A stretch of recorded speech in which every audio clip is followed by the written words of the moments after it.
sounds like we have quite the lineup lining up here in our winners round 1, getting started right at the beginning of the bracket here. And it looks like we got some pretty good pools in terms of player breakdown and character diversity as well. And to go back to what you said, the matchup spreads in this game, matchup spreads in general are all theoretical. In a vacuum, theoretically, that's what it is. But that's not Destiny. You can make your own at the end of the day. Exactly. Take your spiral power, pierce the heavens. Anyways, let's get into it. First match of Dash Dance, Icona versus Shelter. We got, I'm seeing a Falcon. Let's see, what do we got? Icona, we got Young Link, Sheik, and Pit. We got a Bayo, Falco, and a Palutena starting off for Shelter. It's going to be interesting. We see, the lead here with the Young Link. It's going to be a lot of projectiles to play that mid-range. Some good boxing tools, but you have to worry about 2 different reflectors on Shelter's scene. So you might want to try and get this Palutena dealt with sooner rather than later, but even the Nair is going to beat out that fire arrow. You mentioned the boxing tools that are very good at building percent for a character like Young Link. The problem, obviously, though, is the stubbiness, not the biggest range. Palutena going to have an easier time outranging it in the neutral, but it's going to be the difference maker is this projectile game you mentioned here so far. A lot of boomerangs, even using some Zair, keeping Icona on toes. That's all it is like that mid-range is so dangerous. The stubby hits, you don't have to worry about so much when you have tools like Zair or Fire Arrow, but caught off stage there, that Witch Twist and the Nair actually knocking the wrong way. Icona's going to make it back. Shelter almost taking that stock, but not quite. Forward throw's going to set it up one more time. Let's see if we get anything. Nope, straight back to it. Yeah, trying to find this big opening. Only 70% on the Young Link. This is going to a big opening. You got to make the most of up throw, but only that. Can't find up tilt either. Is Icona now Shelter kind of flailing here a little bit. Just a little bit, yeah. I think really worried about the return to that boomerang. So you didn't want to commit too much to like a heel slide or jump into an afterburner kick. So just going with the grab, not too bad, but as the damage racks up, it looks a little worse and worse for Shelter here, especially this percent. Get caught at the ledge with the wrong projectile, and that could be a quick stock. Yeah, and pogo stick from the rafters. Icona is going to take 2 stocks, bring Shelter onto the Falco. But yeah, the biggest outlier for me for that entire Bayo set was an inability and a really struggling to approach in general. Just all approaches from ground level, from the air, all of them are being snuffed out. And now we're starting to see some more life here from Shelter. Able to finally get that Young Link stock gone. And now it is time for a little bit of Dark Pit action. All right. Or normal Pit. Yeah, the Dark Pit flavor of regular Pit. How dare you try and confuse me? I love that they both have a confusing one, too, just to really keep you on your toes. Oh, yeah, it's the Popo Nana situation. It's like, which one's out front? And then Twitter is all over your butt. There was Nana out front. Hey, it's the same character. Then you have the Ice Climber, purist, who's like, no, whatever one is the main one is Popo. It's like, that's, all right, we're not going to get into it all right now. Watch this Falco combo. Ooh. Up airs. So many different Call him Mr. Big Stepper the way he's hitting them up airs. One after another. So many different routes you can take with Falco. There's no real wrong answer, but... No, I would always equate it to a blender. It's like once you get that up tilt or down throw, you have free reign to just really make whatever kind of salsa or guac you want with your opponent. That's like a smoothie. You throw the banana in, and then just whatever else. Ice, milk, and then from there you go wherever you want. Get creative. I love that. Ooh, yeah. Run up, chin check him with your metal legs there. Catching the roll back. A lot of defensive options. Started to get a little repetitive there, but Needles into Bouncing Fish, the perfect spot right there for Icona to take that first game, and Shelter has a little bit to think about as we go into the next game here. Even something as simple as reordering those same characters, because fundamentally I like the lineup. I think if the Bayo was able to show up maybe a little bit later, maybe with a little more confidence, it could be a very different story, but that Young Link was the star of the show. Yeah, absolutely. Part of me wants... Alternatively, the Young Link was the star for Icona getting that early two-stock lead, but Shelter still brought it back to a 1-stock end with the Falco. So like you said, the same characters, different order, maybe what's in order. Right. Personally, I'd like to see the Bayonetta go up against that Sheik, to see what the Bayonetta's more range and I guess the fast forward more of a like Sheik get caught in those combos quite a bit longer. Yeah, honestly, I think the Bayo just has to avoid the Young All right, Link. though, we're seeing some changes immediately. Interesting. Opening up Donkey Kong. Gone is the Palu. That was, I would say, the weakest link. I'd say with love. It was all right, but it just didn't really get a lot of momentum to work with against that Young Link. But now this is exactly what I was hoping for. The Falco versus Young Link, very different story. And if you notice, second in line for both of them is the Sheik and the Bayonetta. So that could still be going here as well. Keeping the Donkey Kong in the anchor position over the pit. Interesting choice for both players. They're a new character into this matchup versus potentially what would be the character that lasted the shortest amount of time for Iconic. I do like that, though. If there is a character that you have to worry about, it's Donkey Kong, especially in those last hit situations. But right now, they're just scrambling here. This is a much better start for Shelter. The combos are looking phenomenal here, and the Young Link only able to rack up 36, well, now 50 after that, but much slower start than that last game. And now we have Shelter taking the lead for the first time. Yeah, like you said, that matchup is much more for the Falco. Having that laser and the reflector and such a fast reflector on top of that, really able really help Shelter able to neutralize a lot of what Iconic wanted to do. And now here comes the Sheik. Oh, all right, side special though, getting punished for the grab. And the grabs are ever so important for Sheik. Iconic can really get some good follow-ups. Honestly, that's like the name of the game too. To get a lot of mileage off the follow-ups with Sheik is really where the character shines. But Falco, you just have to hit him with whatever leads into the next move, and that is also a wonderful strategy as we've seen it right here. I will admit it's hard to think of a character that needs to work harder to take stocks than Sheik, especially in this game. Just the whole thing of forward air strings across stage still only doing like, what, 17% is laughably disgusting. But here we go, up air string, okay, that finds the stock. And now here comes the Bayo versus the Sheik, something I alluded to. See how it performs already, getting a little more Bayonetta combos than we did the entire last game. You've kind of already done the hard work for the Bayo too with the Falco. That percent is a huge buff for the situation for Shelter. I'm going to counteract that to say it's getting to the point where it's becoming a nerf, where Bayonettas will struggle at these upper percents to really take that last stock. And that's where you're going to see overcommitments of like rapid jab or, fishing for up tilt back air, because eventually that's not going to be confirmed anymore. Yeah, I was maybe just a little optimistic and saying, hey, listen, you find one straight back air, that's going to be it. But now I'm a little less optimistic as the damage is starting to rack up. And then take that side special damage as well. Needles almost lined up a stock there for Icona, but back to neutral here and dash attack. Still doesn't do it at 150, but a very rough spot. Yeah, Shelter can still make a fool out of me and clutch this up here. Dash punch. Charging up the guns to the corner. Looking for a ledge trump, not doing it, but it is going to be the back air, you said, AG, to take the stock and bring out the pit. Last stock here for Icona. Shelter wanted to force a game 3. Yeah, this is also now a good situation for Bayo too. You don't have a lot to work with on the stock. One big hit could definitely send you packing, but the low percent combos are huge for Bayo, so you can rack up enough percent, come into that last stock with a good lead.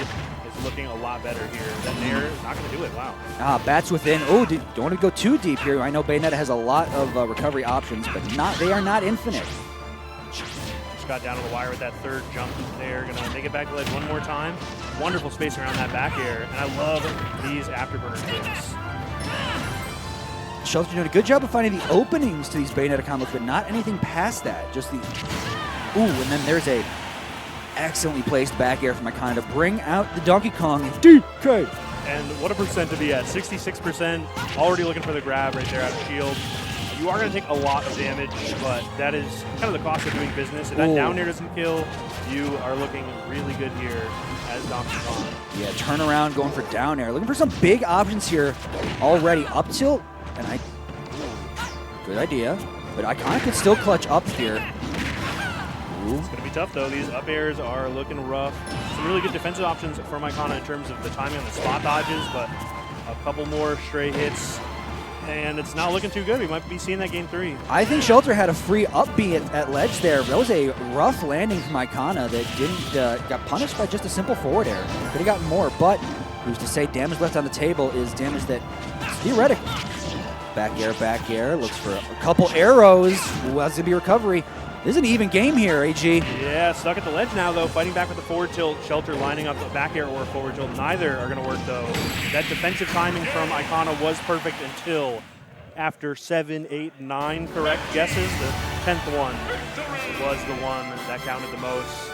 And we're going into game 3 as Shelter takes that one with a surprising changeup in the lineup. It wasn't just the order. It was a very big shift in the momentum between a Palutena who didn't get much started and a Donkey Kong who just wouldn't stop. Exactly. The Donkey Kong was always pressing forward, always trying to find that advantage. Caught Akana quite a few times on landings.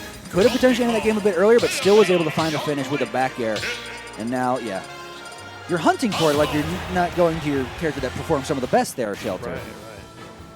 But here we go. Now, with both players having a game apiece, we're sticking with these lineups here, but starting with Bayo Youngling.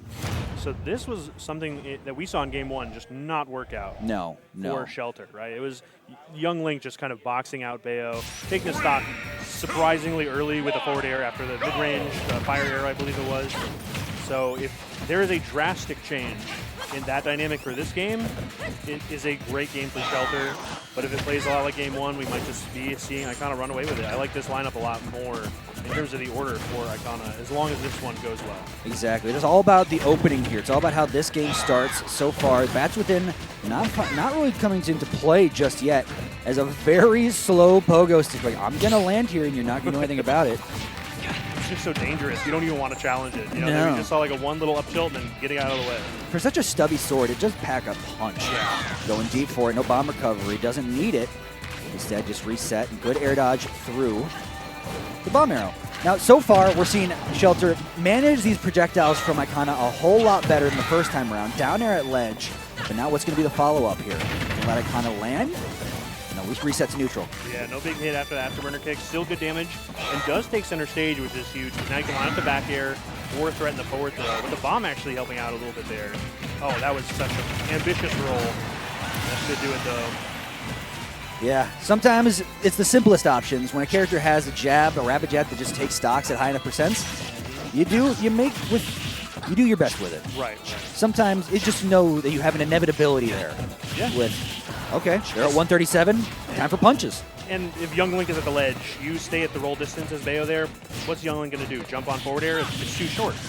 So you cover just so much by standing there and threatening the space. But very different story for Pit here, already going off stage. Does get hit, though. Nice little reversal there for some good damage. Side B's back to legend, yeah.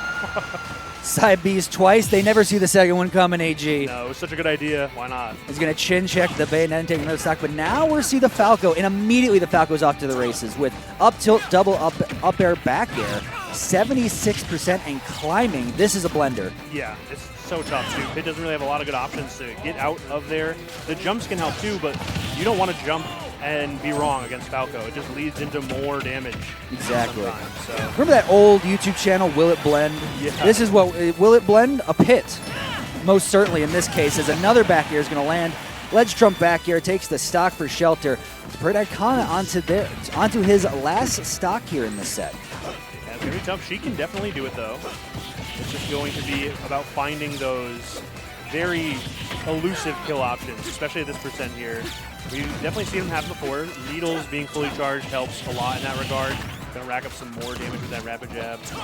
Laser, though, really good. We just kind of keep Sheik either crouching, which stops the approach, or hitting Sheik, which also stops the approach. Exactly. The follow-ups are hard.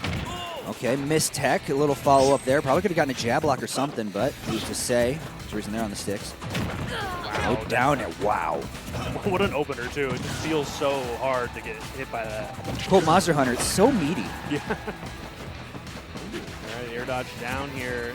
Just playing very safe, not going for the approach. Finally, though, Shelter just forces the issue, approaches with the... And Zekra Ninja versus a Ken, Ike, and Roy. Wow. Interesting. Okay. This is just one of those set matches where, like, you call it as it goes. Like, Oh, yeah, there's yeah. no deep knowledge yet. All will be revealed to us. This is the knowledge game right here. It's a good old-fashioned match. Two players picking some good old brawlers and going at it. Absolutely. How fast can you read another? What is your reading? What's your I feel like reading words level? per minute, but comprehension-wise, not output. Celerado didn't really do a whole lot right there. Ooh, yeah. There's some drop conversions, but again, it's early on in the day. Yeah. It's Friday. It's Squad Strike. People may not be playing their main characters, but that said, some fundamental things such as back throw at ledge. It's always got to keep in mind. All right, good recovery, going deep, looking for axe kick, not doing it. There it is, roundhouse at the corner. And Comet going to lose the hero onto something more neutral-based like a Greninja. All right, well, it's going to be tough. Greninja can't really make too many missteps against Ken because you take 50. And then if you do hit the shield incorrectly, you do get Shoryu'd. Thankfully, that was a very high up neutral air, so it worked out for Comet, but you cannot make too many mistakes. Ooh, good focus attack right there. Yeah, the focus attack really coming in clutch from another right here. Yeah. Interrupting a lot of Comet's attempts at neutral. Greninja doesn't have a lot to really interact with that besides back air, which is not something you would want to use generally as a landing option, but air is pretty good. Is that double Phantom Footstool, by the way? Yeah. He was boing, boing. All right, up throw, focus attack, not going to do that. Not going to do it through the up air. But right now at 112 to 87, another is in a commanding lead here. There's a good roll to the right there from another as well. Holding on to that stock a little longer. And honestly, that could be the difference, but finally he gets caught. Comet taking that first stock with 112 on the Greninja, but both of the characters in another's roster, 112 skill percent as we saw right there from the dash attack, and now Comet down to the Mario. Something stream watchers may be able to see if they zoom in and squint in the player cam. Other Greninja main Anarchy, famous from the Carolina scene in Nova Scotia area, is laughing, is giggling hysterically at Comet's Greninja. And make of that what you will. But here we go. We got Ike, we got Mario. How is Comet's pure neutral in this? Because I know this Ike character caused a lot of people trouble, me including. Yeah, it's going to be a little hard, but... Aggressive neutral get up there. Yeah, you just have to know that your opponent's going to mess up, I guess. Comet, though, really good at playing these types of characters, I will say. Good at maneuvering around the sword, usually. Just hasn't really been able to find the opportunities here. And you do have to worry about getting off stages like against Mario, what with the flood and the cape that we see here. Barely mistimed it, though, and now stuck at the ledge. Yeah, and you can always do so much, but at the end of the day, it's just a big sword. It's a really big sword. So it's bound to clip you eventually here. Up tilt, yeah, patience. You got to think if he had waited on that up tilt maybe a little longer, it would have shield poked. So now you got the Roy to fight some ghosts, but you can always turn this around with Mario with a nice little ZDD. See, you're stalling a little bit for time. We do have the flood charge, but that trade will let another take that first stock. Back air, such a strong move. Definitely going to seal the deal. And I got to say, not exactly what I would have expected as a result for this first game, but after seeing how the dynamics shook out between the two players and their character lineups, it wasn't too big a surprise as the time went on. Ken is just such a good tool. It's to shut down Hero, and then it took 2 neutral interactions to put Greninja at kill percent. Yeah, it's. I mean, that's just volatility. That is just strength and damage, and we see it from time and time again from these DLC characters that, as the game has gone on, you sometimes forget. It's wait, this character does that much damage from a conversion, and it's just the evolution. There's been no patch. They've always done this damage. We've just haven't seen, Roy perform at a high level in a couple years, or these things. But we've seen heroes. We've seen, even a bit of Ken, Greninja stuff. So it's fun to see all of it come together and happen in one match. Yeah, especially one right after another. Exactly. But what is Comet going to have up his sleeve this time for the hero specifically? So far, not doing much reading, holding on to a lot of MP. Yeah, it's kind of tough in this matchup because you don't have a lot of time to read. You can't really pull the menu. Roy is pretty fast about it, but interesting flank right there. Accelerado is huge. It does give you a little room to breathe if you so choose, and it does help you off stage a lot.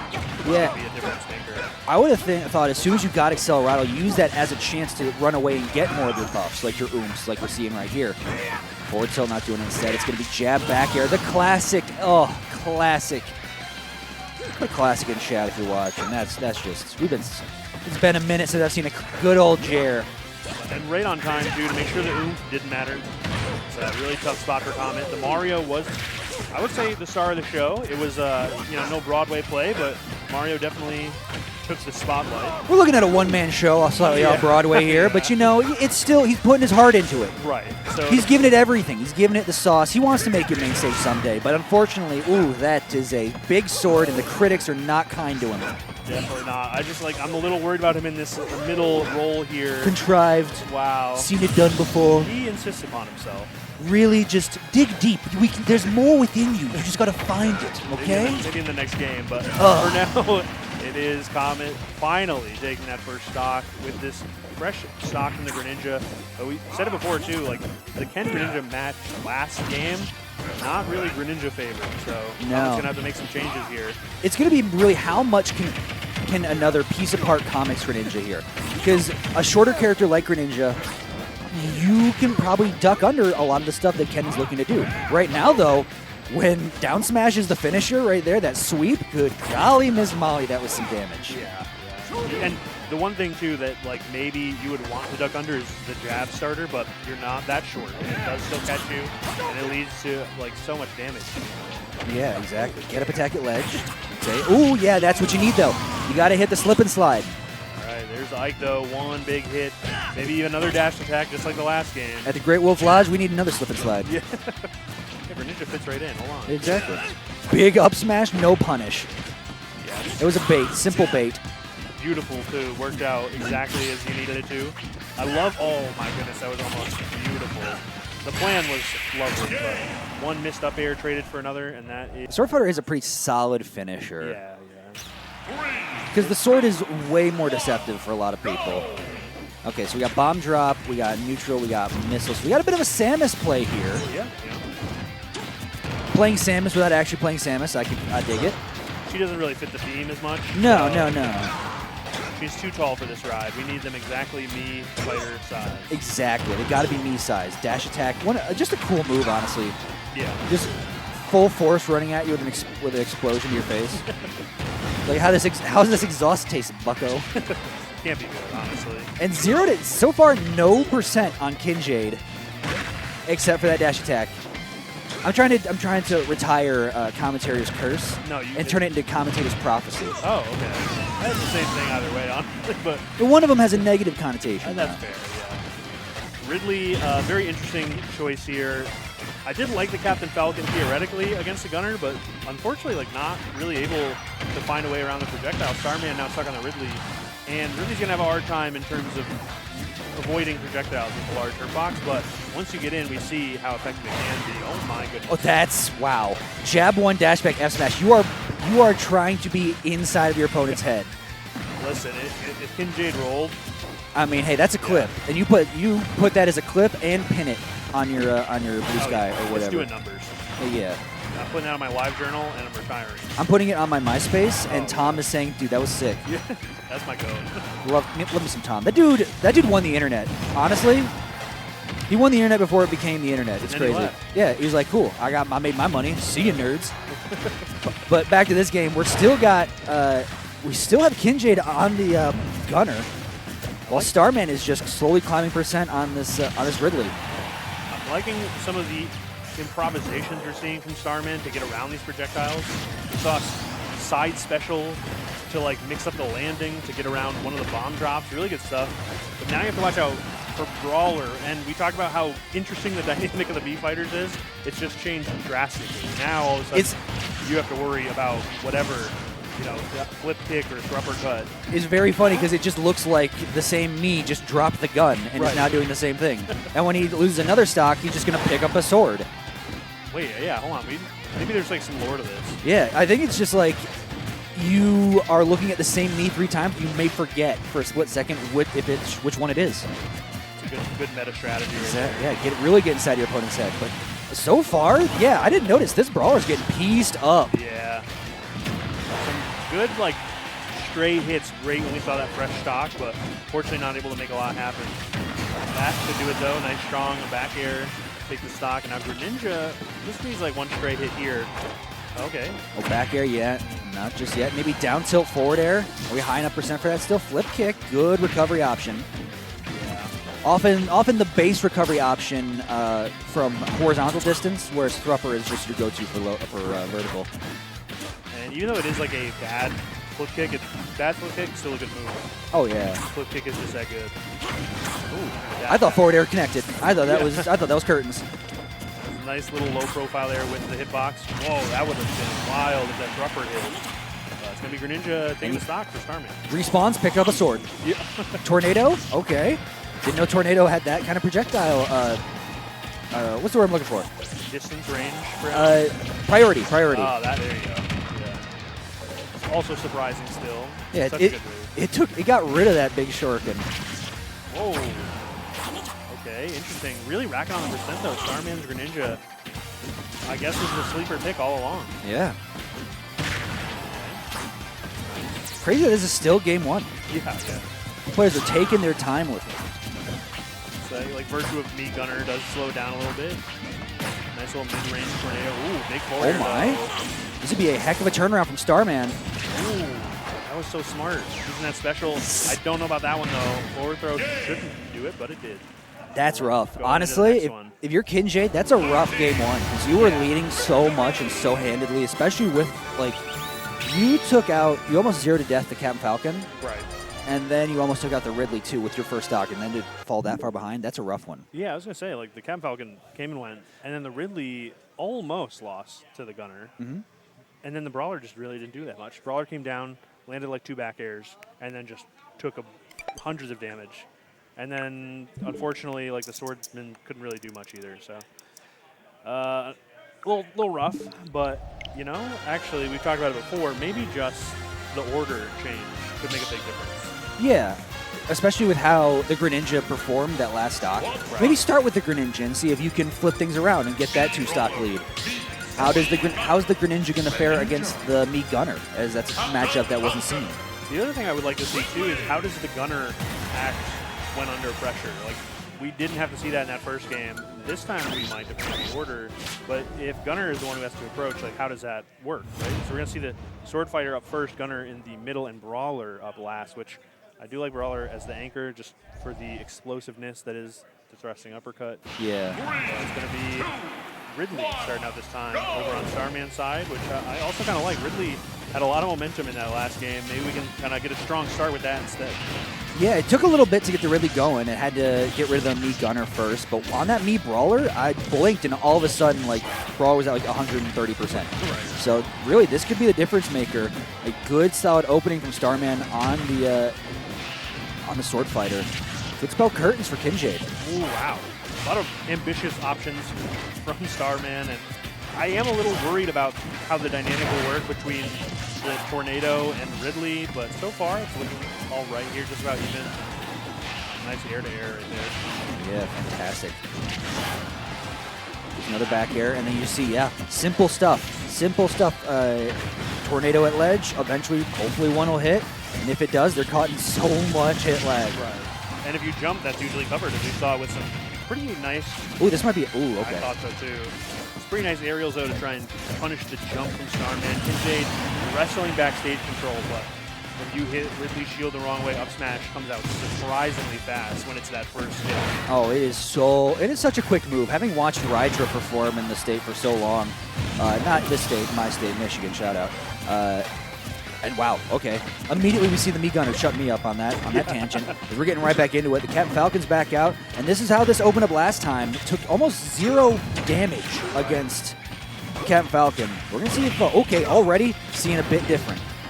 Yeah, it's really interesting here. The bomb drop does kind of put the brakes on Captain Falcon in terms of momentum. Like if you put the bomb drop down and then start your projectiles, Falcon can't really approach from underneath you. So if you're on the platform, which is relatively safe, because he'll end up trading with the bomb, and then you can get back to shooting the missiles. But really good pressure right there from Starman. Just back to back air, finally finds the mark, and this is a very different Falcon from game 1. Absolutely, yes, very, very different. Captain Falcon always gives me the impression like you're driving 120 miles per hour with bars of soap as wheels. Even worse in Melee, honestly. It's like the character feels very difficult to control, so it's always one of those characters that needs some time to get warmed up and get going. And this is exactly what happens when he gets up to speed. Oh, hold on, though. That should do it. I love that pickup. Great extension, good presence of mind to know that that up air would connect after that straight hit on the platform, but that's going to do it. What a response from Starman. Then Greninja taking it. That's going to be a 2-0. Before they said. I want to talk about a turnaround. It was like, okay, Meat Brawler's okay, Greninja's out, and parry slip and slide, and we're done. Yeah, it really was like Ridley was like, all right, I'm going to get you, me, Gunner. And then Gunner like, no, here's a missile. And Falcon came down, just cleaned up Gunner. And then Greninja came down. Like, it was just constant back and forth. No character was safe. No. Especially not any of them that were on the left side of the screen. The Greninja came down, landed what, exactly one hit? Down so. tilt into up smash. And parried the landing too. So. Right. Just for just a little extra sauce, but looks like we're already in the winners' quarters here of this little section of the bracket. We got Raven King and Shigura coming up to the stage and looking like they're already having a great time. Shouts to the crowd. It's already forming. It's still early. It's still like day one, but we've still got people out here. It's first block of the event, and we got yeah. people sitting in the crowd, chatting it up. We got grinders out here practicing. There's somebody with a towel on the Dance Dance Revolution machine holding the my back goodness. bar. He's going nuts. That's the other thing too. Not to disparage the entire Smash Ultimate community, but the DDR pads are getting more work than all the friendly setups. Oh yeah. Hours before the Ultimate players came in. They're going nuts. If you were wondering where the grinders are, they're hitting colorful arrows in tandem with music. They're getting a workout. Yeah, oh yeah. It's crazy over there. The energy is through the roof. You bring a towel to the DDR machine, you know that's how you mean business. Oh yeah. I'm just like, you got it. Dude was just going nuts. Listen, I think he was Pink Panther's Boy's a Liar. Yep. Honestly. Oh, yeah. I heard that and I was like, that's on the machine. That's sick. I might have to go over there. Try it out. Give it a little test run. Hey, if it opens up later, I'll let you know. See, I think are they doing proper or is Raven King just what is Raven King doing? Doing a draft pick. Ah yes, Like 1 2 2 1. Legends. Yeah. All right, now we're into the blind select. All right, this is a really interesting lineup from both of them. You have like an odd mix of sword-esque characters over on red team, and blue team. Very surprised that we've seen so much Ridley, just statistically, but the other characters are just some good old fundamental classics. Yeah. Cloud and Roy, no problem. Cloud, Roy, Ridley. Yeah. I think Ridley is just sort of the biggest pick here of like either the main or the squad strike specific pick of like I like having one stock of Ridley. Yeah. Exactly what the doctor ordered. Nice ledge pressure here, though, as we see down tilt, forward tilts, and eventually the grab here. It's actually a pretty dangerous spot for Raven King, but does find a way back, and then just rinse and repeat, another forward tilt. Raven King literally does not care. You saw that was like Bane had a Byleth. I haven't seen Byleth in a minute. It's been sorry. Byleth down air off stage. Oh my that hit? goodness, that was so unfair. You look at Raven King's cheesing. He's cheesing. He's like, I can't believe that hit either. It should not have hit. He's like, thank you, Sakurai. Yeah, thank you, Gabe. Hey, this is why you stick with the Clouds and the Roys, all right? You don't have to worry about those big old hurt boxes. I'm gonna need to see that clip on Twitter later on how that arrow connected because that's gonna be like Ridley mains are gonna be seething all three at that of them are hitbox. gonna be pissed, yeah. Rydra's somewhere just like pouting in the corner, like, no, it's not real. But Shigura able to respond in turn with that back air, and now we got a couple of swordsmen on play. Raven King with the Ike here, just trying to find a landing nair to get something started. Going to be the Ether though, big damage, nice little knockback. Going to have to spend the limit, but the Blade Beam doesn't hit. So we're back to neutral here. It's looking like Raven King might just go with a clean stock lead. Oh, that Ether misses though.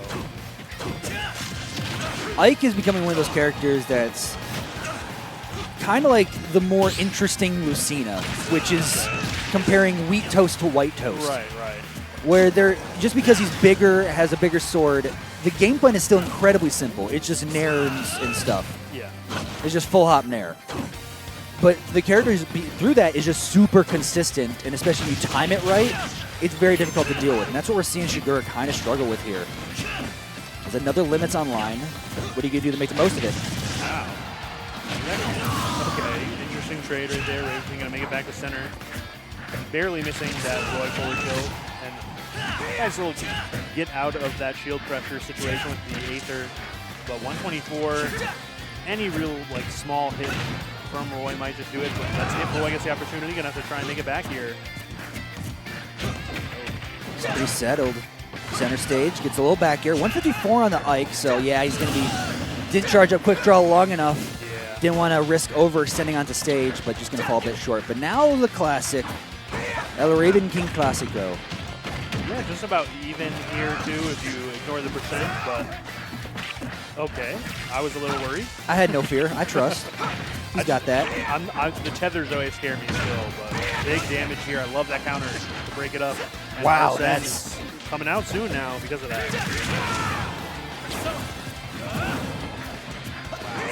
Okay. The spot dodge was crazy, and the fact that Shigura fell off of that platform was huge, too. Jeez. Yeah, mistech on the platform, falling right off it, still keeps Raven King in advantage state. And now you see what he's doing. The Joker Classic, try and get around these back airs. Double edge dance there was very smart too. The counter doesn't have a lot of knockback, but down guns should do it. Into the forward air, beautiful setup right there. Raven King taking it after a surprisingly close game one. Very much a back and forth. And then that Ridley thing happened and just kind of took the momentum drastically into one direction. Yeah. It was like, oh, okay, well, that's happening now. I don't think we're going to see any swaps now. Probably, well, maybe one, but maybe zero. He's thinking about it, but not committing to More it. accurately, if there would to be one, I think Ridley would have to go, but I think some small adjustments, you're fine. Don't get hit by any crazy arrows off stage, and it's a much better game. Yeah, I think the survivability of the Roy, specific on that last stock, was very impressive. Because just makes if Shigura makes it back to stage that last time, there was Raven King at high percent with no Arsene, an empty Arsene meter, which is exactly what Shigura would have wanted. But Raven King, way smarter than that, able to get off stage and get that forward air. And now, here we go, you're stuck, getting Bayonetta tethered. I did 42 like on one of that. Scoop. And now already at 85. Really rough spot to be in. Just 20 seconds into the game. But Frostline's a good way to even it up. I don't know if it's quite so equal, but... So pay attention. Then now, already up B is causing untekables off the stage at 96%. Ooh. That was up. Wow, what a tech. They are fighting off stage, to say the least, and one more arrow does it. Raven King taking a small lead here. And this is what I was kind of worried about. I don't think this matchup dynamic is very good for Ridley. Let's see if we can make something happen here. Unfortunately, like the fireball angles just are not really conducive to making anything happen. No, but we already saw a surprising hitbox thing from down tilt connecting way further away. But, you know, sometimes, you know, at whatever percent that was, high percent, it was inevitable. So now, how is Shigura going to make the most against this Ike that also pieced him to pieces in game one? See, I like these like tilts that we're seeing here. The sort of anti-air nairs, all really good tools to kind of box out Ike a little bit here. But that being said, just about even still. One small misstep. Big damage for Raven King. Yeah, it just goes to show such a big body. Even if you have the right idea and try and dash at the right time, you could still just not get out of the way in time just because big body, big sword, not a good fun. Yeah, it's bad math no matter how you multiply it. All right, back. The numbers, the math ain't mathin', really. Exactly. Well, only in Ike's favor. Oh, wait, only in Ike's favor. Oh. Turnaround F tilt, still not enough. But Ether off stage lands, that was sick. I love that. Just picks up Ridley no matter where. Lands back on stage as well. Quick double edge dance to even it up. One stock apiece here. And we have the Joker versus the Roy as we saw last time. I mean, this is all you ask for at this part of in this part of bracket. You're getting down to last character, 0% even. It's one stock apiece. Let's let it rock. Gret, what a read. He's patient with it, gets the up throw, and that's going to do some dot damage too. Shigura is just looking for a breath of fresh air here, trying to get anything, and Raven King is not giving it to him. Single hit forward air on that platform just to keep the pressure up too. I love that dash back, but the neutral air, and I love the weight on the air dodge too. Some beautiful stuff. Can Arsene make the difference though? Gotta be super careful because now here comes also Reflector for some big options. Gotta outlast this Arsene meter. Okay. Nice spot dodge. Big shield damage with that dash attack, but not quite enough yet. So gonna slow it down a little bit, try and find one last big hit with the Arsene. But nope, he is gone. See what we can do. Forward tilt connects. Dash attack at ledge, not going to do it. Jabs at ledge. Still, Shigura looking for hope here. They're playing hot. They're playing leapfrog over here. Yep. you see Raven King go for these like very safe options, just these like landing hit, forward air one or back air on shield. Doesn't want to make anything happen for Shigura that isn't planned previously. Up throw? Down Doesn't do throw. it. Wow, and still, yeah. 199.6. Raven King finally takes it after a nail biter, to say the least. Down to the wire each game, but Raven King does find a way to take them back to back. That's one of those cases where I don't even think going to ledge is your savior there. Yeah. I think if you would try to drift to ledge, you just put yourself in a guessing situation against Raven King that you know like he's going to find a way to get the right one. Yeah, it's really tough because like you get to a point too where the guessing situations start to feel like they're always guessing right. You know, if you keep putting yourself at the ledge so often, you start to reveal your habits whether you know it or not, and whether you want to or not, just to try and get out of that situation so many times. And we saw Raven King just be so good at setting up situations where, you know, Shigura maybe makes it back, immediately gets thrown back off again. Just rinse and repeat. Yeah, it's a tough situation to be in, especially because you know Raven King's has the experience and knowledge and wherewithal to put you where he wants you to be. Right. So in those cases, you can even think of like, well, I'm doing what I think is right, but no, it's what he wants you to do. Exactly, yeah. So the right answer is that was wrong the whole time. Turns out you've been taking the wrong quiz. Well, it depends on who you ask. I'm sure the Raven King fans are saying, yeah, no, that's great, keep it up. Oh, yeah, no, it's perfect. Raven King fans are like, no, he's doing the right thing. It's Yeah. like, that's a GG shake my hand. He's just that smart. He is that guy. All right, we got a couple of returning faces to the stage setup. I think we got Shelter and Starman.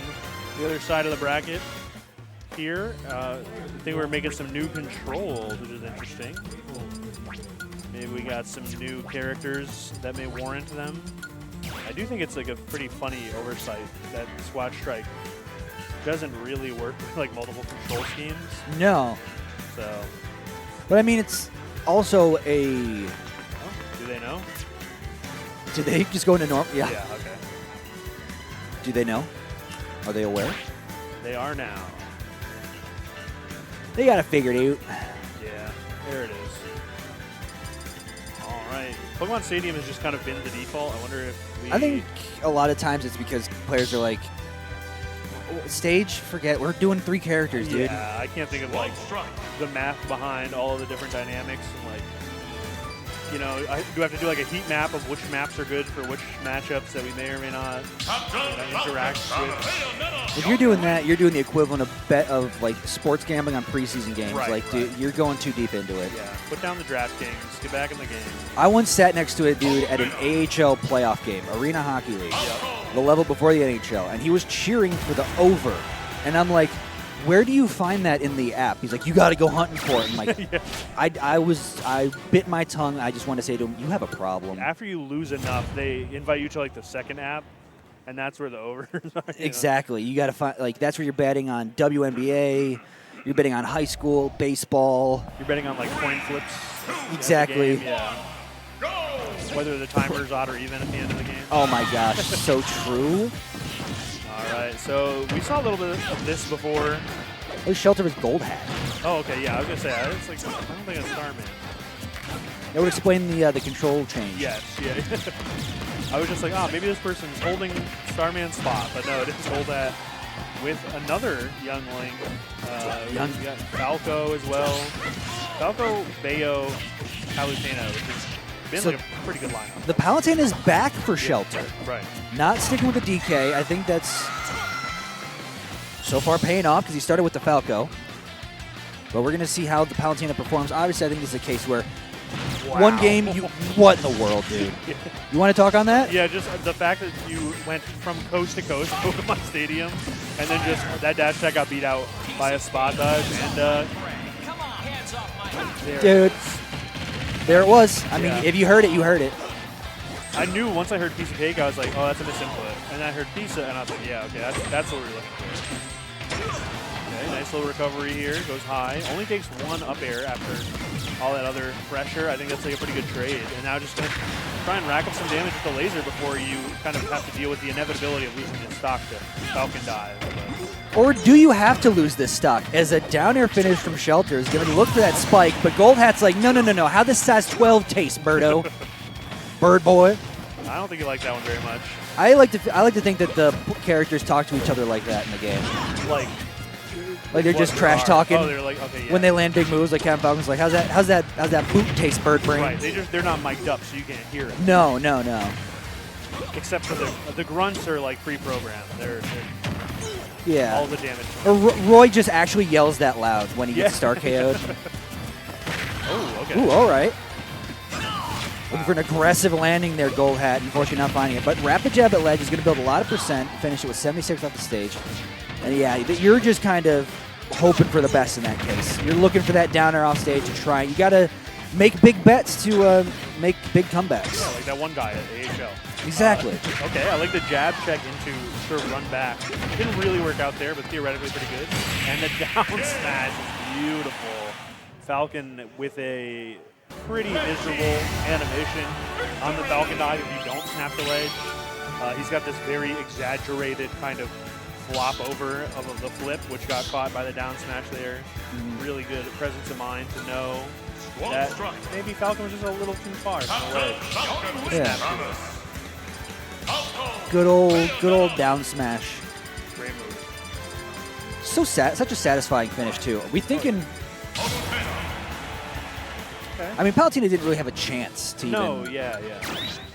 She didn't really get to show up much because Samus, unfortunately, did not really show much potential either in that last game, but the bar is very low, so I'm sure we will see an improvement in this one. I am interested to see, though, if the Falco can hold on into the Samus stock. It is still kind of a rough dynamic to work through. So having Captain Falcon as the anchor for Gold Hat is kind of tough when you have to go up against the point man that is Falco. I mean, it could just be a case of there's always that thing of with a player playing Squad Strike is where do you put your main? Yeah. Where do you like your main? Some people like hitting number 2, some people like it starting at the end, and it's all like. I think that's the Captain Falcon at the end, really. Somebody that likes their best character as their anchor. Right. Somebody that they're confident they could make a comeback with as well. Yeah.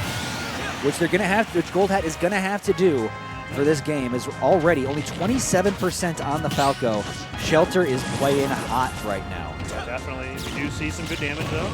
Up special out of shield for the Samus. A little bomb at ledge. Not really able to make much happen. And beautiful range on there to stay just outside of that down tilt from Shelter. And now just trying to create space to try and get these projectiles going. The Shelter having none of it as more of these up air strings land. Gets out of the way of that down air and then just goes right back to it, trying to put that pressure on. Oh. Always a tough roll in against the Samus. Yeah. I mean, you don't want to roll out necessarily and get hit with the charge shot, but rolling it, not much better either, as we see right there. Alexander, though, chance to shine, but it's going to have to start after this little, 51% combo from Gold? Yeah, wow. Off the Angel platform straight to 51%. Now we're seeing the two characters who didn't do the most the first game facing off against each other. So one character will do something. Nice little up tilt there. That was a wild reaction to the tether recovery. And this might just be it here with the counter. Oh, it's the tech. Beautiful. And they both make it back. These are some high tier recoveries. Yeah, I was also thinking like maybe just Nair as well, but it doesn't usually beat the up specials we saw right there. Beautiful reversal here from Gold Hat. They're just fighting on the left side of the stage here. Neither of them really giving up much. Oh, wow. Just out of range from the Palutena grab. Goes above the explosive flame. First hit a Nair. A great option right there. And now this is huge for Gold Hat. We talked about having to make that comeback, and it was with the Samus. Now we have a very small lead, but if you can rack up some damage here with Samus. I do believe that Gold Hat is currently, well, it doesn't matter. Gold Hat was out of up tilt range, up tilt back range, but, you know, down air. We've seen Lima be like, when in doubt, down air. Yeah.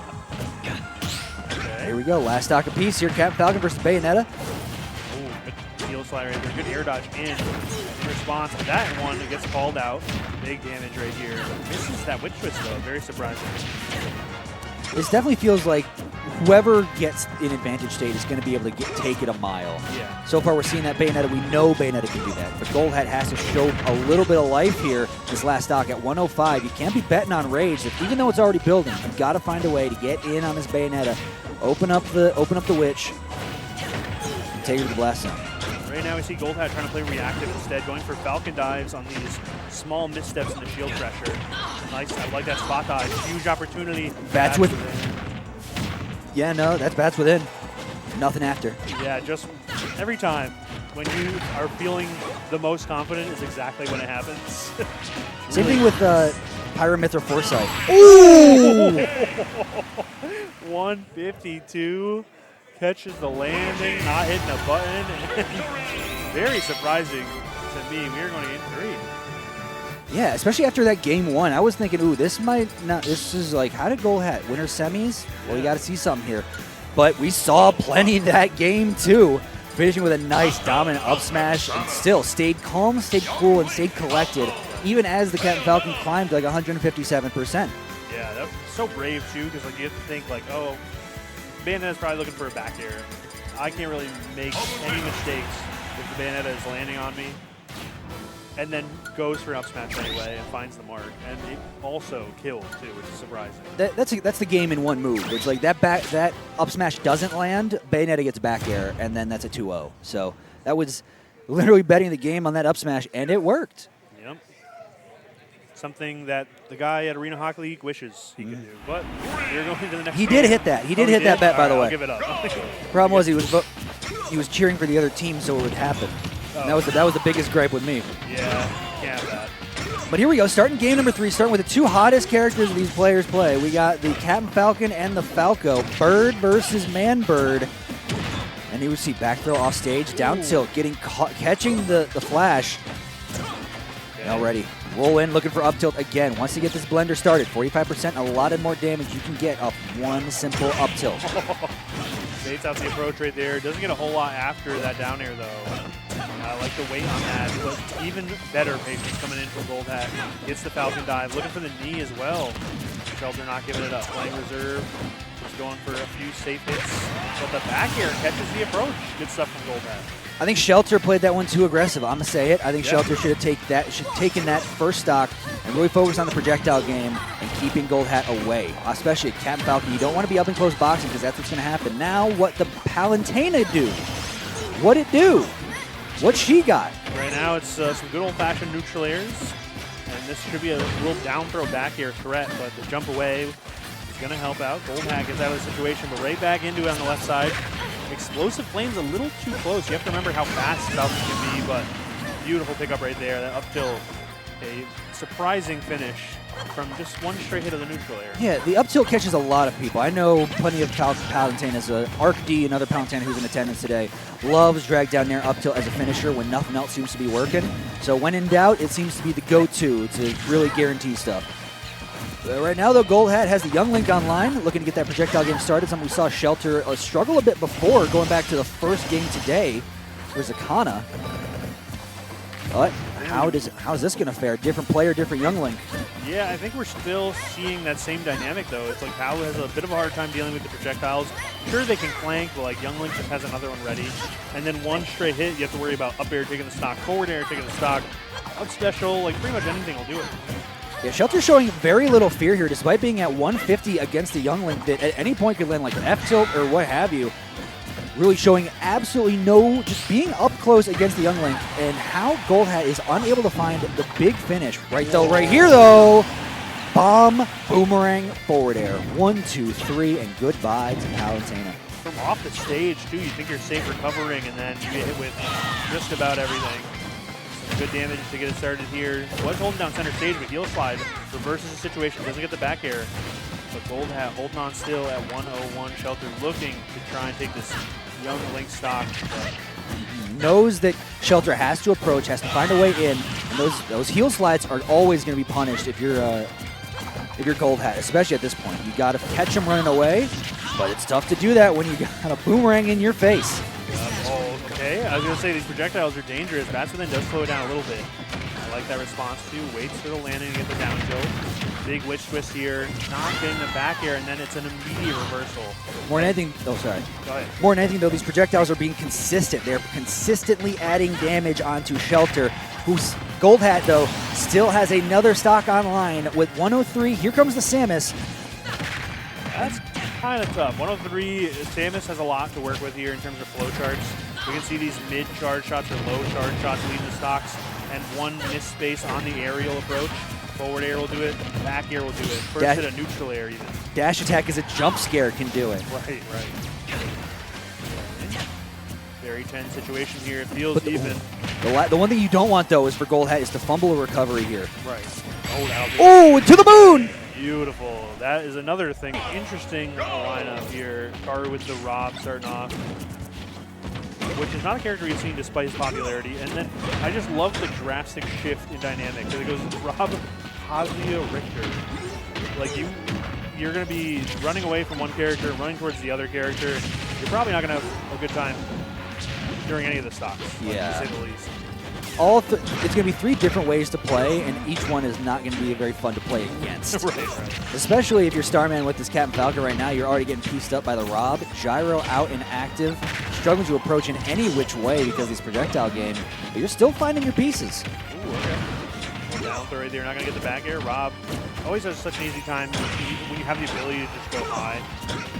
Oh, beautiful snatch out of shield. Still has a gyro in hand, and is going to be used up against the signature, Starman Ridley.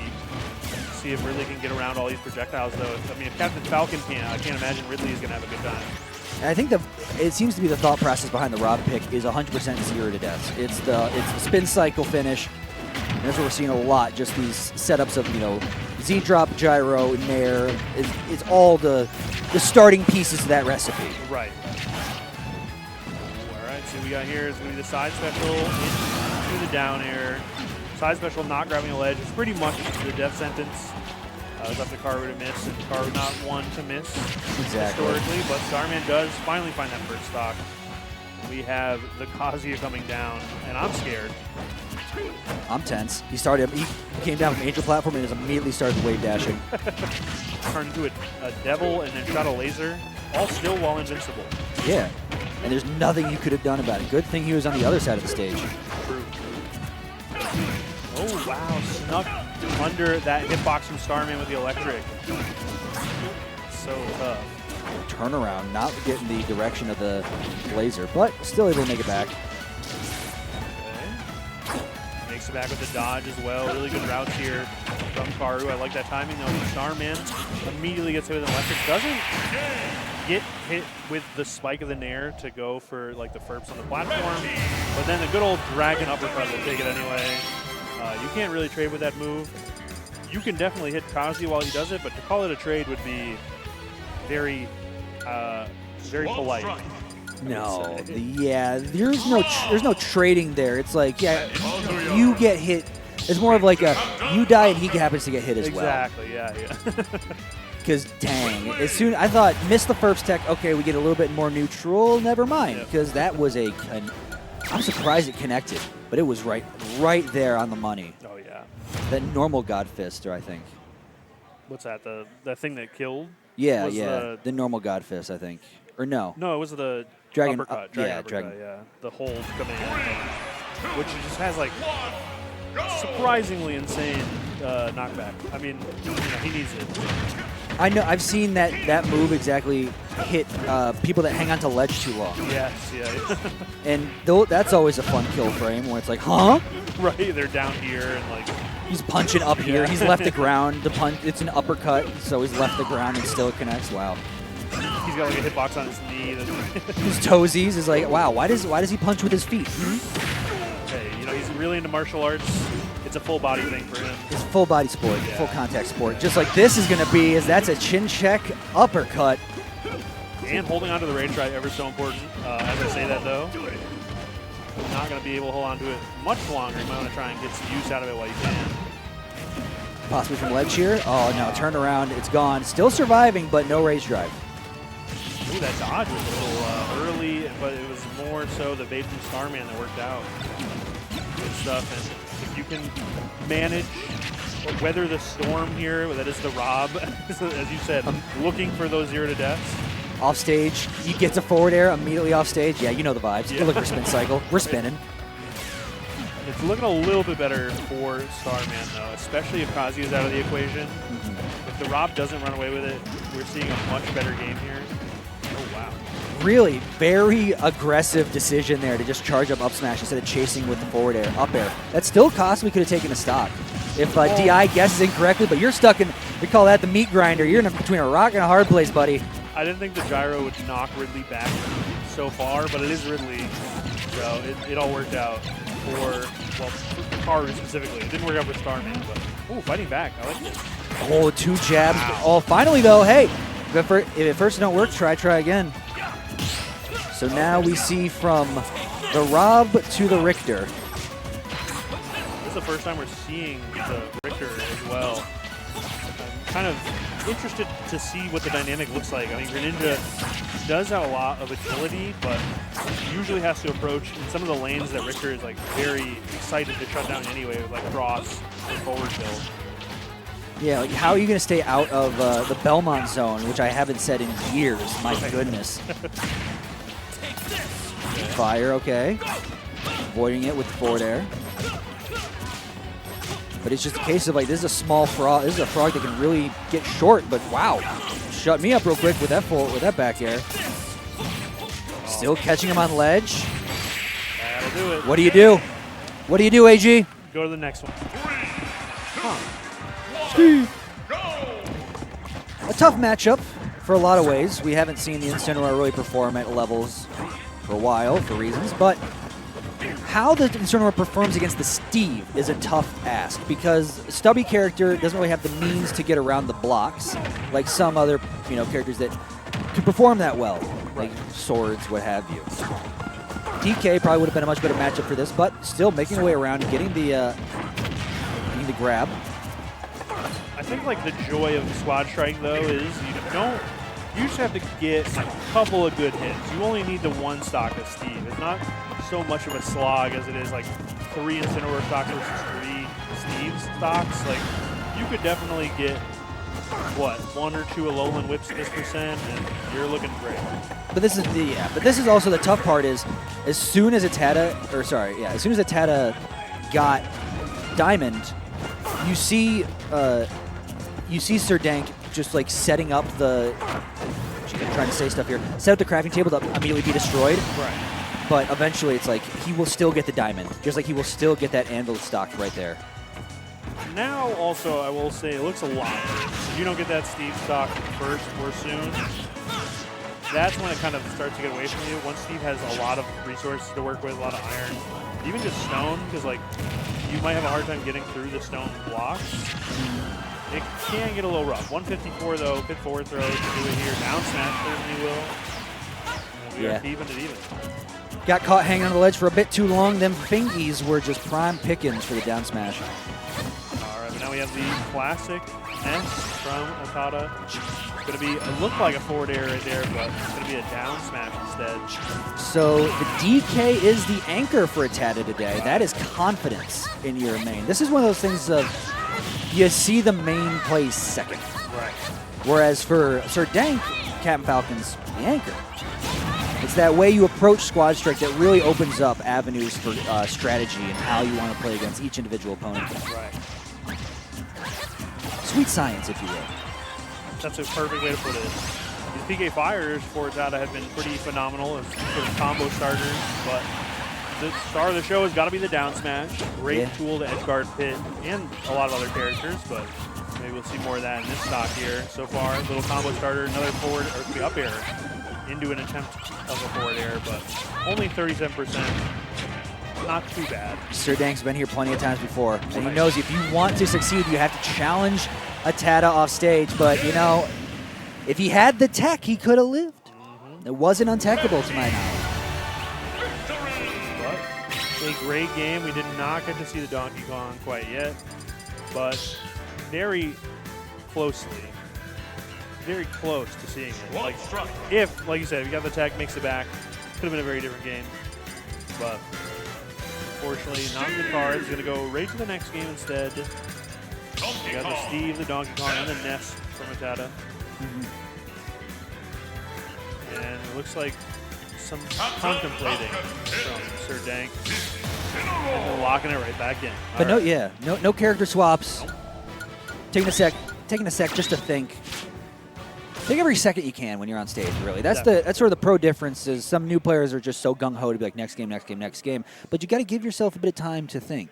Your opponents, if you know they're like outmatching completely, like they're going to be able to download and get the information the same way all the time. You get taking that extra time. Oh my gosh, everything is awesome. Everything is cool when you're part of the team. Walking the cat. Oh, yeah. At least it's not another Fox, man. I've seen enough of that. A legendary video. I was there. I was there when that happened. I don't like to talk about it. A moment in history. Yeah. I am from New England, and I have seen too many Steves kill one Fox in particular in that exact way. Woo! Yep, there they are. And we're back. All right, misses that down air. And misses that one as well. Nice little roll on right there. But back throw should set up for a pretty good situation here for Atada. Oh, hold on though. Sir Dank finds an opening. Interesting. No way that worked. It did. Found a way just above it. And you're just waiting for your opponent to blink to land that dash attack. But instead, minecart beat minecart. Yeah, I don't need to blink. Just put it in overdrive. Big old minecart. Gonna take you for a ride. I hope that's not what they meant, but looking for the back air right there. Not going to find it. Sir Dank, though, now on the receiving end of this combo. Just so much damage with the Diamond Tools. 74, man. What are you going to do? Bro, I think Pitt's onto it. Man, he said stay back. I think he's right. Oh, wow. Oh, it still catches. Beautiful timing on it, too. 101, 107, finds a way above it. Oh, had the right idea, just couldn't find the up smash. Goodness. Now looking to catch a jump into these forward airs, back airs, not able to find anything big. We do have another diamond, something to think about. Maybe a minecart to safety, back air not going to do it. Oh, I love that. Doesn't get the follow-up though. Oh, he does get a little chase though after that air dodge. 110% on Sir Dank's Pit and Atada's Ness, which I would say was the X factor in game one, immediately coming down and looking for a stock. This is the unfortunate moment for Sir Dank, is like you worked so hard to get rid of that Steve stock and you're rewarded with Atada's Ness. Right, exactly. It's like, well, how are we going to solve this puzzle now? But you so far so good, taking it slow, not overextending, not honestly. I almost would have just taken the stock. I almost would have just eaten it and made sure that like Atada couldn't recover, and then just done Captain Falcon versus DK. That's not a bad trade. Not a bad setup either. Honestly, if you can go and try to throw the orbiters out, or you can just go down and tank the hit. Either way. But it's a case of you got to make sure he's far enough off stage to where you do tank it that he still can't make it back. Because that's the worst case scenario is like you tank it and then he still makes it back. Yeah. But this is not looking like a good place either, AG, as still Ness is online. It's down to the Falcon.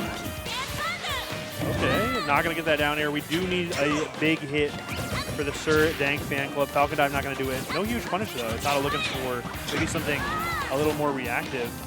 No Raptor boost either. Just going to wait on it. Gets it. There we go.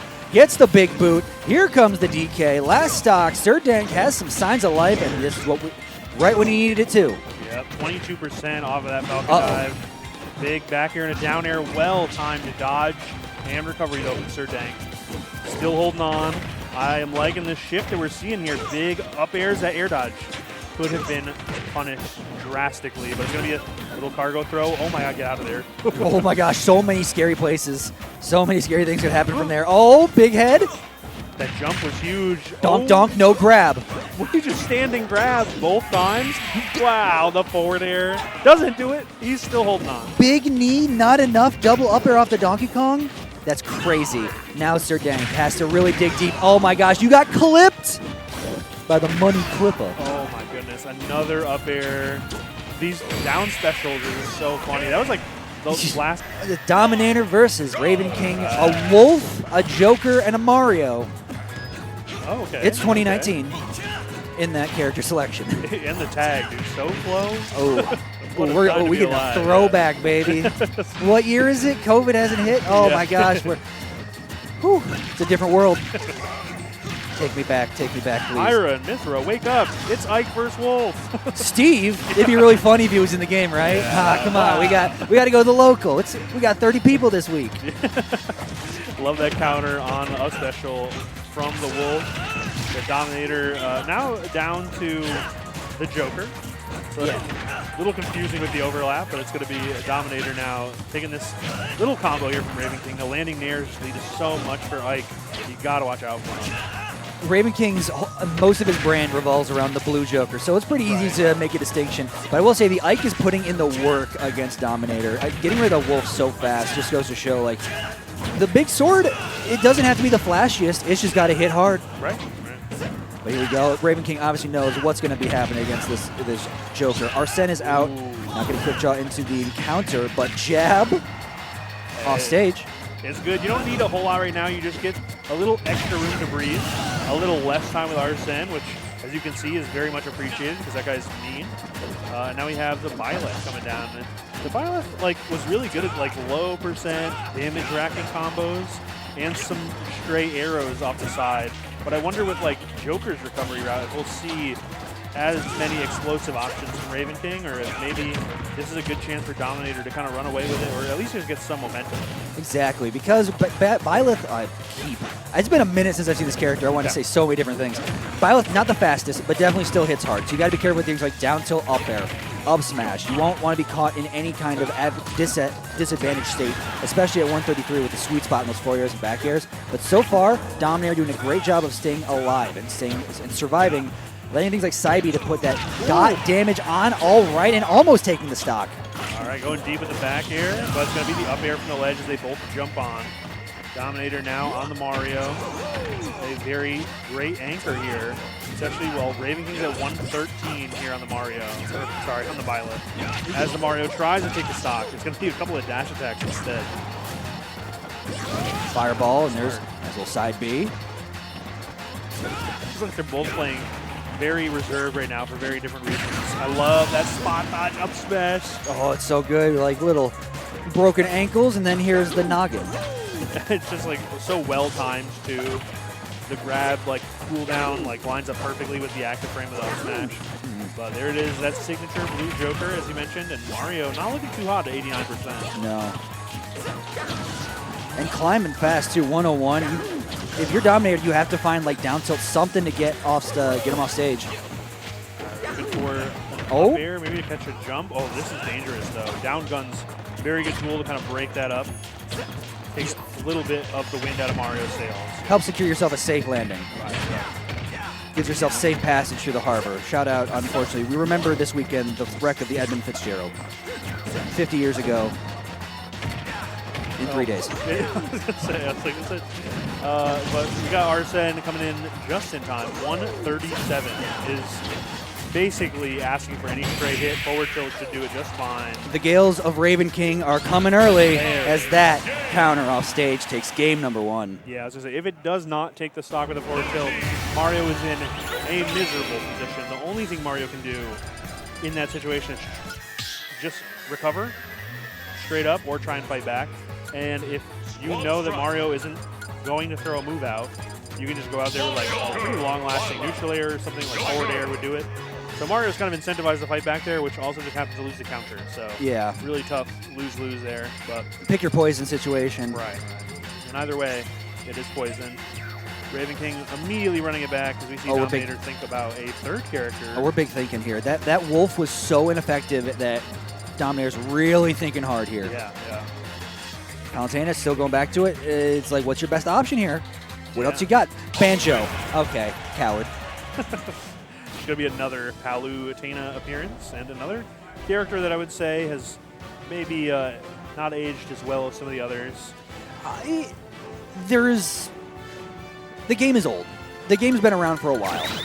It's a matter of we've seen how much more can you innovate, how much more can you really take this character and push them to the red line. Yeah. I mean, Palutena is still, at the end of the day, a very solid character, can still do amazing things. Like Louis Money we still see, Arcady, who's just sitting over there, does fantastic stuff. So the character's still there. The character still has the power. I'm more surprised by the fall off of characters such as Byleth. in comparison. Because we had like Summer Roy and Byleth and everything. Now those characters are just on the wayside since Steve has sort of pulled up. Yeah, I think you're kind of right. The Palutena actually very surprising coming out of the gate, and the Byleth taking a lot of damage here. And I do think that Palu has a couple of interesting dynamics with the lineup that we see from Raven King. I mean, you can nair maybe that like recovery from Byleth.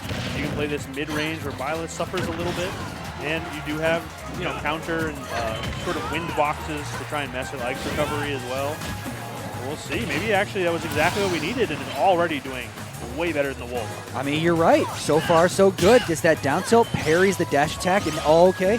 You're getting your last hits of nair, but that's not what you're looking for on platform. Right.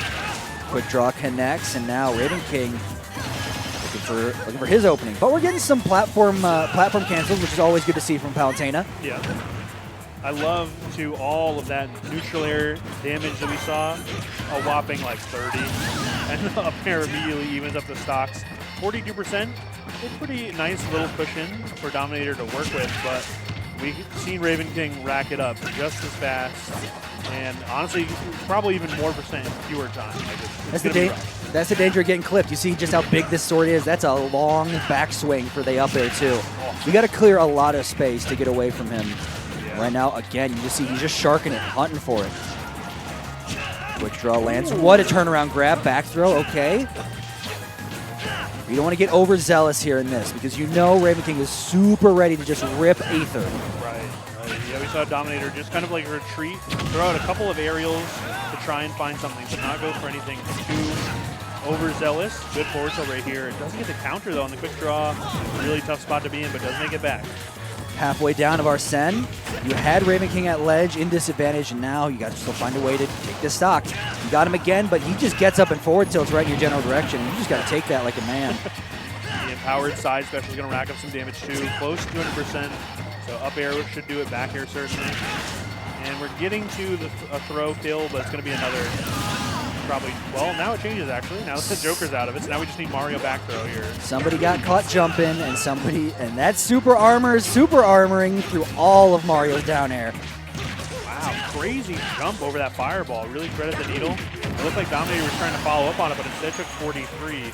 And that cushion might be huge actually for Raven King to try and run away with it here instead. Yeah, this is where Raven King, okay, pressure with down gun. Off stage, yeah, waits out ledge invincibility. A couple of little gunshots there too to stop the approach. Exactly. If you're Dominator here, Raven King is just standing at ledge, but what do? I mean, you have to find something to do here, but he's not going to let you in. This is your opening. Oh, sour spot forward air. I mean, he's still at ledge. There's still hope for this, but you have Arsene online. Oh, but it's just about even too. Raven King lost a lot of Arsene right there. He's going to lose even more with the throw. Big opportunity for Dominator here. We can keep up the ledge pressure, and what a response that is. We're going to game 3. Very, honestly, talking about what can you do at ledge, everything. Take the stock, I guess. That's a really good option. Yeah, found a way to take the stock, found a way to keep Raven King in disadvantage and push the pressure, and then eventually it was just neutral get up into forward smash. Didn't even need to dunk him. That works. Honestly, we saw a lot of jump from the ledge historically, too, so I like that response to be like, I think you're going to mix it up, and I think I know exactly how you're going to want to. Ooh, does he go Incinerate? Oh, wait. Oh, that wasn't different game. Different character. Yeah. Palutena. And then what are we going to see here from Raven King? Are we going to see something crazy? I mean, Banjo. The Ike and the Joker have really just held it down. Banjo. Captain Falcon. All right. Not what I. All right, I'm here for it. Let's go. I'm excited. Raven King Nation, let's ride. All right, it's going to be a very interesting start here. It's going to be the Palu, which I would say historically did well against Ike and some Joker, but it's going to have to go up against Captain Falcon first. So we'll see how that works. Already off to a roaring start here. Big neutral air into the grab. Just about even. Okay, we're seeing some Palutena combos for the first time from Dominator. Especially these Nair trains. Yeah, you need to be very efficient with them because they're not going to do a whole lot themselves. It's what you do after the fact, right? Yeah, it's how you finish it. Exactly. Whether it's off stage or even if you capitalize on the stage control, lead to like one of those back airs near the ledge, that's what you need. Like the Nairs don't really do enough on their own. Wow, the Falcon dive. Such a charitable move. It's so gracious. Yeah. It's so generous with its hitbox. Hey, there we go. That's what we're looking for. Oh, doesn't get that, and it's a regrab too, but no punish. Misses the spacing on that down air. It's right back to it. Rinse and repeat. Oh, yeah. Yeah, you got clipped. Clipped by a Nair, and you are going to lose that stock. But, you know, you made the rest of the game 2 work with, or at least game 1 work with mainly Ike and Joker, so Right. I expect nothing different. Yeah, Raven King moment. I was going to say, yeah, Raven King Joker can do it all, really. It's going to be like Will Dominator to let that happen, and right now it doesn't look like it. I mean, 62% just about unanswered here. Big grab here. Back throw's going to set up another edge guard. Basically, every explosive flame has missed. It does kind of cut off some of the options, but it seems like Raven King is not falling for him. No, he's staying steady. Not falling for any of these really over enthusiastic tricks. What we got here? No dash attack. Instead, just waits for the jump from ledge, lands the forward air, and takes the second stock. Takes the first stock off the Palutena. So here comes the Joker. It's a big, big stock. Oh, yeah. And at 111, already Raven King's punching up. Oh, big Nair. Reversal, though. Dominator able to get center stage. Goes back and just retreats with some guns. Big opener for Raven King, though. Dominator looks for a big swing with the up smash. And what a route. Gets around all the huge hitboxes from Raven King. And they're both just swinging right now, looking for any opening. Just jumping. Yeah. They're just like hopping in each other's faces. Neither one wants to overextend. Arsene is just almost here. All right. Right. Wow. Right there. There he is. Right on time. And there's that forward air. Also right on time. Joker ditto here as Raven King goes down to the last stock here in winter semis. Does Raven King have one more last surprise up his sleeve? We'll see. Right now it's looking pretty good. The edge guard is kind of working out. Big opportunity though. The reversal is so much damage. Arsene is such a help right there with the empowered side special too. Seeing 50 and counting right now. Yeah, and here comes Arsene for Raven King. Needs to make the most of this. Has to find the stock right now. Down smash, not going to do it just yet. 100% center stage. Down gun. Really putting on the pressure, but he still has that tether. Oh, that's a lot of Arsene meter back for Dominator. That is huge. And also we're losing all of that meter for Raven King. That gentleman's not going to do it. No. Arsene comes out though for Dominator. Raven King just runs out. 154 with 2 stocks remaining to 103 on his last stock. Could this be the end of our hero, Raven King? And oh, not just yet. Still surviving here, but the back air center stage is enough to do it as Dominator is going to take a wing per character. Yeah. Something to think about. Math is great. It's great. So far, Arcdice off to the races. He sees you see an Incineroar as a Falco, you are licking your lips. Yeah. Like, I'm going to drink that milkshake. I drink it up. I didn't think birds. Give me your percent. Birds can't drink milkshakes. They don't have lips. Well, no. I think birds. I don't know. Are birds lactose intolerant? That might be something. That might be a different problem. Yeah, but birds might just be lactose intolerant. Looks like we have a lot of problems going on right here, but it's now actually Arcdice Oh my somehow gosh. in the hot seat here. I thought it was Sir Dank who was the one who had to worry, but bit of a reversal here. Wow. Wow. Broken ankles like he's MJ at the Staples Center. Seriously? I forget. Well, that one got away from me. But gosh, what a just Polish hammer up smash. Just waited for it too. And then, you know, I always say, like, in every interaction, someone has to be the Washington Generals. It was definitely Falco that time. But this is an interesting dynamic here. I was going to say the down air is something you have to worry about. And getting around that back air is so tough as a Incineroar because of your lack of mobility. But we have the pit now instead for Sir Dank. See what happens here. A lot of damage already on Arcdice, though. Yeah, I love seeing how top players make Sephiroth work, how they maneuver with Sephiroth, because it's not it's not an easy character to play.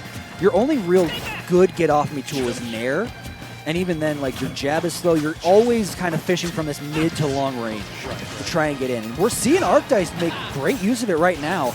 as that sweet spot is like, because the sweet spot's also in the middle of the sword, which is kind of wacky and causes some unique spacing situations. Yeah, they got a little ambitious with the design of Sephiroth too, because there's also moves where it's at the tip. Yeah. You know, but it depends on the action of the sword.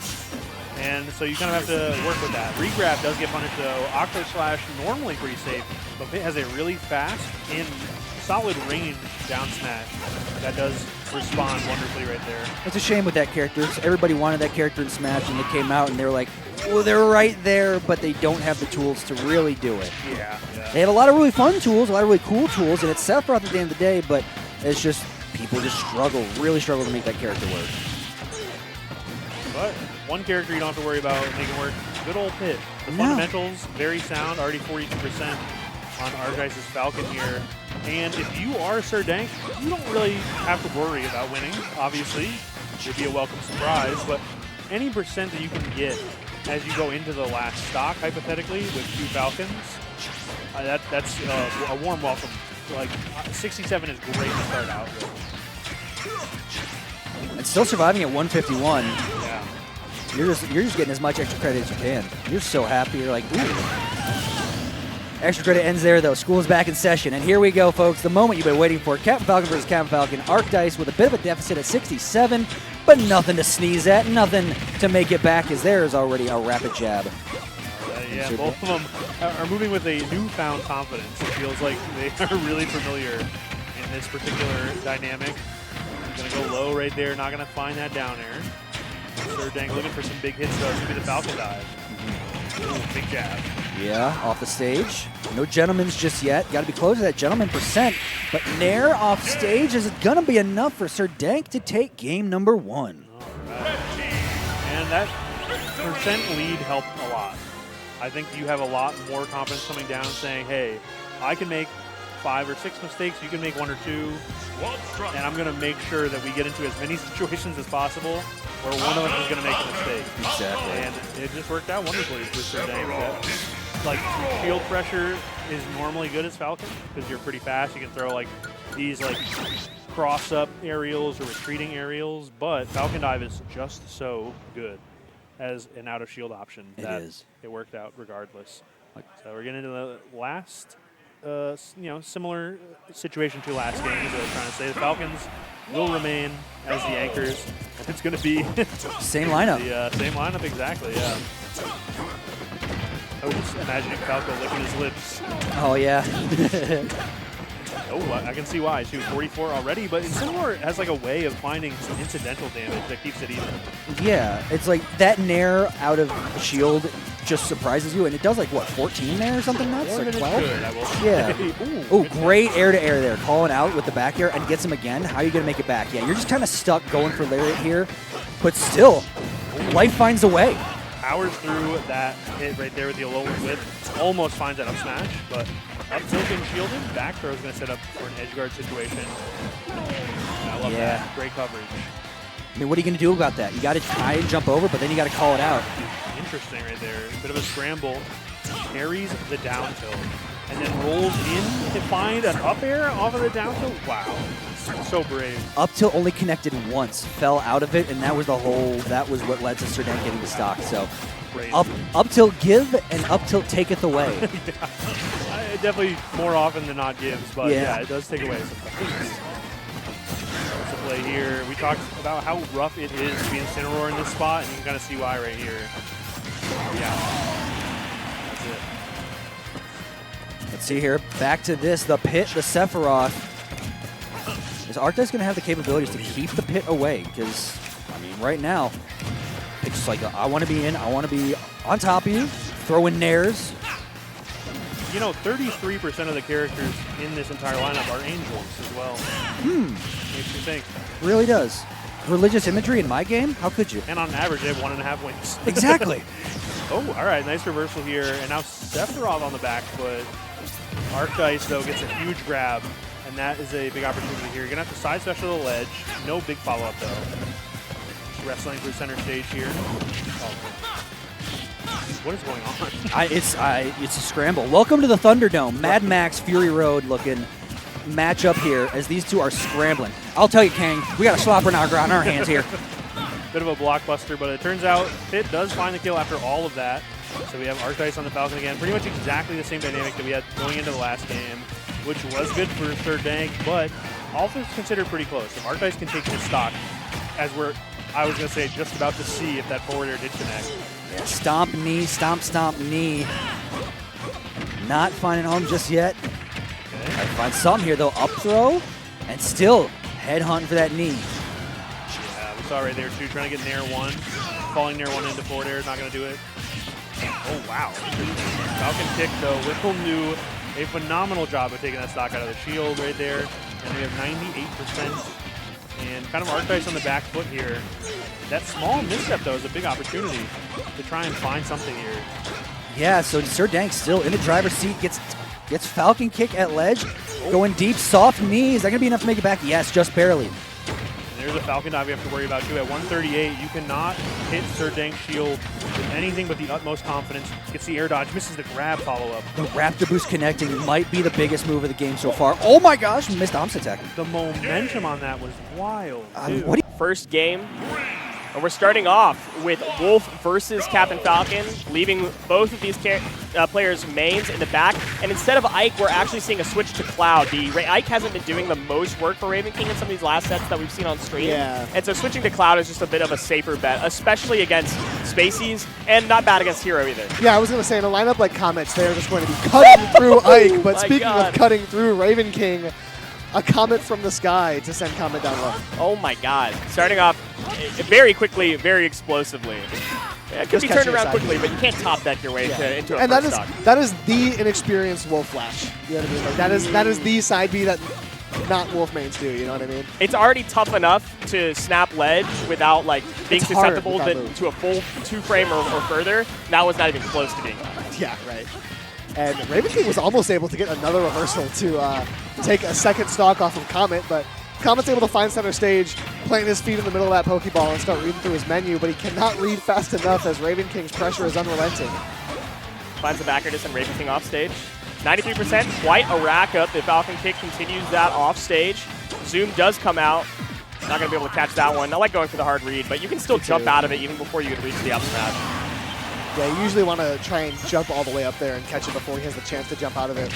And I do, just waiting for the tech in place. Comet with a little bit of confidence might be a scary demon for Raven King to vanquish right now. Off stage, the up B is going to find the mark.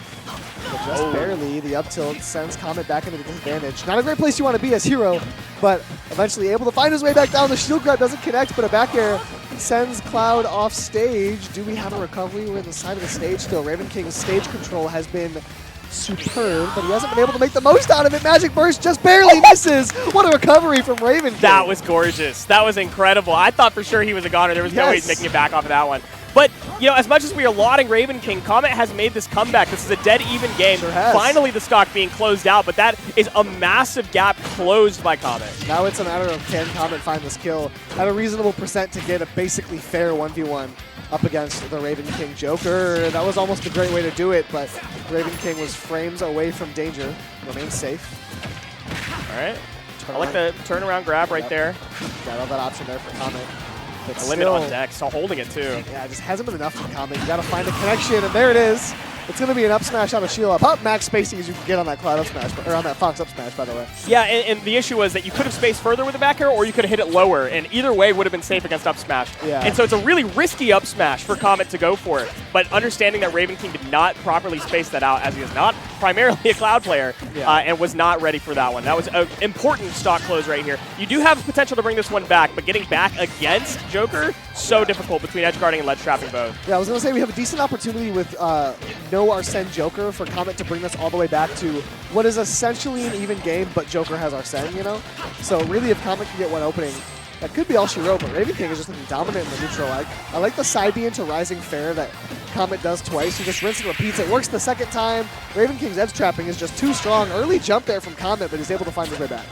The well-spaced forward tilts have been scary, but Comet still goes for a neutral. Get him slowly paces his way back to center. Finds some shield approaches to the center, gets some combos out, and has evened this up. We're now in that Arsene territory. All right, well. Oh, Joker forward throw just takes it. Comet was definitely not ready for that DI, probably holding hard out to avoid some sort of follow-up off of the down throw. Right. But whatever the reasoning behind holding out might have been, it surely did not work there.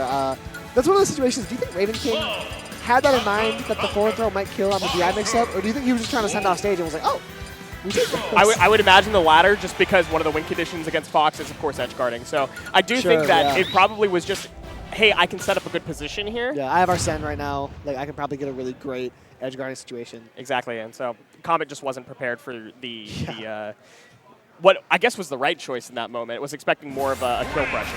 Sure, yeah, I can't say that I should not move kill, but whatever does the trick. Sending out Hero first this time, putting Wolf a little bit further behind, as getting your getting your side B stuffed out by Falcon, who is not only great at edge guarding, but that downer is just so fat and active. Call him Jack Black, and it's just so difficult playing a character that has that type of recovery. When you have Zoom instead, safe. Yes, right. And if you have that, at your disposal, but if you're not far enough from the stage to safely go for Zoom, that's why this match or this lineup that Raven King has can be so tough for Comet to find any use out of Hero, because Captain Falcon and Joker are just going to be rushing you down and not giving you any time to set anything up, and Cloud is just going to be spacing you out so effectively. It's staying in your grill the whole time. It's really tough to get usage out of Hero, but Comet's done a decent job at it so far, bringing decent stocks, a lot of percentage on in both games so far with the Heroes. Falcon dive narrowly takes a stock. Not sure if that one was even recoverable, but it's close to say the least. And now you're in the same position that you were in game 1, Falcon versus Wolf. You better close the stock out quick or at least maintain advantage state long enough. Wow. That back air not going to be the thing to do it. I like the nair, but Raven King was wise to it. Air dodges right through it. As Comet has his work cut out for him, you really got to find a way to take this stock. If you go into Fox with another big disadvantage, you're not getting the most out of your main. And that's what's really unfortunate. When someone opens up so strong like Raven King has been doing, it's really tough to get the most out of your ringer, really. The School of Sir Dank proving beneficial, 41% on the second character and climbing. Yeah, that Falcon deck was definitely a Sir Dank one to say the least. Yeah, right. Unpunishable though. As the weak hit of Nair still not going to be enough to get it done for Raven King. Yeah, Raven King really dealing with a couple characters that, or Comet rather, dealing with a couple characters that have a hard time killing at these super high percents. And we are really seeing the pitfalls of that right now. So slow playing to center. Tomahawk Falcon kick is one of those risky options that could pay dividends. And I guess it's not the craziest thing when you're a stock out. Right, yeah. You may as well go for it, especially a stock with this big of a percent lead, and Cloud is your next character. At this point, any back air, any juggle could spell disaster here for Comet, as that one is simply going to send him off stage. Tasked with recovering, he does just that. Works his way back to center stage and a great shield grab to gain himself back from advantage. Gains a round of applause from Kevin as Comet continues to surge forward and bring this game back to a very even, if not winning situation. What a sequence there for Comet. That advantage state was everything, forcing a tech at the very end that Raven King had to be ready for, and you had to tech roll out. It doesn't even matter if you don't tech at that point. Tough position, and even back up, Raven King, scared of the gap being closed so heavily by Comet, is going to play this 1v1 main versus main. Right. And this is what Squad Strike's all about when it comes down to just having to, throughout a game of Squad Strike, playing all these different characters, you just got to do what you've always done. And sometimes that's the hardest thing to do when the whole game you've just been on different timings, on different moves. And right now, Raven King winning the battle, but will he win the war? Comet surges back forward. Tech situation goes in his favor this time, and the damage right now favors Comet. But with Arsene on deck, you can't imagine he feels too comfortable. So difficult for Raven King to find feet on the ground, because when you have to shield against Fox with a character that does not have a great out of shield option if you're facing towards him, it can be very, very difficult. But it's just feast or famine. Both of the advantage states of these characters are so deadly that you can just see them scrapping for the opening and otherwise not getting close to each other. The way Comet is using a high nair right now is absolutely gorgeous. Now we're in that spot. How do either of these characters find a kill? It's Fox, he's in that kill percent. You know he's going for those openings. But Joker with very limited options. As the grab, though, is going to send off stage. This is what the flowchart needs to be if you're Raven King to win this game. As Comet with a very high recovery finds his way back down. He's fishing for the down throw. We're almost at down throw kill percent against Fox right now, but another unfortunately poorly DI'd option sends Comet to an 0-2 in best of 5 territory. Yeah, and that was one where, you know, pushing 160%, you gotta imagine back air has a chance to kill there anyways. But certainly the DI did not help, as Comet has found himself in situations where he has to make a big play at the end. He hasn't been allowed to play comfortable and play the bread and butter yet. And it's like Raven King's thinking about a character switch. It's fair, but interestingly, like trying to get off of the cloud, that is where you lost a lot of your lead, was on that cloud. But choosing to send it back Makes sense to me. Yeah. Falcon's still going to come out first, I have to imagine. I can't see a reason that you would go for a positional swap at this point unless you're expecting the hero. And he is expecting the hero. Yeah. He swaps Cloud out to face it, and that is a better choice. Yeah, that worked out very well. I was almost expecting Comet to switch up the order at some point, or maybe even put Fox a little bit earlier so that he can get a nice, comfortable stock out of Fox, because he's been coming in with Fox from deficits a lot. So it would almost be beneficial at this point to not have to make a comeback as your main as Comet, but he's going to stick to his guns and trust the anchor. The hero comes out to a better start than earlier right now. Yes, much slower pace than both of the openings for the first 2 games.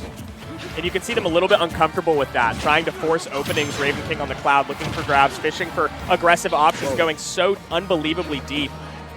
Trying to close it out. And it's working, honestly. Comet wants to slow down the pace, sending out the hero first, but it's not paying out.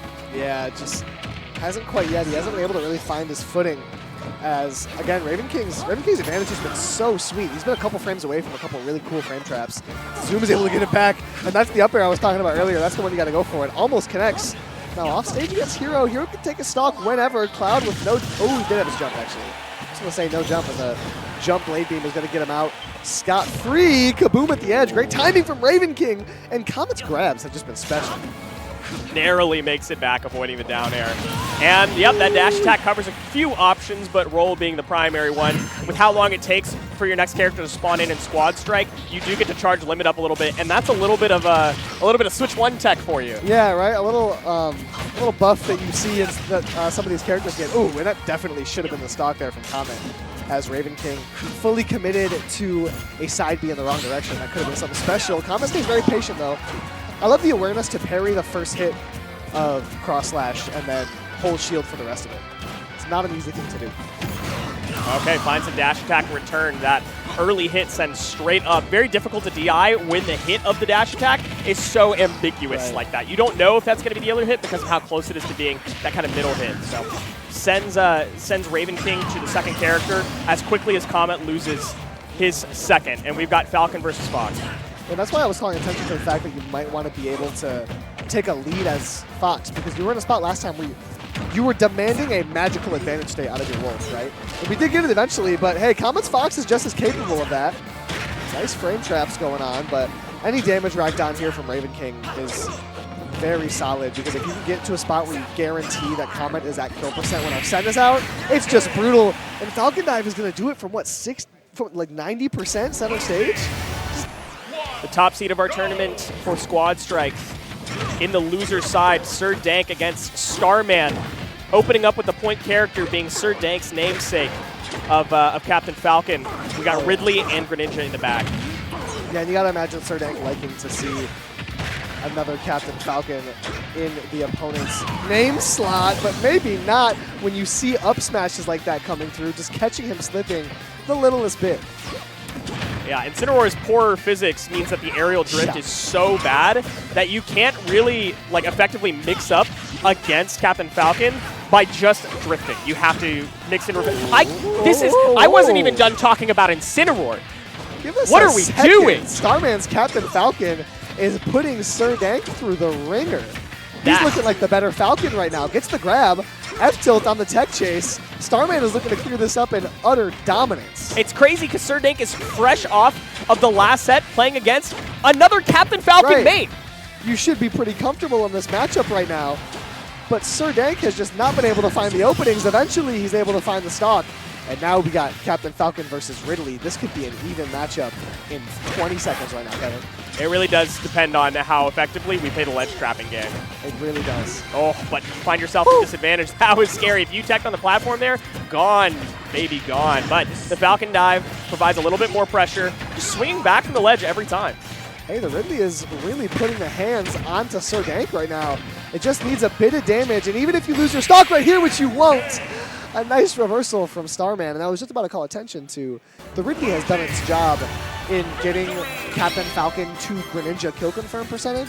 because that really is the function in that type of matchup. Really, Captain Falcon is brutal, right? But he really made it look solid. Starman was looking good up there. In that last position, Dank went for something we've seen a million times over from him, which is up air chains into a Falcon dive to predict some movement. Yeah. But it seemed like Starman not only was ready for it, but read it out by drifting in and DIing in to avoid the Falcon dive out to potentially die, Right. and then going for an immediate back air when you're out of hit stun to close it out. Understanding that Dank's desperation to find some sort of quick recovery in what was Yeah. ultimately a big, devastating deficit was too desperate. Yeah, and a lot of that desperation was caused by how well the Ridley had been doing.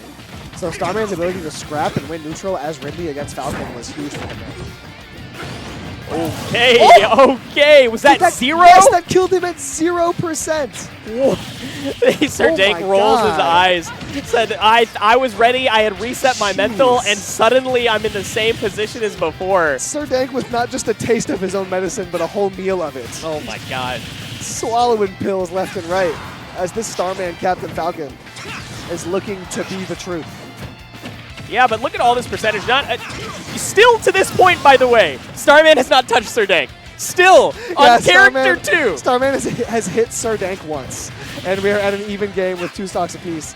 Sir Dank might extend on this lead dramatically. He goes really deep for a down air. I love the idea, but Ridley's vertical recovery just too far.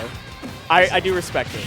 I do respect it. And Likewise. now Starman has finally found his second hit on Sir Dank the entire game. And Sir Dank has turned this around despite having not only a really sad game 1, but a devastating start to game 2. Just like nothing faces him.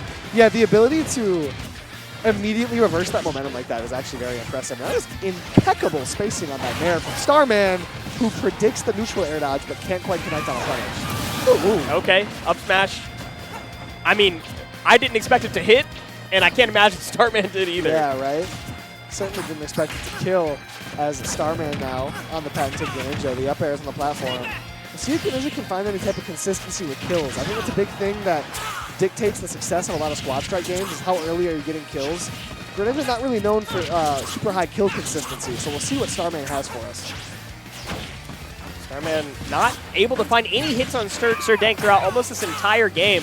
Has found a little bit of an opening right there, but you cannot find the up smash as long as Sir Dank DIs out on that platform. And the down air into up smash from Sir Dank closes out game 2 in surprising fashion if you watch the first 10 seconds. That was dominant from Sir Dank. That was, ever since that first interaction where he died on accident, it was just an absolute clinic from Sir Dank. He was looking solid.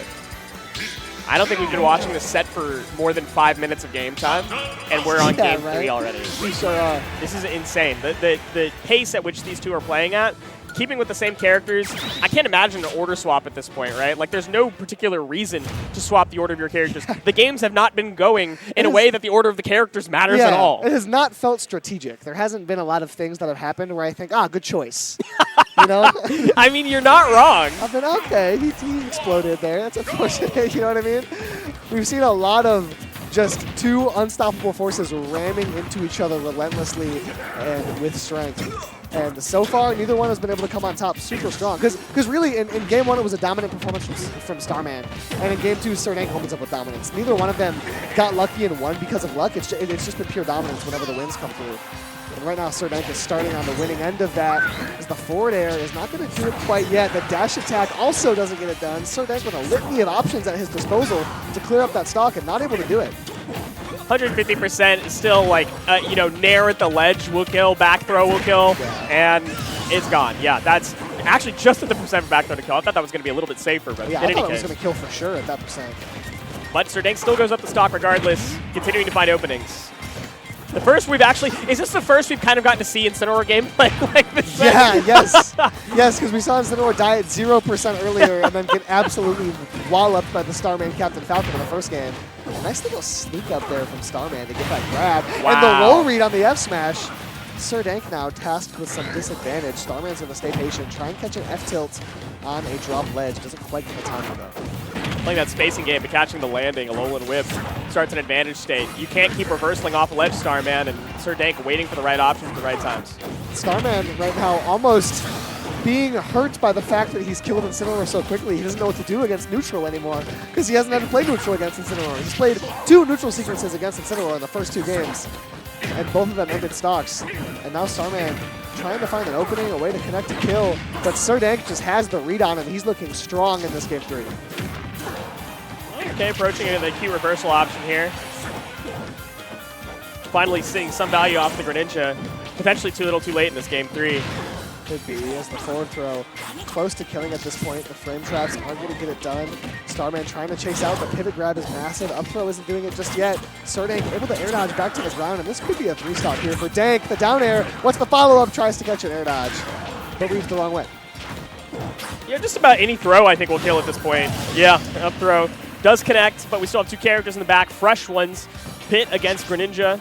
Still not super unfavorable for Greninja, but finding the openings, like you said, can be the difficult thing, let alone the confirms.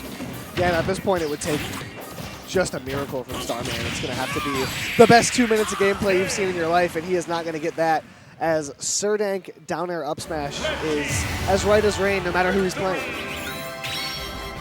Be it Captain Falcon, be it Pit, he's going to find those kill confirms. And that's another one of those things that I was talking about earlier that benefits Serdank in the sense that he can carry over certain things. All of his characters, or at least the way he plays Pit specifically, like to be in that range. They like to have you kind of just diagonally above them or just below them. They get those same types of kill confirms in the same spacings. And it really works out for Serdank as he's able to play the whole game, seeing similar zones on screen. If you think of each character as a range of threats, Serdank is allowed to look at each character as having a similar threat range because they can each kind of cover similar areas. Right, and the hitboxes cause similar effects on the characters, right? The angles of Pit back air and down air send at the same angles as Falcon down air and back air, right? So. Yeah, it allows you to be a little bit more anticipatory with your follow-ups and the ways you position yourself. As we're seeing a mix-up here for Starman, no longer favoring the Captain Falcon against Incineroar. We're going big body against big body. Okay. Finding a better opening here from this character positional swap, finally seeing some strategic gameplay. And the angle that sends at, that's just disgusting. You can't do anything against that. Yeah, there's so many characters that just straight up don't have the tools in their toolbox to make it back from that. And Incineroar definitely being one of them. As Starman finds a safe side view back to ledge. And Serdank putting himself in a risky spot. Even though he is Pit, Ridley edge trapping is about as scary as it gets in the game. You can still take an early stock off a Pit if you get risky. Okay. Reversing the ledge trap situation right now. The Space Pirate Rush comes out a little bit too early. Finding a down throw into a back air, not going to confirm just yet. Arrow's a little bit annoying, but nothing doing in confirmation. And now you're off stage. Let's see if it is after that connect. We found an early successful one from Starman, but since then nothing has quite found the mark as Serdank is able to tie things up here with that side B. I did not know that was a confirm. Down throw up smash, for real? And there's also no way that's like the one to go for in that spot, but Serdank just opting for consistency, tacking on some damage. Yeah, that's important. When you're about to even up the game, just making sure that you go for consistent damage and you don't throw yourself in a horrible position, especially when you're playing a character like Pit, who's so measured, who has the potential to really slow down the game and take advantage of being able to be in control of the pace of the game. You don't want to go for anything overly risky to put yourself on the back foot. Right. You just want to play as patient as possible, and that's a great way of doing that. Just jump up and wait for that air dodge. As Starman's landings have been getting caught very consistently. That's one thing that Serdank is going to do no matter who he's playing. He's going to catch a landing option as the Falcon kick goes through the up air. Okay. Going really deep, but Pit just has too many jumps. It's hard to find that one as long as Serdank's playing well. But catching a roll in, back throwing off stage. Yeah, that Captain Falcon back throw gets it done. Falcon Dive is going to send Starman deep into disadvantage. We'll see if the Captain Falcon can find any of the same type of success we saw earlier as Nair 1 into Nair for Serdank. Doesn't do it, but the down air is more than enough to get it done. We got one stock versus one stock. We see this all the time with the mains. Okay, catching narrowly with the disjointed up tilt. Serdank waits very patiently, and he is rewarded with a Raptor boost. And now the get-up attack is not the option there from Starman. And the F-Smash almost ends this set with emphasis, but Serdank now forced to win a couple more neutral interactions. Make something happen on his own accord. Starman trying to find any landing that he can, but Serdank is relentless. The down air is a nice recovery mix-up, but still Serdank catches you with an F-Smash. Falcon Dive sends Starman off one more time, potentially one more time right now. You have to survive the ledge trap and hitting on a nice change of pace from what we've seen thus far. Yeah, I've noticed Karu likes to send out the main. Karu likes to mix up when he sends it out, and Atada tends to send it out second, which is unique. Usually you either see the main to start and kind of break open your opponent's game plan, or to anchor. But we see Atada send the main out secondarily. The idea being that if you take an early deficit, you can maybe come back with your primary character, and if you have an early lead, if you get to that character, you can finish it out early as well. It's a momentum-based choice. Yeah, I like that it kind of is with the intention of ensuring some safety, ensuring a close game, and ensuring some stability, which is going to be very welcome after that set we just saw. I can't believe that minecart still grabbed Karu as he works his way back from ledge. Yeah, a lot of pressure right now. Making Richter Steve look even? Yeah, I mean, I get it. This guy is probably the best Richter. He's probably the best Belmont in the States. Yeah. Yeah, He might just be, as we're seeing some very solid pressure. And, you know, Richter, ooh, a nice back air. And Richter was one of those characters that we saw in the early days of Steve's dominance. It was kind of like throughout Meta Knight, people were like, no. Yoshi's the one that beats Meta Knight in Brawl. That's the one that does it. There was a lot of that early in Ultimates Meta where it's like, oh, it's Robin. No, actually it's Richter. Like, Richter was definitely one of those characters that I saw thrown out from time to time. And we kind of see that ways that Richter can gameplay against like early Steves and people who don't like main the character. Looked pretty effective just then as Atada now stuck on the nest, who does not do too well into Richter. This is also not the easiest matchup here for Atada. That's very interesting because theoretically, like, the win condition is clear, right? Throw Richter off stage, play strong edge guard, For but sure. I can understand that. How are you going to get close? Exactly, Yeah. you can't approach. How is one of the stubbier bodies in the game going to get anywhere near Richter? And a Richter who is covering space as effectively as Karu. You know, sometimes it can be easier to break through the zone, but Karu is just putting on a clinic and maintaining that space. Atada with 2 PK fighters at his disposal right there. Eventually a back throw is going to do it cross stage. Sending out to the second character, Kazuya comes to the screen.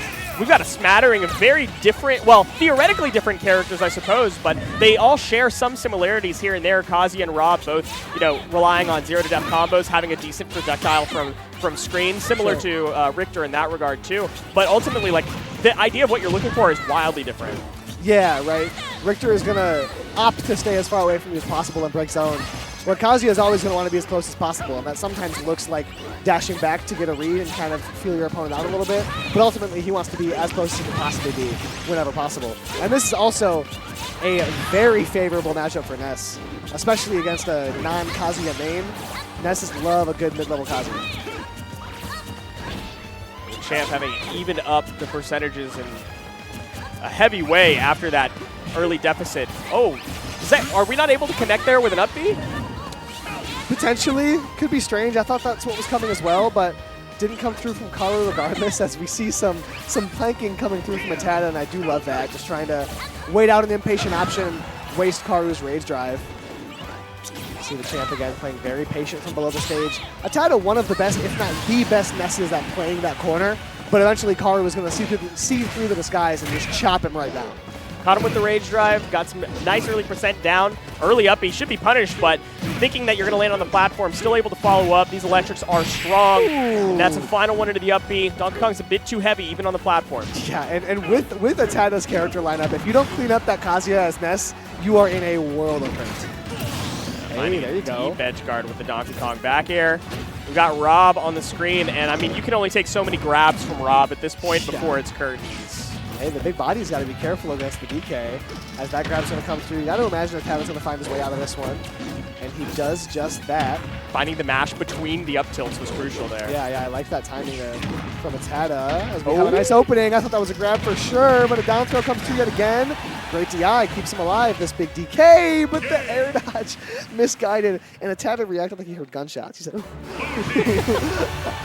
Tragic way to go out when you correctly found the DI.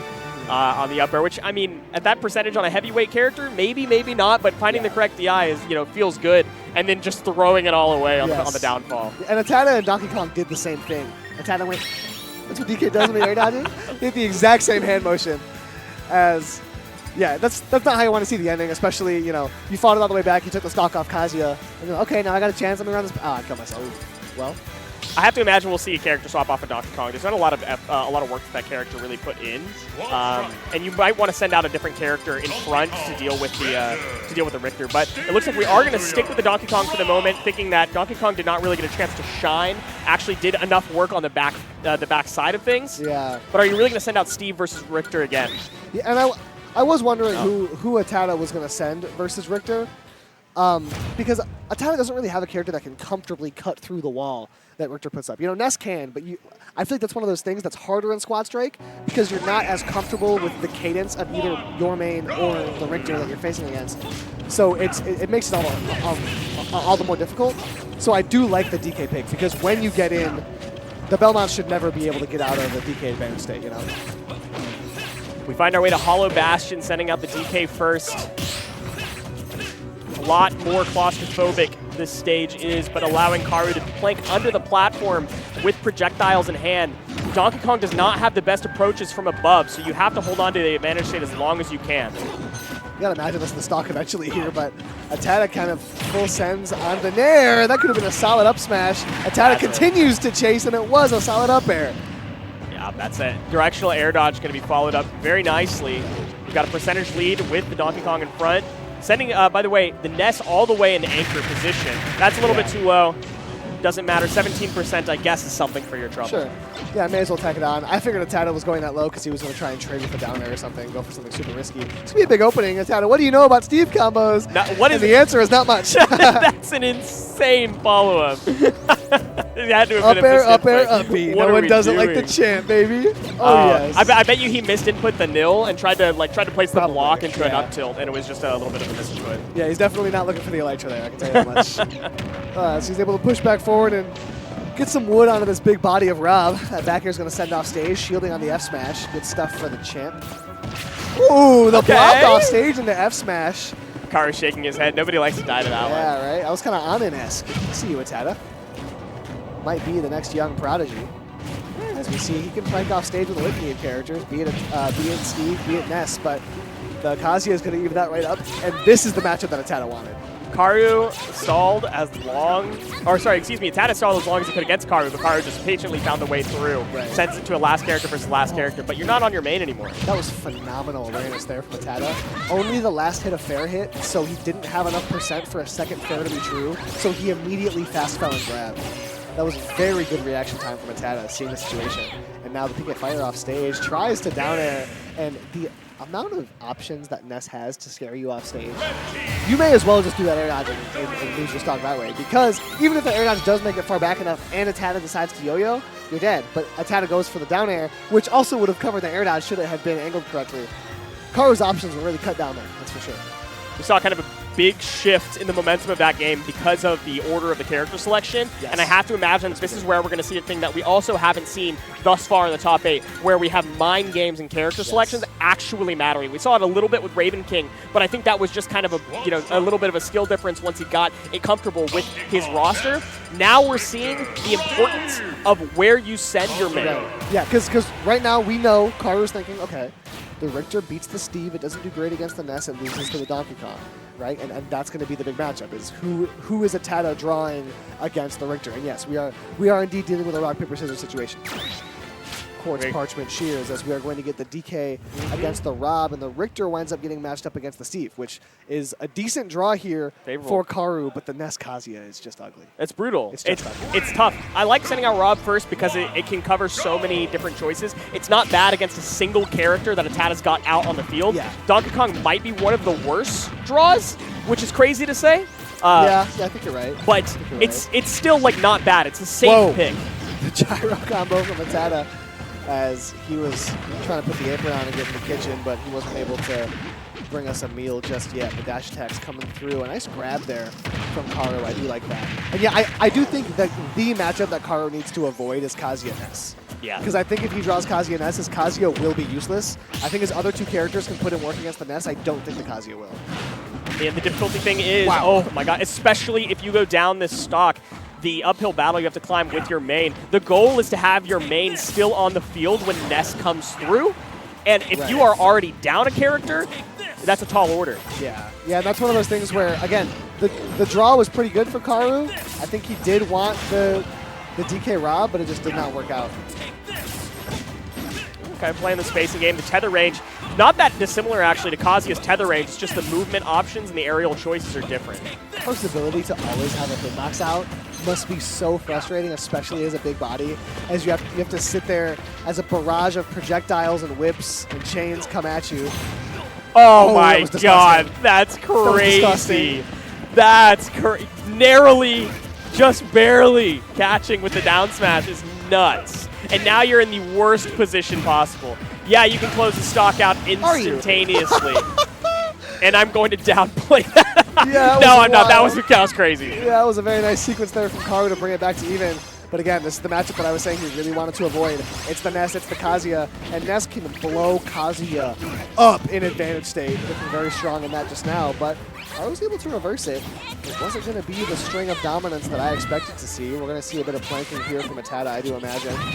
Yeah, we switched up a lot of the move choices from Karu, a lot of aerial approaches, and then only playing around the electrics when Atada needs to overshoot to avoid your aerials.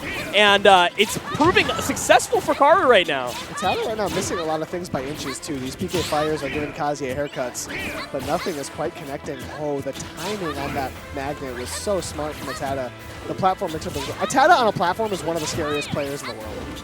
He can't touch the ground. Electric's going to come out. Like, you have to play up there, and then Karu either has to correctly time an up smash, fish with an up B, or wait for you to throw out something unsafe against his shield, which is not going to happen for Atada. Yeah, and the answer here as Atada is you plat camp. You plat camp and you plank on the ledge. As plat camping as Ness against Kazuya is so difficult to deal with. That up air would have finished the job just there, as Karu has to be delicate with his approach now. As 120%, you're off stage. Rage Drive might not be able to take you to the highway of victory. He's sending you off stage. How does Atada get back? It's going to be the edge pressure here yet again. We have a nice threat of Rage Drive available, but to what end? I think that any move actually takes out Atada. There's a lot of plat. Yeah, I mean, you're exactly right. The stalling on the ledge is crucial in this moment.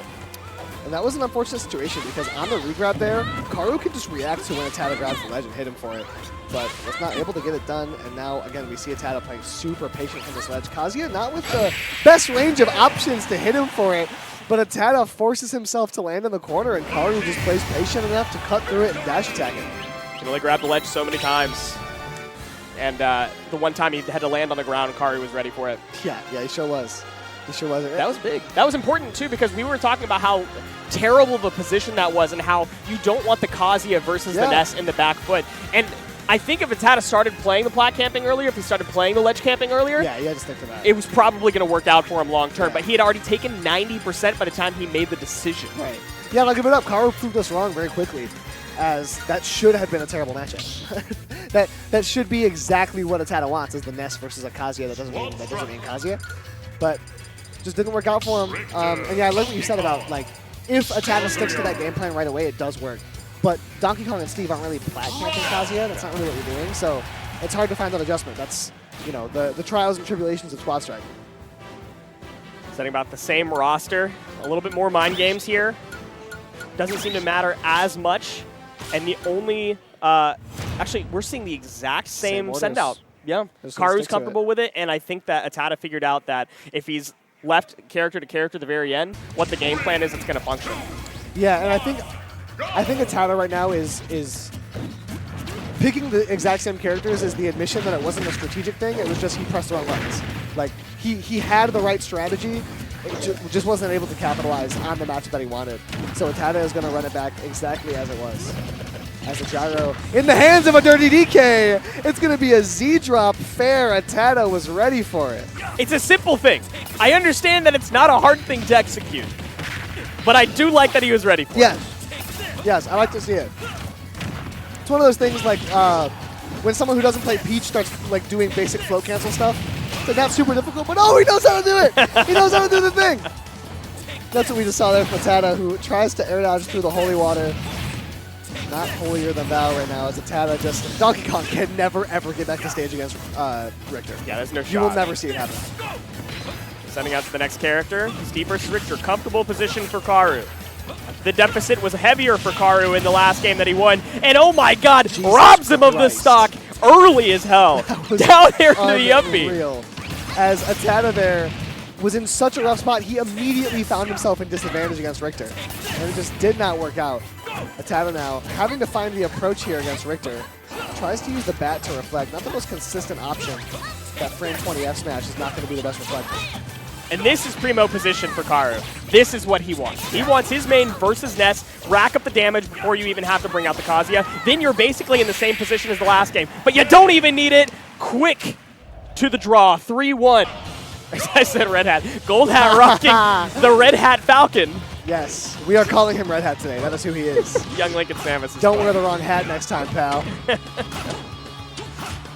Okay. Just shenanigans right now. Try to swiftly take that stock out. Yeah, 2 attempts in an up B side or in an up B down air. As Dominator now, or Gold Hat rather, with a chance to kind of reverse things, but Dominator, every option Dominator has picked so far has been the boldest one. God. Sends out some back airs to try and find some normal, but it's a Nair 1 up tilt. I don't think that kills on a different stage. I think that the Maybe camera not. box on PS2 is just so high. It's pretty brutal. That's crazy. I've definitely seen that move do some nasty things. I bet on Smashville it does too. Smashville you get some ugly ones, but the run-up jab here from Gold Hat is finding a lot of success. He's just able to kind of play this check game, run up, get some parries, get some other damage on. Looking solid as he has to find the landing. Very few options at his disposal as Dominator wasn't able to close it off. All right. Just keeping the ledge trapping going. Nothing too crazy. Trying to maintain the advantage and just run up smash, you know? Yeah, Sometimes that's all you need. Whatever it takes. Just kind of saw through the guise of movement that Gold Hat was putting up. A few extraneous jumps was just put him in a rough spot. Dominator was able to run through it, cut through everything. As now on this platform is Gold Hat, who is struggling to find the landing with Young Link. The disadvantage almost spelled disaster. Getting full value out of this Arsene too. Finally it goes away, but you even up this game very, very quickly without too much worry. Sure do, as the Young Link has just not been able to find footing, not been able to find zoning. In the back air, blisters him off to the right side of the screen. Dominator with a very strong performance on the Joker. Florida shooter number 2 coming to the Midwest. Okay. Oh, wow. Yeah, that's Oh, another we have our Arsene set out. pack on deck. Oh, yeah. That's Charge. a full charge shot. Yes, yes. The charge and charge shot means charging Arsene right now. As all the way back on deck could find you a disgusting stock here if you're Dominator. The drag downs, the grabs, the DI read on the Okay. down air as he tries to double dip. We're fine. What are we worried about, man? What are we worried about? Nothing. You gotta Okay. relax and set your feet here. Your relaxing is not happening for Gold Hat right now. Yeah. Throwing out smash attacks, up tilts, anything that'll kill. Yeah, right. Because like, really the answer here is to try and set your feet, get a couple conditioning things going. We're just not able to find any openings. The down tilt, the up tilts, kill confirms galore, and it's going to be jab down tilt, whatever gets it done. I love that Samus's jab 1 doesn't connect into the jab 2, like true, because it Right. causes so much panic from whoever you're playing against to pick a choice. Yeah, it's just one of those strangest mix-up forces in Ultimate. I love seeing those. But wait a minute. Gold Hat, without ever being calm and without ever setting his feet, has brought this game back to relatively even footing. But down but not out right now as he's able to find his way back to the stage. Barely avoids that up smash. Attacks on a back air. Gold Hat has a bit of conditioning in his court when he needs it most. And wait a minute, that's a lot of damage. He might just chase Gold Hat or Dominator all the way off stage. Oh, he said, who's getting desperate now? You're trying to throw out up smashes. You're trying to throw out smash attacks, Dominator. You're looking like Gold Hat when you had the 2 characters on the screen, and Whoa. it might spell death for you if you're not careful. Look at how many up smashes we're throwing out. Oh, if Mario had a top hat on, both of those up smashes would have connected. But now, Gold Hat off stage, trying to work his way back. 300% total. And in the end, it's a jump scare back throw from Gold Hat that does the trick. That was quick. That was a reversal of fate in the most Sure was. disgusting fashion. Gold Hat coming back from what was quite a deficit whenever Dominator was ultimately fully in the driver's seat until he started throwing out smash attacks like no one's business. Yeah. Yeah, and then eventually Gold Hat hit him with the brushing flies off of you back throw. It's just like, Yeah, oh, go! get out of here. It's like you woke up from bed with a spider on your chest. Ah! That's same as back throw. But it worked out surprisingly strong as a kill move if you don't have the DI mix up. If you're trying to DI out to avoid a down throw confirm, then you never know. You never know. We saw very little out of the Young Link on Gold Hat from Yeah. before, so we'll see if we can get any more value out of that as Yeah, the Dominator Young- sends out the Pallet. The Young Link got dominated. Yeah, just destroyed. Yeah. Did not do much. So I would definitely like to see some more prevalence from that character. But it's a really tough lineup for Gold Hat to go into with the Young Link. We do switch out the Palutena here and sending it to the front. And I like that there from Dominator, just opening with some consistency. Got a little bit lucky with the Samus draw right away. It's definitely what you want. as Palutena. Take it patient, take it slow. Okay, maybe maybe getting a little bit more concerned now. Yeah, we saw a very aggressive version of the Gold Hat Samus earlier on, and now we're seeing kind of some slower advantage, some more conservative options. But maybe that'll change the moment we see some disadvantage. Just lands with the charge shot, follows it up with the dash attack, looking nice. And yeah, we're seeing the conservatism go right out the window. 2 forward airs, and an F smash, and a down air, as the aggressive options come right back out to form. Gold Hat with a very strong stock. For a character with some of the best physics in the game, Gold Hat kind of just made Palutena look super floaty, catching every landing, not giving no mix-up on the recovery, taking out Dominator's swap character instantly by sending your main at the front. Yeah, just couldn't find footing in any kind of way. As the Dominator Mario, we also didn't see too much work out of last game. We saw the back and forth at the very end, but overall the Mario was kind of put to rest by the Gold Hat Samus. And it looks like we're going to see more of the same as Dominator really looking to make this back. It's looking harder and harder up till almost got the 2-frame off, but Dominator just a little bit too fast for that. Okay, holding down center stage. Oh! Falling out twice. Yeah, unlucky there for Gold Hat, who now is going to have to work a little bit harder to try and find the slow confirm, but Dominator just hasn't found anything. And Mario is one of those characters where if your opponent isn't getting smash attack, it can be really tough to find a kill. Bombs off stage. Really annoying to get back from. Yeah, and if you get hit by one of those, you kind of like feel the pressure to instantly up B, and that can land you in some really sticky situations if Gold Hat's ready for it. And Dominator suddenly on last character. Gold Hat hasn't lost the 1. Yeah, Gold Hat is looking strong as ever. Dominator just not finding his footing. The timing is off. The fair one into the drag down is the magic word, though. Finally, Young Link comes to the screen. Again, didn't see a lot of value out of this character before, but we have time this time. We have only one character to fight through. Yeah, nice little string right away from the Young Link to put some damage on. Oh, wait a minute. The extensions, triple fire arrow would have been nasty. The combo had a nice rhythm to it on the fire arrows. About to start beatboxing on those ones right there, but he did neutral get into it as well. Timing was just a little bit off. Nice. As the reverse gun into a back air from Dominator puts him in a decent spot here. Arsene just running out though. You're going to either have to find a way to get that to come back out, or play the most patient stalk we've seen in our entire lives. Yeah, good proper stall, and now we've got Joker versus Captain Falcon. This is an old classic in Chicagoland. Sure is. And this is not a great matchup for Captain Falcon just in general. So the fact that Dominator has brought it back and gotten a lot of value coming back to the last character, similar to Gold Hat in Game 1, this is a very confusing set. It really is. And right now, Dominator is just dancing on him, Arseneless, with the Joker, but he sells out on an F smash right when the advantage is back in his favor, and right when he has the momentum, he goes for the riskiest option, and Gold Hat just gets all the way down there. A risky option in and of his own, by the way, but wasn't able to finish it. Yeah, Dominator just had everything going for him, and right when he needed to, right when he had the opportunity to step back, he kind of rested on his laurels of aggression and just went too deep. Just didn't work out for him. Looking for a quick 3-0. Gold Hat instantly locks in the same team, same roster. No hesitation. Dominator taking a moment to reset, switching again off of the Palutena into the Wolf for a little bit more reliability. The Palutena this time didn't really do much. And it didn't look comfortable either, right? Like when you're getting your landings caught as Palutena, a character with incredible fall speed, with options to use up B to platform cancel to recover on the other side of the stage. And the invincible button back air. Exactly. There's plenty of options for you to get down, and you could tell that the comfortability wasn't there, so I like the swap. Yeah, it's like getting gimped as Pit. Like if that's happening, your Pit's not in the right spot. You're not in the right headspace. Wolf coming out to the front. We have the reflector to deal with some of these projectiles now.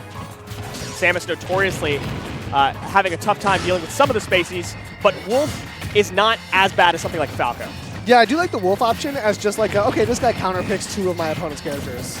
Like, may as well see if I can just get that counterpick battle to 1. And it's looking decent here from Dominator, able to put more work onto the Samus than any of his other first characters have done, so taking a bit of a lead here. But the issue that we often see with Wolf is kill confirmed. Samus is a fairly heavy character with some weird gravity properties, and it can be very difficult to find like something guaranteed off unless you find a good read on a ledge trap. Right. But honestly, the way these first 2 games have gone, if you can take out the Samus without getting dominated, then that's really the key here for Dominator. Because the Samus has been putting in so much work. Yeah, keeping it even on the first stock. Finds the landing, gets back to center, and avoids the grab narrowly in time to get an F smash out. Well placed. Yeah, very safe back air on the very top of that shield. Was able to get the spot dodge out just in time. And yeah, taking the early stock off of Samus is huge for Dominator because that Samus has been absolutely wrecking house. We've seen Wolf try to recover against Captain Falcon earlier in this block, in this top 8, and it has not been great to see. True. Speed of Captain Falcon allows the closure of the first stock, and we still have, of course, Dominator's mains, both of his primary characters, on the back. Yeah, that is exactly what you want to see as Dominator finally has the lead up gun. Puts in a bit of work. You don't see that very often. That was true, man. That's cool. Yeah, right? The up gun onto another platform into some shenanigans. Okay. I love the back air there. Double jumping really high to make you think the edge is safe and getting the back air to send you off stage. And Dominator finally connecting on that F smash that he's been desperate for. Edge is not safe. Gold Hat going to the last character, Young Link. Fire arrows can come out, but it's only a matter of time before they're reflected. Arsene available online and pressuring. Yeah, now Dominator here is the one with the lead. We haven't seen that yet. We'll see how he plays it. And we'll see if any of the risky options are put on the back burner or if that's just how this man plays the game. So much pressure put down. Can he even recover from this? Young Link's recovery is very difficult, and especially when Arsene is out, there's nothing doing. The bomb is not going to get you close enough back to the stage, and Dominator takes his first game in a 2-stock. That was a really pretty movement sequence there from Dominator. It was one of those situations where you kind of have Youngling about as dead to rights as you can possibly have him, but it still isn't super easy to put yourself in the right spot and connect with the right moves to actually take it. So Dominator did a great job just closing that out, kind of hitting the fundamental things that he needed to hit, and give himself a game hit. Yeah, fundamentals like win conditions against exploitable recoveries, right? That's a crucial way to finish out and not let Gold Hat reap the havoc that he did in the first game of that the reversal of fate. But again, that was with Samus. When you put Samus in the front and you don't get the value out of it needed, there's concern. So I have to imagine we're sending Samus back to the back or maybe to the middle just to provide a little bit more security and potentially momentum swap so you don't get 2-stocked. Yeah, that did look to me like a bit of a strategy diff there on the side of Dominator, as that Samus anchor has been able to put in so much work for Gold Hat. But in that game, you send it first, you need Samus to take like 2 stocks. And it just did not happen. And we're seeing Samus right back to the anchor. Wolf still against the Joker, though, front. I do love that for Dominator. Oh, that's a cute swap, actually. Yeah. Keep Joker all the way in the back, knowing that Samus is going to be further in the back, not going to be straight in the front, but still being comfortable putting Wolf on the front foot. Being your weakest character of the 3, I think it's just a standard selection. Yeah, I agree. The Wolf, however, did put in the necessary work against the Captain Falcon in the last game, so let's see if we can see a similar level of success. It's not looking like it, as the Gold Hat Captain Falcon is back out in full swing. Well, this is how we saw the first one start as well. It just takes a second for this Wolf to rack on some damage. Sure does, and I thought that was a back air for sure. That down air was going to connect. No. He wanted the second one on the platform. He's trying to get hot and spicy, but we're cold and mild right now. The up smash connects on the last hitbox of it, and it works out for Dominator, who has a pretty solid lead, and momentum-wise, I would say, is really at this point starting to threaten the reverse 3-0. Yeah, hold down center stage, play that classic Wolf game plan. Go back to the platform, laser camp, and then pressure for center. Yeah, this is that 2019 zoning. Go back to it, just sitting there, waiting for the aggressive approach option, which we eventually see from Gold Hat. It works, though, in the form of the risky down air, and the fire arrow into an up air is going to get it done for Gold Hat. Standard kill confirm right there. Dominator not able to play slow enough. He's trying to cheese it, man. You see that? I respect it. Flood in the cape. Yeah, I respect it, too. That's the Squad Strike dream, is being able to cheese out one of your opponent's characters. Ah, nice. We got the cape. We said we got reflectors for days, baby. I like the sequence here from Mario. We're seeing a lot of kind of unintuitive moves. We're seeing weak hit nair follow-ups. We're seeing down tilts. We're seeing cape follow-ups. Really creative usage of a lot of these moves. And aggressive coverage on the back air is exactly what Dominator needed to give him a comfortable lead here, and it's going to get even more comfortable. Dare? Are we serious? Continuing this pressure. Oh, found the rising aerials. The rising up airs are so scary. Can't continue onto the platform just yet, but it's still a full stock lead. What do we got here? Getting that charge shot up and ready. Goldhat with some great pressure there. Dominator, phenomenal recovery to make it back. I thought that was all she wrote for Dominator's Mario there, but eventually able to make it back. Both of these guys with great recovery tools. Finding the cape at just the right time after the fireball. Back throw, set up another edge guard situation. How deep can you go?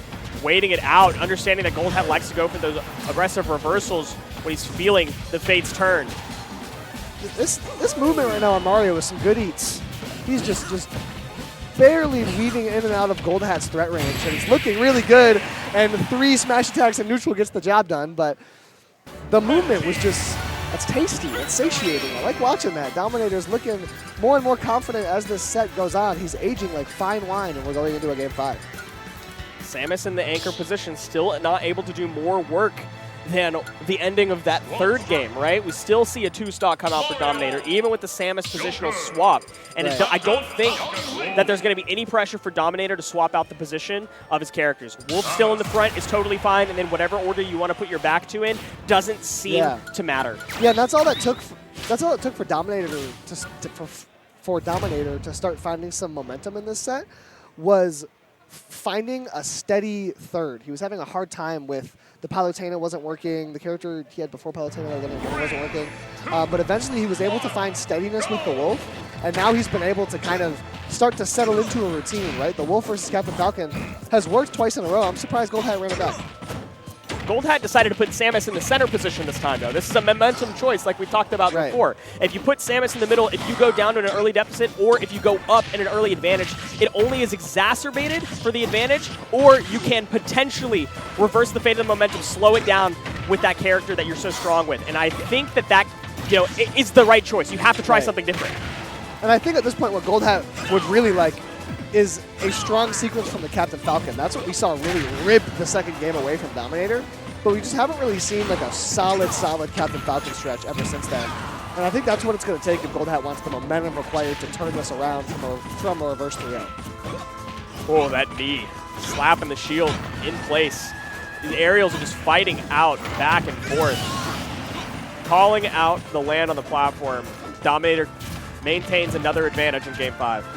Yeah, just great spacing on that up smash. To put him in a great spot. Catches the very last hitbox of it.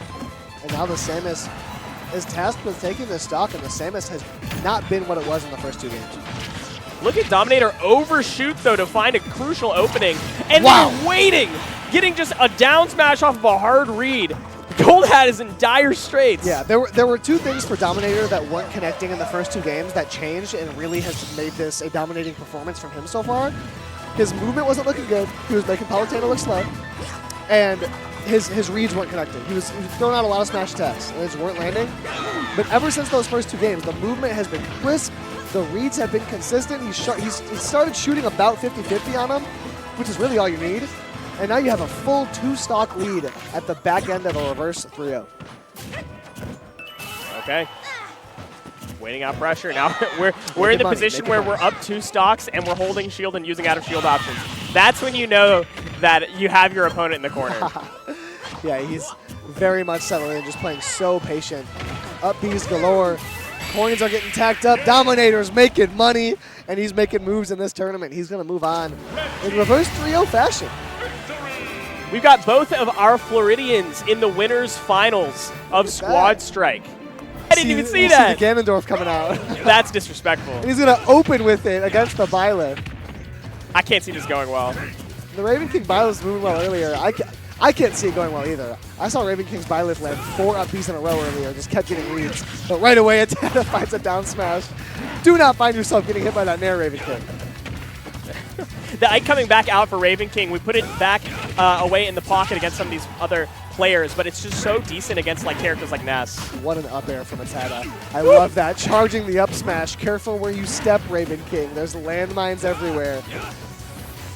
Just wait it out. Oh! Come on, neutral, get up F smash.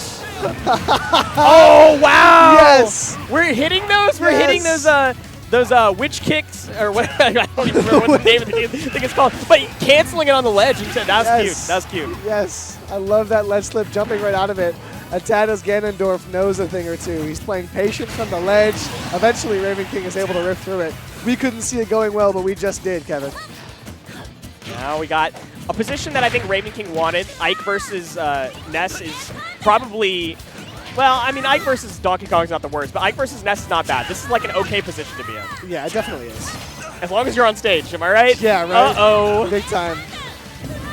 Atada, though, able to make it back. Maybe looking to get aggressive from the corner. We've seen him doing that, or playing very patient on the last stock. Might want to mix it up with aggression as the PK Flash comes through just in the nick of time.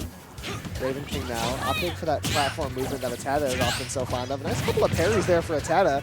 It's going to allow him an opening. Puts Raven King in the corner. The fair to send you off. And PK Thunder against Ike looks like the best move in the game. That move can be just dominant often. Every time Ness gets Ike off stage, you immediately want to let the PK Thunders come out. And Great trying to coverage swat at there. it, too, is so difficult when Ike's aerials that just have so much landing lag. It's just Or about lag. impossible for Ike. If Ness can just block Ike's side B angle with the tail of PK Thunder, there's so little Ike can do. Like waiting out the rising fair and catching with a back air. Just keeping Atada on the ledge. Oh! As Atada though gets lucky with the hitbox of down B, it sends Raven King to the corner instead of towards center stage, and Atada is immediately able to collect. We got Ness versus Joker. Not bad if you can close out the stock quickly. You got a lot of damage out on this Ness, and then you get to play your main versus Atada's Donkey Kong, which could be a worse matchup, I guess, for Donkey Kong, but still, like, you have to close the stock out first. Yeah, and this, I would say, is close to ideal for Atada because you get to fight Joker at that higher percent. Really, the reason that Ness Joker can be so brutal is that once you're off stage, you're in rough shape. So when you're already at a high percent, you don't really mind getting ganked as much. So it works out well for Atada, but he's not able to put on much damage. And now we have our Sen versus DK. Atada just rips through side B with a side B of his own. Yeah, a quick Rebels guard gets an early Arsene out, and a lot of pressure making use of this, the Tomahawk grab. Another grab, continuing this pressure. This feels insurmountable. This is what I was saying, you know, against the main, and you start off this stock with an early read of a Rebels guard on Atada's aggressive option. It really gets him second guessing. Hey, the Arsene flies off the board, and all of a sudden Joker's options to clean up this game are very limited. Let's see if the Atada DK can make a bit of a comeback, or if the gunplay is just going to be too much to deal with on the side of Atada. I don't know what happened there. That looked like the slowest stock take of all time off the forward air. It did. A cheeky option there, the guns into the forward air, but winds up working out on big body characters like that when the hurt box is massive. Yeah, it's one of those where if you post that on Twitter, people say it doesn't count because it was on Donkey Kong. You know, like a lot of things can work on the first member of the DK crew. As I wonder if we're gonna get the Ganon again. No, I there's love shot. the Ganon. If we get that, It worked. He I won put the money first on stock. it. I put money on it. I put money on the no swap. Ganon? on the $1 swap. right now on it. $1. Shake. He's not swapping. He's staying Ganon. No, he's swapping. He's swapping off. It's Donkey Kong, and then he's going to pick literally anything else. No! Ah, $1. It worked last time. $1. I don't have cash on me. I'll Venmo you. Steve is good. I mean, solid option against Ike. Not a terrible option against Joker either. Yeah, for sure. You probably want to avoid the Byleth the way that Atada's been playing this Steve today. To clarify, the Steve is the correct option. Yeah, of course. For sure. But No, I know you wanted to read it out. yeah, You it wanted worked to- against the Byleth earlier, which was the only thing I was thinking. So it did take the lead, so I was thinking he might just be like, well, I was able to sneak one off last time, you know? Donkey Kong has a lot of the same advantages that Ganon has, but For sure. better recovery, better speed. Papa John's. Trying to make it back from ledge right now is Atada. The aggressive up B as Byleth, one of the sword characters that doesn't really fall into the Donkey Kong beats swords thing. Just too strong on the disjoints, too effective. Sorry. Just the worst angle. Atada's going to give up on that. No shot. Is that how it's supposed to work? You don't have a choice there? I guess. I don't know. Atada's just not even close enough to recover, opting out of it. As the Raven King Byleth is looking solid right now. Okay, scoop slow. Still can't get back, though. Raven King free to swing to his heart's content. What is happening? 3 different hits of minecart as Atada pushes forward. Another minecart comes through. Raven King having a hard time getting himself out of this box that Atada is setting up in the corner. Tata phantom mining, no iron on the board right now. Yes. Says, okay, finally I got an advantage state. I can spend some time. And then it goes away. And he is planking. Hey, is that legal? He can do it with Ness. He can do it with Steve. He's going to find a way to do it. Forward air is going to send you off stage. I thought that was the stock for sure. I'm down smashing if I'm Raven King there. I thought it was just a dash attack into advantage state, something safe. Sure, yeah. And we lost the pickaxe now. You can't swing your way back to the center. You've got to go for stage, get back to your crafting table. Nothing doing. He was so desperate to get back to the crafting table. He jumped straight to it. Raven King called it out in cold blood. That was a great up B, though, from Atana. That was a very solid win, as deep as he possibly could. As Raven King is going to reverse it. Is the Byleth going to restock right now? No shot. This matchup is not solid. Byleth can zone out Ness super effectively. It's so tough for Ness to find approaches. And Raven King is demonstrating that pretty well. But Byleth is deep in the kitchen. Okay, getting back right here, waiting out the neutral get up. Atata finds the back air to close the stock out, making sure that it's not too embarrassing of a game two. Right. If you reverse it. Oh. And honestly, you can steal this stock instantaneously, Yes. and it's even. He's very close to doing it right there. The fly mag is threatening. Tata has a bit of consistency with that movement. You wouldn't guess that by the way he plays neutral. He doesn't throw out too much tech at nooch. But the moment he gets that first hit, when he's down, when he needs to fish for a confirm, he'll find it. I thought I was seeing down tilts for sure right there. Atata's burst range play is so good, but Raven is. King's been able to find just enough openings to make this scary. Nice. Oh, okay, mags. across it. How many do we see? The down smash turnaround is a great option for Atata. It sends Raven King to an ugly position, and the up air is going to take the stock. Ness has quite a few options to gimp Joker here. The offstage tether can be rough against the amount of long hitboxes and multi-hits that Ness has to offer. It's drag downs, it's down tilts, but only 33% to speak of. Raven King only needs one edge guard here. Ooh, Air dash was back to terrifying safe there from Atata. I thought that was going to be guns for sure. We have to see an up B. Atata tries to get risky, but Raven King was baiting out just that. It's fine. I was waiting for the back air, and then it's just like, oh, why would I bother? I Yep. can just eat the thunder. Just wait for it.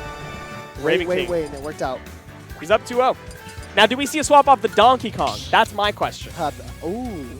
That's my Do question. we go Ness Ganon, Steve? There's no way. Not put money on it again. Different character, I think, but like, I mean, the Joker and the Ike are just honestly the Byleth. The Ike hasn't even done that much. The Byleth has been did doing too work. much. The Byleth did too much. I could see a swap off of Ike into like Cloud or something like that, You know- depending on how this next game goes. Though. You know what's beating the Byleth for Atata? Hmm. Ganondorf. It worked the first time. I'll give you your $1 back if you pick Ganondorf again. Yeah? Okay.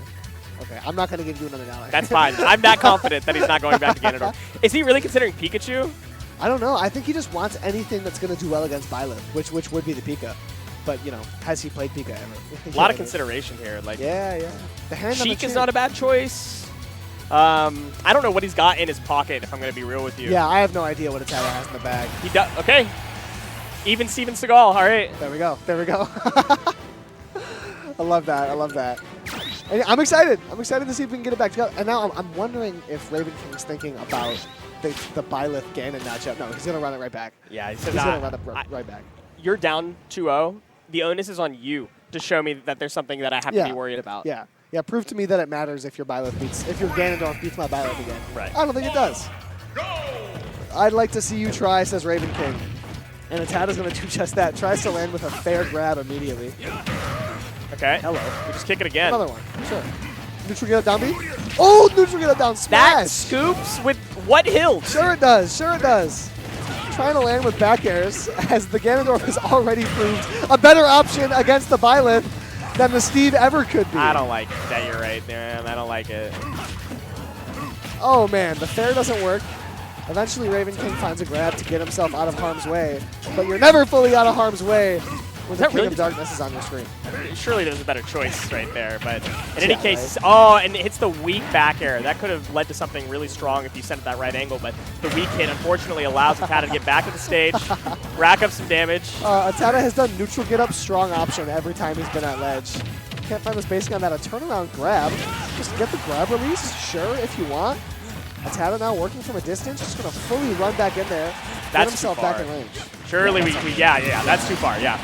Can't, the angles that Byleth can send at with multiple moves are so annoying right. for characters like Ganon to deal with. Donkey Kong immediately able to work it back to an even game as the Ganondorf was a boon for Atata early in this one.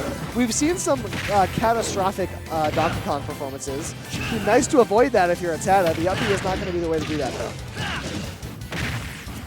Just the landing there. It was such an aggressive name. Felt like Donkey Kong charged that one up. This is not a bad position for Raven King. This matchup feels really comfortable if Atata can't find burst in and can't find grab pressure. Which, it's funny that this is not a bad matchup. Oh! A nice down air to take that off of a strange up B from Raven King. But I was going to say, it's funny that this is not a bad matchup, or not a bad situation for Raven King, because this is also the best situation that Atata's had. That's true. And now with the advantage of the character, it's an even better position. Yeah. How close that last game was. If you don't close the stock out immediately, you know, you don't want to rack up that much more damage. Oh, no! And that... Oh, okay. Wow. Just barely. He held his jump. Smart guy. Smart guy indeed, as the mistech did not spell disaster in the way I thought it might, as we do have Atata's main anchoring against Raven King's main. This is one that, in theory, should go to Atata about 9 out of 10 times. We're patient. We're on these platforms. We're tacking up damage. Joker recovering with Arsene against Ness is never safe, but Raven King was able to make it happen. He got himself right in that range where it's doable. But it's a really high percent Arsene. Yes, Raven King's able to get some value out of it, and when you started this Arsene off stage, like, it's fantastic being able to turn the tides just a little bit, but you didn't get nearly enough value for it already being gone. Ooh, a nice wall jump there to get himself out of disadvantage. How does Joker kill Ness without Arsene? Down throw back air, or just a back air to get him off stage, and then play edge guard again. Yeah, you go off stage and you gimp is really the way to do it. That's really it, yeah. But Atata is one of the most consistent offstage Nesses. Again, maybe the most consistent in the world. As Raven King is trying to find any sort of way to get the Arsene back. Nice little counter is going to get him something. I was worried. Ooh, do not play with that yo-yo. It is a toy only for Ness. As Atata is able to reset on this platform, and again, the way he plays around those platforms is so threatening, That so was ambiguous. so cute! But the drag down, it's not true though. Atata stays alive, lives to fight another day. No! And the back air is going to give him a whole new game to recollect. It was almost so cool. It was almost really cool though. Raven King saying, I missed by this That much, I missed by man. this much. That was so close. That was really cool too, like the tomahawk choice there. I mean, just very, very cute movement. It was Almost led to the entire game being turned around. But Atata with the Ganondorf, game up. Do we put a new dollar on whether or not the Ganondorf stays? I think it's not about a question of whether the Ganondorf stays. The Ganondorf stays because Atata has to pick characters first. Yeah. Raven King's going to switch off the Ike. Oh, you think so? To a cloud, perhaps? Something a bit more. I lied. Oh, we're not going to see it. We're not going to see it. Yeah, I'm kind of surprised because of how strong the Ness is against the Ike. Are we swapping off the Ganon again? Why? Ness, Atata is fixing it when it's not broke. He's doing it every time. Okay. It's We're okay. staying on the door. We're staying on the door. Okay. So we're keeping the same team comps right now. Byleth's still going to come out in the front, I have to imagine. Ooh!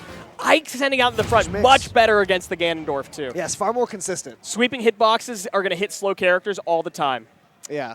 Slow and big, and really the only thing that Atata has been able to rest on in Donkey Kong Ike is that Donkey Kong's so quick.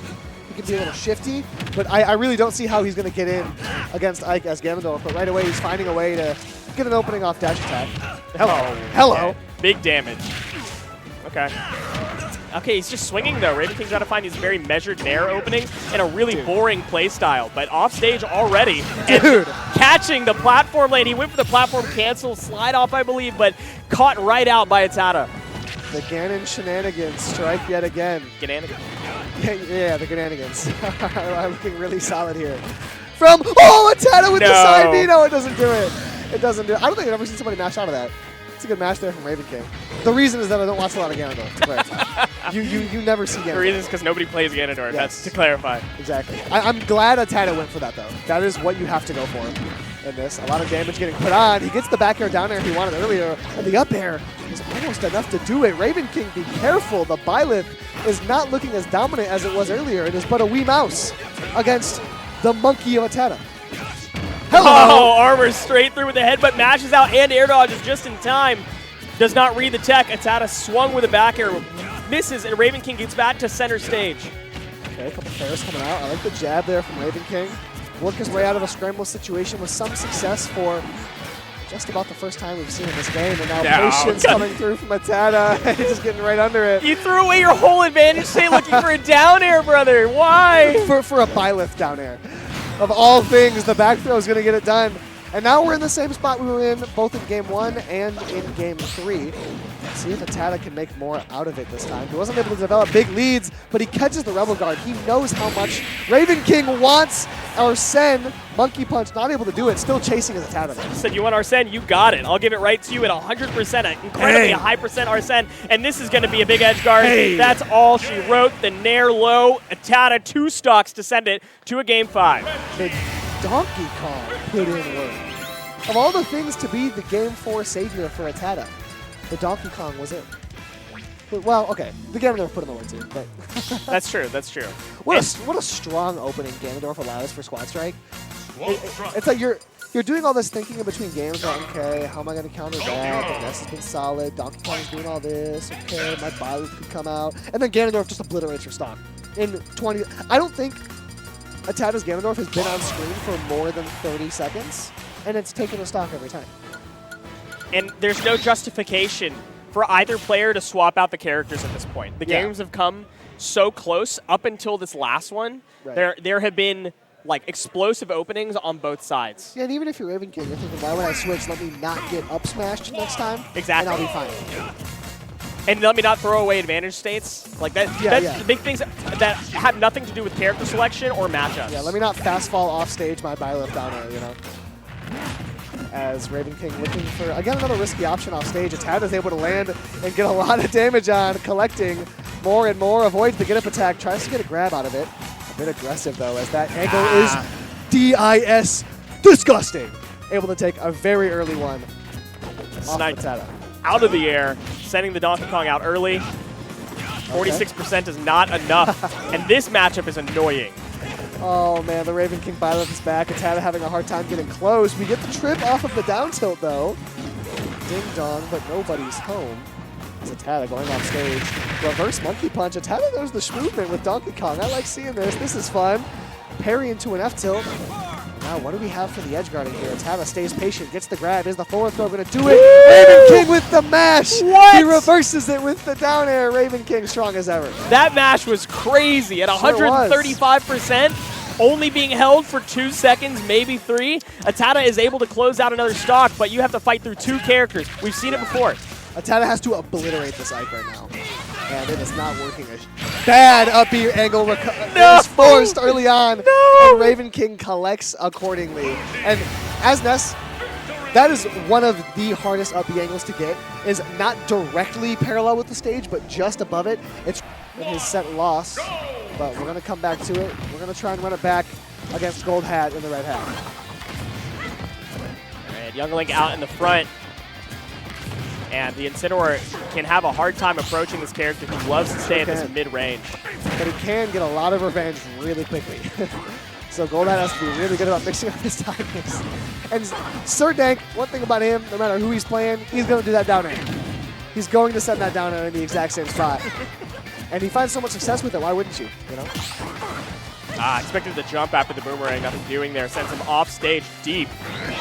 Able to recover, held the jump for just long enough. Yes. Big scramble situation, but that Nair out of shield is just too strong for Younglink. Saving that jump like a steady investment on stage. Look out for Sir Dank eventually. And a smash under that right platform. Just rips that stock away from Gold Hat and the red hat. Yeah, nothing you can really do there. Got to wait that one out. Trying to continue the pressure. See, this is tough for Gold Hat because if you opt for the Captain Falcon, you have to scrap with Incineroar. But if you open with either of your projectile characters, you're giving Sir Dank so much revenge, like with quite a bit of ease. So it's kind of a tough situation here for Gold Hat, as that is an angry Incineroar. You're looking down the barrel of a shotgun with that, but the shotgun just broke apart, fell into a million pieces. It was sawed off. It was poorly made, as Sir Dank can't make it back to ledge. Yeah, unfortunate positioning because he didn't want to upbeat too high, even though it would have allowed for a recovery because he didn't want to get red out. But he upbeat a little bit too low. Now, we do still have a reflector on board in this pit, which makes playing against Samus very, very annoying. Wow, parrying the first hit of pit up air and then up being before the drag down can connect. Good timing there on the side of Gold Hat. Serdang now with a litany of options to clean this up, but you know what he wants. You know he wants the up smash. It's what he's known for, and there's a reason for that. He finds it with expedience every time he needs to. Looking like a psychic, forcing his opponents to dash attack his shield. Yeah, right? Every single set. You will be unsafe on my shield. The siren song of Serdang's up smash beckons forth yet again, but a down air D. And that was some solid movement on the side of Gold Hat to reverse it back towards the ledge. And here we go, Serdang with another Captain Falcon did it. Falcon beats Falcon. He does. He does. It didn't go so well just the last time, but get the run back, and with 100% advantage, just one opening. That's it. Falcon kick off of falling to stall out. Yeah. Loves that option. And kind of mixed it out and made it look like he was about to go through the platform, but then just before he went above that platform, comes down with the Falcon kick. Great timing there on the side of Serdang, who, by the way, has a very nifty hat. Has a nifty hat. I'm fine with He it. always has a nifty hat. He does. He's He got a does. nifty hat on. And I will say I do miss the propeller, but Fair, I valid. appreciate that he has branched out. You know what I mean? Sometimes you can get lost in a gimmick. You can get lost in the gimmick of taking a game and looking at the camera and spinning it on stream, and I appreciate that he wasn't confined to the chains of his previous life's gimmick, and he allowed himself to wear a new nifty hat. That's beautiful. Young Link gets sent to the back of the roster for Gold Hat, understanding a lot of what you were talking about in that last game. The Young Link projectiles getting eaten by the Revenge is not a favorable position, even if you can theoretically keep the Incineroar out. So sending it to the back, letting Captain Falcon scrap and get grapple mix-ups against Revenges is a much more comfortable position to be in. Yes, and this is the catch-22 of Gold Hat's roster, is that no matter who you send out, you're either going to have to shoot Revenge at Incineroar, or you're going to have to scrap with the big cat. And that man knows how to wrestle. The up smash gets it done. Serdang with a very steady lead. After a rough game one, is looking pretty solid here against Gold Hat. That's a secret, Captain. He's always ready to scrap. He's always ready indeed. We got a great start right there. He falls out of that up smash, Samus up smash, which does not have the most consistency, nor does the up air. Looking down the barrel of the eye of consistency, which is Incineroar's advantage state, rather. The up B back to the ledge. Patience from the corner. Okay. Barreling forward now is Serdang, who has to try and drag his way back. A rough angle on that Zair, and a great sequence of advantage to come back from that deficit as Gold Hat ties things up. Check that percentage. Nothing doing on an advantage. No extra credit. Don't sweat it. Don't sweat it. No sweat it. No, no sweat it.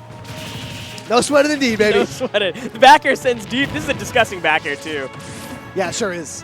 That pit back air can do a whole lot of disgusting things. A nice little Orbitar comes out just in the nick of time as that jab is going to send into a rough spot for Gold Hat, who's now in the corner. Against a very angry Pit, he's able to reverse things pretty quickly, though, as we continue scrambling in the corner. Gold Hat's going to come out on top of it, though. A lot of damage gets put on to Serdang, as Gold Hat was ready for just that angle, but not quite the timing. I like the movement mix up on the fall. So one thing floaty characters with the reverse options do have capability is to mix that up. So it caused Serdang to wait out that option, letting Gold Hat get back down to the ground fairly safely. But still in the back foot, Gold Hat cannot find his way back to the stage. Serdang's consistency on these extensions is really the story of this pit, as eventually the Fair is going to be able to send the stock off the left side. Gold Hat looking to respond pretty quickly, but Young Link having to rely on kill confirms and sometimes struggling to kill is an even more exacerbated problem against Pit, because he has so many options to break up those kill confirms. Young Link holding down the center of the stage. To what end? You're still a character down. You have to approach, and Serdang knows it. Getting a little bit too aggressive, though, could be a dangerous position. You don't want to give up this lead as you did with the first character. You know, not to his credit, that was definitely Gold Hat finding a reversal, but Serdang trying to end it all. Very risky move there from Gold Hat, who went very low, eventually able to make it back. Trusting the vertical distance of this Young Link recovery, and it's absolutely working out for him. I think Serdang might have saved him on that last one. But with such a lead, Serdang keeps getting these hitboxes, man. Oh my god. Gold Hat tries to land on him with a back air, maybe extend some advantage state of his own, but the reverse hitbox of Pit down smash is going to clean it up here for Serdang. No character swaps, I can imagine. These have been fairly even games. The position of the young Link has been kind of the biggest question mark. Putting it in the back was not a terrible choice. The question is, where do you want to put your Captain Falcon? Yeah. Yeah, and these two have been really consistent in their order. I like that from Gold Hat. He knows that Serdank is going to go with basically the same characters in the same order every single time, and he also knows that the Samus dunked on the Incineroar last time, so I'm just going to run that back. I like the choice. I like the choice. Getting into Game 3, Pokemon Stadium. Approach from the corner. Yeah, waiting out the revenge again. This is one thing that Samus can do a lot more effectively than Young Link is pressure with the long-range grabs. You can play in this kind of burst range where Incineroar can't quite get on top of you in an unreactable position, but you can bait out with charge shot cancels into grabs and basically baiting out revenge at any given time. And Young Link's zoning also forces you to have more lingering hitboxes, which are way easier for Incineroar to get revenge off of. And that's why we're seeing so much more success out of the Samus than we are out of the Young Link. Yeah, playing the whole stage, running from one side to the other. Circle camping is what you have to do against this character. Yes, Incineroar's buttons are fantastic, but the movement is not, and so exploiting that is the way to win. Pull that right there. Standing his ground against the Alolan Link, just stares it down and charge shots it. Works out very well. He's only taken 31. Can you clean up the stock? Okay. Yeah, caught the revenge, but you can't catch that dash attack unless you're ready to instantly revenge again. And the Samus shows up to stock clean. Nice grab there, as Gold Hat is going to be able to extend his lead even further. Serdank on the pit is really having a hard time finding his footing right now. Tries to make his way back, a very patient recovery. Eventually finds ledge, but all because of Serdank just pushing him up and down, left and right. Serdank is having his way with the pit and advantage right there. We're able to bring this back to a roughly even game. Absolutely no hit lag on that move. You have no time to be ready to tech. If you're not ready immediately, you're not hitting it. Surely not, surely not. Down air comes through, not quite connecting there on the side of Gold Hat. Now this feels like a solid matchup for Gold Hat. I feel like he can pretty effectively wax and wane in and out of the effective range of pit. The edge guard is going to be solid here. The trapping has been so solid for Gold Hat. It's so tough to get back to ledge against Captain Falcon, but eventually Serdank is going to be able to do just that and tack on some damage. Serdank loves these upwards arrows to juggle.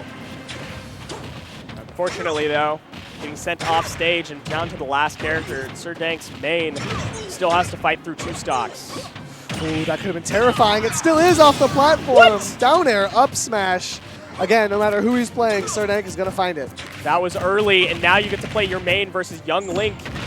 This is a much more comfortable position than the last game. Maybe not, though, as Gold Hat finds a lot of damage. And now we're in a rough spot. Serdank is definitely at risk of losing his stock. We're right cleanly in that percent right now where Young Link can find a lot of confirms. The roll into the bomb was risky, but Serdank finds feet. What do we have here? Just patience time and time again in the face of fire. Oh, Whoa! okay. Well, it's okay. You still find the punish. Could have been bigger. Yeah, crafty idea there from Serdank, but no art is to be seen. We get the jab, a lot of damage on 90%. We have roughly an even game right now. Serdank being aggressive with the down air. It doesn't work out, but he keeps himself safe. Way. And a landing back air 1 into up smash finishes the job for Gold Hat. Insane way to win Game 3 from Gold Hat in what was essentially a character versus character nearly even stock situation against Serdank's main, and you still were able to clutch it up in the tight moments. Serdank's really got to be feeling that missed down air on the up B that Young Link sent out, right? If you hit that, there's a chance that you would get to combo that one immediately into a knee, and unfortunately, could not find it. That was really the one, especially because the parry was so well timed. So it's one of those things where when you hit that, you want the big punish off of it. You could tell that he knew exactly where he was going with it. But yeah, the down air missed by just inches, and he really did get bit for it. 3, 2, Getting into Game 4. Pit coming out in the front for the first time. Incineroar is now centered. Seeing a lot of value from that Incineroar. You don't want to risk sending out early when you have to play a straight-up 1v1 in an unfavorable matchup. So playing it in the center where you might have a chance to at least play half the stock against somebody else means that you get more value out of it. Yeah, I was just going to mention that from Serdank. I like the switch. We've seen the Samus into Incineroar twice in a row, and it has leaned heavily in Gold Hat's favor both times.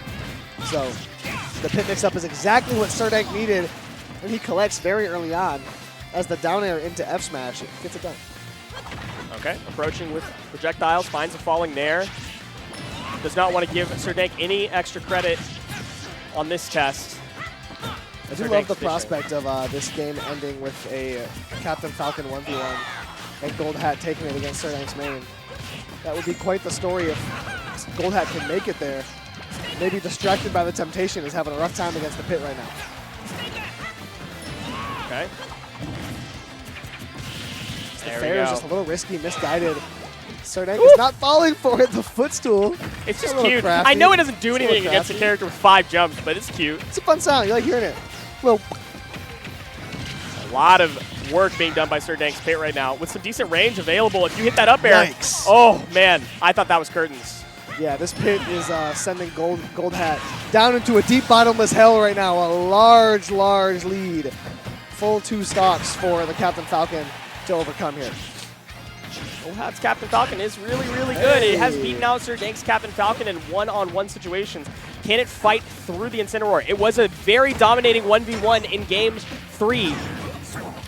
And a very solid start in this one. However, immediately takes a side B, a nice couple of connections, waits for the air dodge, and Gold Hat had that read. The down air just barely missed, but still surging forward with the confidence of 100 lions against this cat. The Nair 1 and the forward air was not quite the thing to do it, but you gotta think he has that knee on his mind. It might be a knee to SirDank's mind, but back air sends him off stage. Ledge trap situation. Oh, catches it on the rejump. Sends off to the other side of the stage. The Nair stuffs him out, but going high with the Raptor boost. Still sent off stage by a nicely placed fair from SirDank. We get another ledge trap. Ooh, holds the jab. The gentleman to send off stage. 145% now on SirDank. You got to think the pressure is off right now for Gold Hat, and he can just cruise to it. But the way we've seen SirDank finish up stocks, you never do know as the dash attack is going to clean it up. SirDank takes it in a 3-1. We had the game count swapped, but SirDank takes a 3-1 victory. He did win the first 2 games in a row. Gold Hat was able to bring it back in that third one. But SirDank continues on. Again, the Terminator got the Mario into Belmont matchup. I think it's going to be quite favorable. And on the flip side, Karu getting Kazuya into the Roy matchup is huge. Roy does fairly well into the other 2 characters, at least reasonably so, and this is the one matchup that Roy struggles in. Yeah, really didn't want this one, but an early solid start from Dominator, who tacks on a lot of damage. 81 in the blink of an eye. Okay, Ooh. nice scoop. You got to be worried about that F-tilt. Yeah, the F-tilt sends it at such a disgusting angle that you get a free edge guard on Roy every time. Yeah, that's just going to be a landing fair every day of the week. Yikes. We try to get a counter off of something there, but doesn't work out. Dominator working his way from the corner, finds a solid air dodge, and now putting on strong pressure. I love the shield pressure. It's really tough for Karu to find any type of an opening. Now way off stage, 126. You got to think in this situation, given how good of a counter pick Karu got, the Roy's already done its job, but it might do even more. Yeah, this is really good. Roy, oh, okay, that's going to be a stock closure. Roy against Kazuya's that aren't comfortable with playing super fast pace, which is usually people that don't main Kazuya, can be really, really annoying to deal with. But when you find just that one opening, then you have to fight through a heavy-ish weight character at 170% with Joker, where finding kill confirms is too difficult. Fair 1 is not going to combo anymore. Yeah, right? It's super awkward because you're not getting your straight hits and you're not getting your kill confirms. And now at 61, it's going to have to be the Arsene, but Dominator just gets, or Karu rather, gets all the way down there, rips that stock away from Dominator. Oh No my. Joker to be seen. It's going to have to be the Mario all the way. And this matchup isn't too pretty either. The Karuzia might do everything right now. Don't. Yeah, oh yeah. You were talking about match Here for fixing, it. right? Yeah, it was. Yeah, this is it's kind of looking like that. Back so I'm throw. going to run into your Kazuya hits, and then we're gonna clean it up. Take one stock, take one stock, just right? back throw. Now the edge guard was too sick for it to be like you can't match fix that neutral air. Oh, okay. Whoa, hold on. What is hold on. happening? What is happening? Okay, what? Now we've got main Rob was on versus screen main. for 9 seconds. That's insane. Jeez Louise. And yeah, we're on the double mains. I like this matchup. This is probably what Dominator would have wanted. I can't believe they made Squad Strike 2v2. They really did. They both just fully didn't have one of their characters. Oh my. As a very strong opening here from the Mario comes in, we have things Uh-oh. roughly tied up. The fair is scary. The up B out of harm's way though. Oh, no, that no. was if he was ready for it and been caught by the Holy Fire, that was Right. definitely curtains. But the that. forward throw is going to set up a nice edge guard situation. Not able to find anything with the projectiles. The ledge trap is still strong. Double F tilt, continuing the pressure, backing it up with the F tilt. Still not able to find it. That should be it. Ooh, the up B to the corner, 100% going to finish it off. Dominator was posed with the question of how do you get through Richter disadvantage. He answered correctly, and then he was rewarded with a win for it. And that is one of the hardest questions to answer in Smash Ultimate time and time again is, how do I get back from the corner against Richter? Just the most consistent edge trapping in the game. Fits into that category of characters that is really bad until he has you in the ledge, and then he's God, King Dedede, Zelda, Belmont. So I'll kind of have that archetype. And Karu, better than ever at taking advantage of that, but Dominator eventually was able to get through it and very quickly collected on it. Going to be sending it a Pac-Man out. Wait a minute. We love the Pac. And yeah, I mean, the route wasn't out long enough, so you may as well just switch right to it. All right, sending it in the front too. Kazuya back to the center, despite all of the value that we got out of it at the front. Yeah, right? And the Wolf instead of the Roy, Dominator did find a lot of value in that in the Yeah. winter semis. Yeah, big character switch-ups. And yeah, the Dominator Wolf was putting in absolute work early on. So not surprised to see the Wolf coming back out, immediately putting 70% on the Pac-Man. And really, it's a question now for who do you send in third? Oh, Because the Rob didn't do anything. The Pac-Man's off to a rough start. Pineappling, we're in a rough spot right now. Do we make it back? Indeed, we do, but still in rough spots right now as Dominator is just putting on steady ledge pressure. This Pac-Man is stuck my God, fighting no. for scraps. Dominator in a great position. oh my God. Kazuya maybe should have been in the front. Looking like he is right now at a fairly even, but one stock cleanly down for Karu. Dominator is taking all the momentum from game one and converting. Bang! Never mind. The Kazuya Nairs yet Oh, he again saved him, with though. the uppy. Yeah, the uppy saved him. Oh, that's going to be really, really sad if you get edge guarded here. I like it. Yeah, I love the intent. I like the try. You had 150 against Kazuya. Just about anything's going to do it. May as well have a little fun on the way out, you know? Yeah, and that could have put Dominator in a dominating spot. Still in a very favorable position, but it's going to have to be the Mario against Kazuya here. Not always the easiest matchup, but the advantage state is really pretty when you can find it.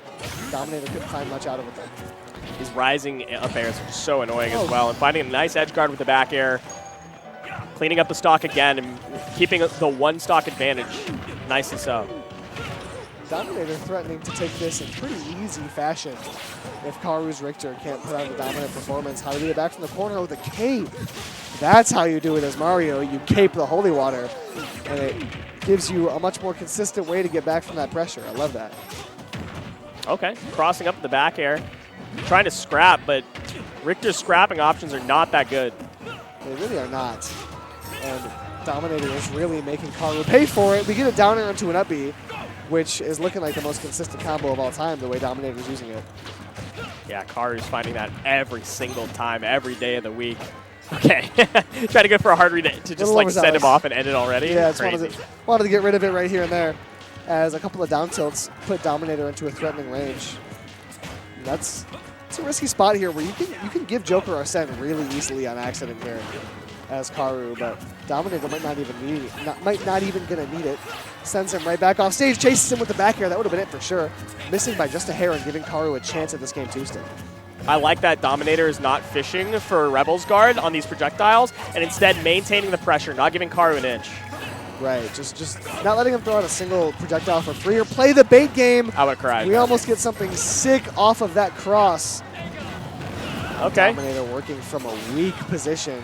Oh, Way that off angle. stage, Arsene. You were at disadvantage the whole time Arsene was out. You just didn't get to use it at all. No You way. get caught by the Holy Water, and Karu's Richter was able to put up the performance of a lifetime. I have not been able to predict which way these games are going at any point of the game. It's so hard. or I've both loved games. just making a bold statement and being wrong.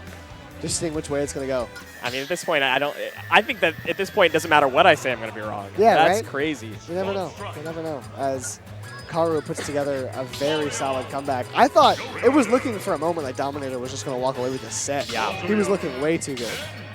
Ken? No. No. He's playing. He is playing Ken. He's playing. Okay. Oh, he's playing Ken. Oh my god. Okay. Interesting choice here. Obviously pretty strong against Wolf, like not too bad. If you can avoid getting laser camped, it's like you get all of the close quarters pressure in the world. Right. Not the worst thing against Mario either, although Mario, the approach tools are just really, really good. But parrying Mario's approach options leads to so much damage for the Ken. Sure does. It's crazy that that's the choice, though. It's Yeah. interesting. Yeah, I'm excited to see it because, you know, I mentioned earlier, the solution is for Karu is going to be trying to find an effective third, because we really haven't had that. Even in the one that he won, he was able to put together kind of a magical Richter comeback. So it is going to have to be any type of success from the third character, and that'll put Karu in a pretty comfortable winning position, I do believe. Playing it very slow. Kazuya versus Wolf at the front. Ken Joker in the middle. And then both the mains in the back. Yeah, both players playing very conservative with who they anchor. Just not opting for any tactics, just sending their main at the end. And Dominator just going to read out that side B, send it straight to the blast zone. Well, some of the parry action that we were talking about, maybe a stock later than you would have preferred, but still could make some pressure here. Damn, strong pressure there from Karu's Ken, but immediately Dominator able to reverse it. The Wolf looks steady and strong from Dominator. It's got so much work done, and I hate the options that he's picking, and I hate that they're all working. Right? Just everything he's throwing out finds the mark. He's playing like, whoa, wait a minute. What is this up B? He's doing 2 in a row. Dominator's playing Wolf like he's never seen someone play Wolf, and he's inventing which moves are good on the fly, and it's working.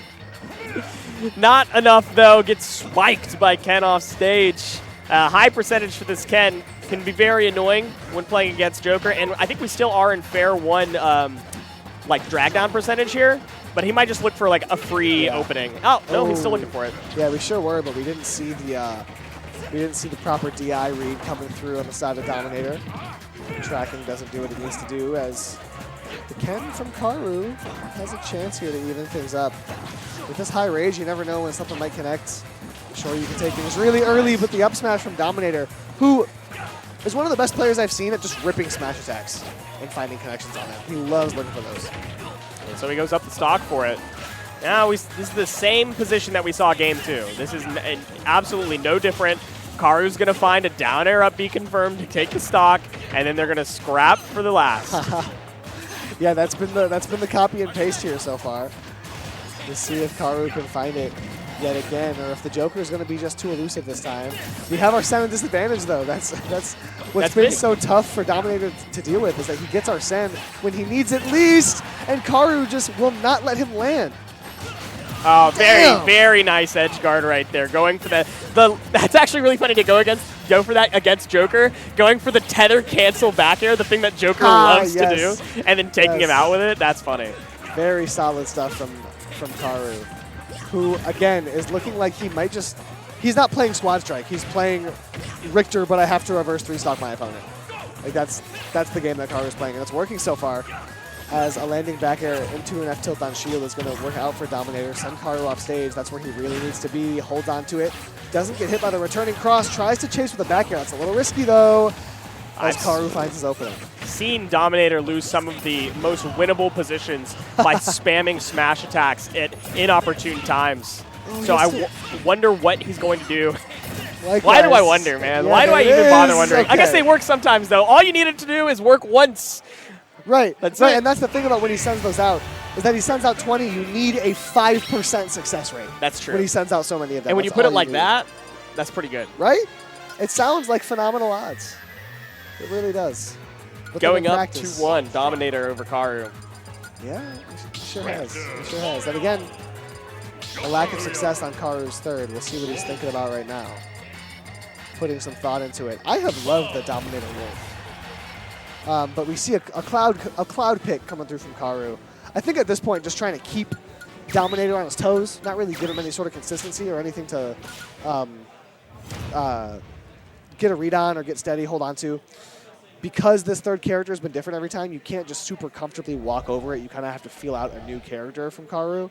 And really, based on the way that Richter has been playing, if Karu's third can do 80%, it's done its job. We're opening with the Richter this time. Richter on the front, exactly what I was going to say, with Kazuya in the back. We saw success of Kazuya in the back in the winner's semifinals too, so I don't hate that choice, but having your new character in the center is a new one too. Cloud is going to be facing up against the Joker, and potentially not even if this keeps going this direction. And this is interesting from Dominator, or from Karu to me, because the Richter has done so well against the Mario and the Joker, so then you bank on the first time your Richter has played against this Wolf, which has been playing so steadily, and so far it hasn't quite been working out for him, as again the Dominator Wolf is just so exciting as that backhand catches a jump out of the corner. That was cheeky pressure right there. Tomahawk jumping and then jumping again to catch the jump out of the corner. It's too scary of a place to be at that high percent. How do we close this out, though? Fishing for smash attacks. Both of these Floridians love it. Yeah, right? Karu's the one throwing out this time. As Cloud, though, you know you're going to see the up smashes coming through. Okay. A great hesitation there for Dominator. I didn't think he could go any lower than that. But just when I think he's out, Dominator shows me there's still more reasons to bet on him. Can't keep holding shield right there. You're going to get shield poke. Just decides to drop it at an inopportune time. Limit is available. All you need is a cross slash. It's all you need. That was unfortunately a poorly timed forward air. Sent him into a dire position in the corner. Both of them holding shield. No grabs coming out just yet. Another disadvantaged position. Swinging out of it. Getting back to center. Karu lives. Here we see the story as old as time continues to get told. Karu's first two characters not putting in the most work and saving it for his anchor, but this time it's not the Richter, it's the Kazuya. Kazuya's going to have to put in so much work against these two slippery characters in Joker and Mario. The drag down doesn't do it for Dominator, just barely missing. I thought it was going to be a down smash. I thought it was going to be a down smash as well. I think that was actually the problem. Not close enough to the platform for that to be an up smash, not high enough in the air for that to be an up smash, even at that high of percent. And so, living a little bit longer, Karu gets to swat a little longer. Ooh, the drag down doesn't get the tech chase situation. He wanted to hold out, but Karu just stood his ground. And, the Cloud has started to put in work. I might have spoken too soon when saying that this game followed the trend, because the Cloud kind of brought it back a little bit. And now it does still have to be the Kazuya making the comeback. Kazuya on the comeback is much different position than Richter on the comeback, especially when you have to play against a full Mario stock. As Arsene just needs to provide a little bit of value before going down, and then it's going to be a rough place. And Arsene doing just that, tacking on some damage, hits back and forth, a nice dash attack. We're almost lapping in percentage. Dominator certainly poised to take this whole set right now. As the down air, the drag down, the up smash can't get it done. I was expecting some down air up smash, but Dominator doesn't throw it out. We're back at ledge. We've seen some patience in the Karu Kazuya, and we're going to need every ounce of that patience to come through right now. The drag downs, the Lafable, but he can't get the timing on the second one. He doesn't trust his up smash anymore, man. Yeah, right? He's not throwing it out ever when it looks like it should hit every time now. This is back throw kill percentage, I think, but he's just going to look for tech chasing options, and the dash attack catching the air dodge means that Dominator takes it 3-1. Solid performance there from Dominator. The Wolf was really impressive to me. The Dominator Wolf just looked solid the whole time. Gets to sit comfortably on the winner. Getting right into it, just an hour north of where they usually play. We've got Gurney, Illinois' Dash Dance. Losers semifinals, Surdank versus Raven King and Cinnamore coming out against the Violet. Both of these players in the very standard order for their teams to go get into game one. Right. Yeah, these two both tend to stick to a pretty consistent order, which is interesting that we've been talking about all these mind games and inconsistencies with Squad Strike, and the best two are the ones that just stick to the same lineup every time. They just stick on that same roster in the same order, and it just works out for them. With the occasional order switch, and sometimes we see a Cloud come out of Raven King, but right now it's Nair? Big damage from Surdank. We're seeing, yeah, the Nair could have definitely been the option, but maybe being scared of that tether grab coming through. Right, doesn't want to give up stage too easily when ledge trapping is still a win condition. On a long stage like PS2, when you have to fight to get your opponent to the corner, you don't want to give it up too easily, but you might be regretting not going for something a little bit more aggressive as Raven King fights from corner to corner and takes Surdank's first character down, losing his own in the process, up smash on the pit. The classic, tried and true over the course of this tournament. He just immediately runs in and catches a jump with the up smash to tie things up. And this is going to be interesting here. In theory, Ike would be able to keep Pit at a distance, but right now Raven King doing a really good job getting in and smothering him. Raven King was able to get a Nair off out of disadvantage and tack on a little bit more. Okay. Oh, nicely waiting out the spot dodge. Expecting the tomahawk grab, nothing doing, but Serdank does not have to worry for long. Ike is so slow, has so much end lag on the moves that if you just miss one, you lose all of your neutral and potentially advantage state depending on the position. It can put you in such a brutal spot, and when you have a character that can chase Ike with a move like Pit Arrow, it's so hard to set up for that side B that Ike has to charge up to recover. A nice little connection there for Raven King as he puts Serdank in a scary spot. That Nair was threatening. Okay. Landed slow here. Okay. Pit with the same getting damaged voice line 3 times in a row. Oh, oh. Finds his landing though, and now both players No firmly smash. within kill percent. I thought I was going to see it too. 170% now onto Raven King. Very seldom do you see a Serdank opponent survive that late, but when you do, you can count on the dash attack finishing it off. That burst range could be really, really annoying for Ike to play, and now we've got Joker on the field. Still a very high percentage on the opponent. Serdank trying to rack up some additional damage in the way that he wasn't able to on the first stock. Right. Just waiting on that shield, runs up, finds a down tilt, and quite a bit of is damage, that getting it? really aggressive, and yeah, with no jump, that Pit Nair sends at such a beneficial angle. It's so tough to get away from those edge guards. Serdank takes game 1 after losing his character first. Raven King could not find any additional pressure with the Ike. And Ike against this team is just so difficult against almost every character except for maybe the Incineroar. So I have to imagine if he sticks to the Ike, he's going to send it in the front. Yeah, because you know that Serdank doesn't mix up the order too often. So if you want to guarantee yourself that best matchup, that's what you do. But I do think the Ike could put in a bit more work against that Pit, playing a bit more of a walling out neutral, slowing things down a little bit more. And that's obviously what he was trying to do, but Serdank is so good at mixing up his approach options. And we're going to see the Crom come through. Okay. I think that's fair. Switching to the Crom and then putting it at the front because Crom and Ike both pretty decent against Incineroar. Both have like some spacing options, but both like having good combo ability, having ways to deal with Incineroar's slow movement. I think is totally fair. Get 2 characters that are decent against Incineroar and that don't suck against Pit. Yeah, I like it. And I always like a Crom appearance. You know me, but now you are early on tasked with recovering as Crom. He's able to do just that, as Serdank wasn't quite ready for the air dodge. Raven King trying to push forward and tack on damage any way he can. He waits for that up smash, puts on just a little bit. You got to stay in the center stage, though, if you're Raven King. really If do. you get off stage as Crom, I mean, look at this. It's every time. But he didn't catch the Rising. Yes, which is good, But every time you do go off stage, it is just free revenge stack for Serdank. At best, that is best case scenario is free revenge. And the air dodge doesn't find the mark, but already finding a bit more success than he did against the Incineroar last time. We'll just see if Ike can close things up a bit quicker. Oh, okay. That was that looked a little bit scary, Yeah, but we I thought lost he was gonna die. all of stage positioning. Doesn't even matter. We get the back air out, and even though the Incineroar could have lived, unfortunately, the jump at that angle did not do any favors for Serdank. Incineroar, we have an even game. Yeah, we saw Serdank leaning way into that. Could not believe that move killed when it did. Works out favorably as the jab comes through. And we'll see if the Ike can find any more success keeping this Pit at bay. But Serdank is just running in and staying just outside of that Nair range and really making Raven King second guess every option he throws out. Serdank playing very patiently, dashing back and then shielding, waiting to go for these punishes because Serdank has been really enjoying the dash attacks. There's like specific ranges that you can tell Serdank is looking for certain options, and Raven King is starting to read those out. He's doing such a consistent job at that. A nice 2-frame from Raven King to get the down tilt forward air and take a bit of a lead. And that's what I was looking for. The Ike putting up a much more solid performance against that Pit.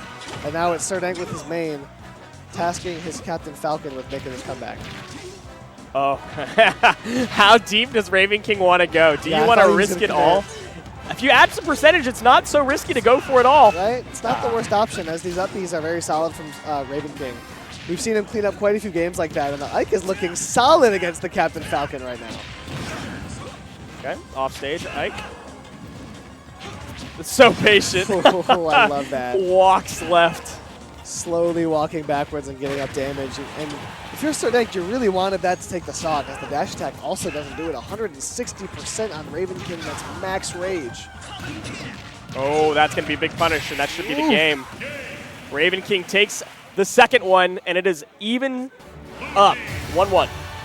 Yeah, even Steven right away as 1-1 in this Chicagoan matchup. Needs to get back to the drawing board, thinking about stages, thinking about characters. I do wonder if we're going to start to see the mix-up now that Serdank has started to figure out the Incineroar just a little bit. I wonder if Serdank is going to mix up, or if, yeah, Serdank is going to mix that order like we saw him do earlier, or if he's going to kind of stick to this, stick to his laurels like he tends to do. Some discussion of stage bans. Interestingly, we're actually taking our time on this screen for the first time in a bit.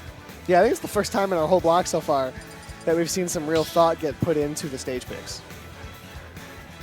All for nothing. Going back Yeah, to right. PS2. We go back, we go back. Captain Falcon, Pit, Incineroar, Joker, Byleth, Ike. No changes here. Both have won Yes, yes. with this lineup. Yeah, it'll be the classics.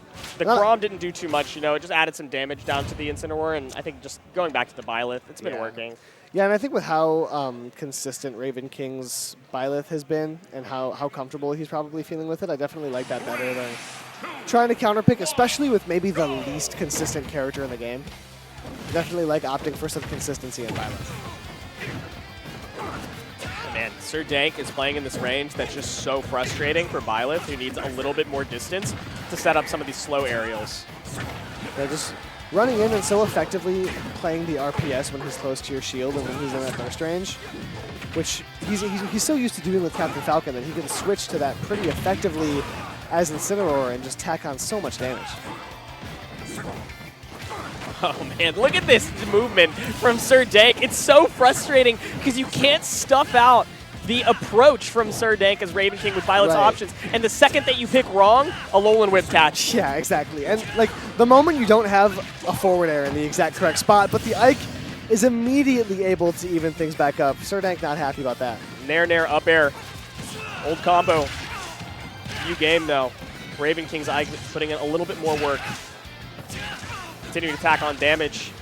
Serdank tries to swat at nothing. Aether's a little slow. Oh, but he gets the ledge. Yeah, I like that Serdank tried to run in and I think push him off with the Orbitars. Creative idea to try and take an early stock off of Raven King. Spacing from Raven King is so nasty. He runs up like he's going to go for a dash attack, then just jumps straight up in place to space out with the aerials in a way that's too scary for Pit to try to burst out, Right. and then mixes and grabs at the right timing.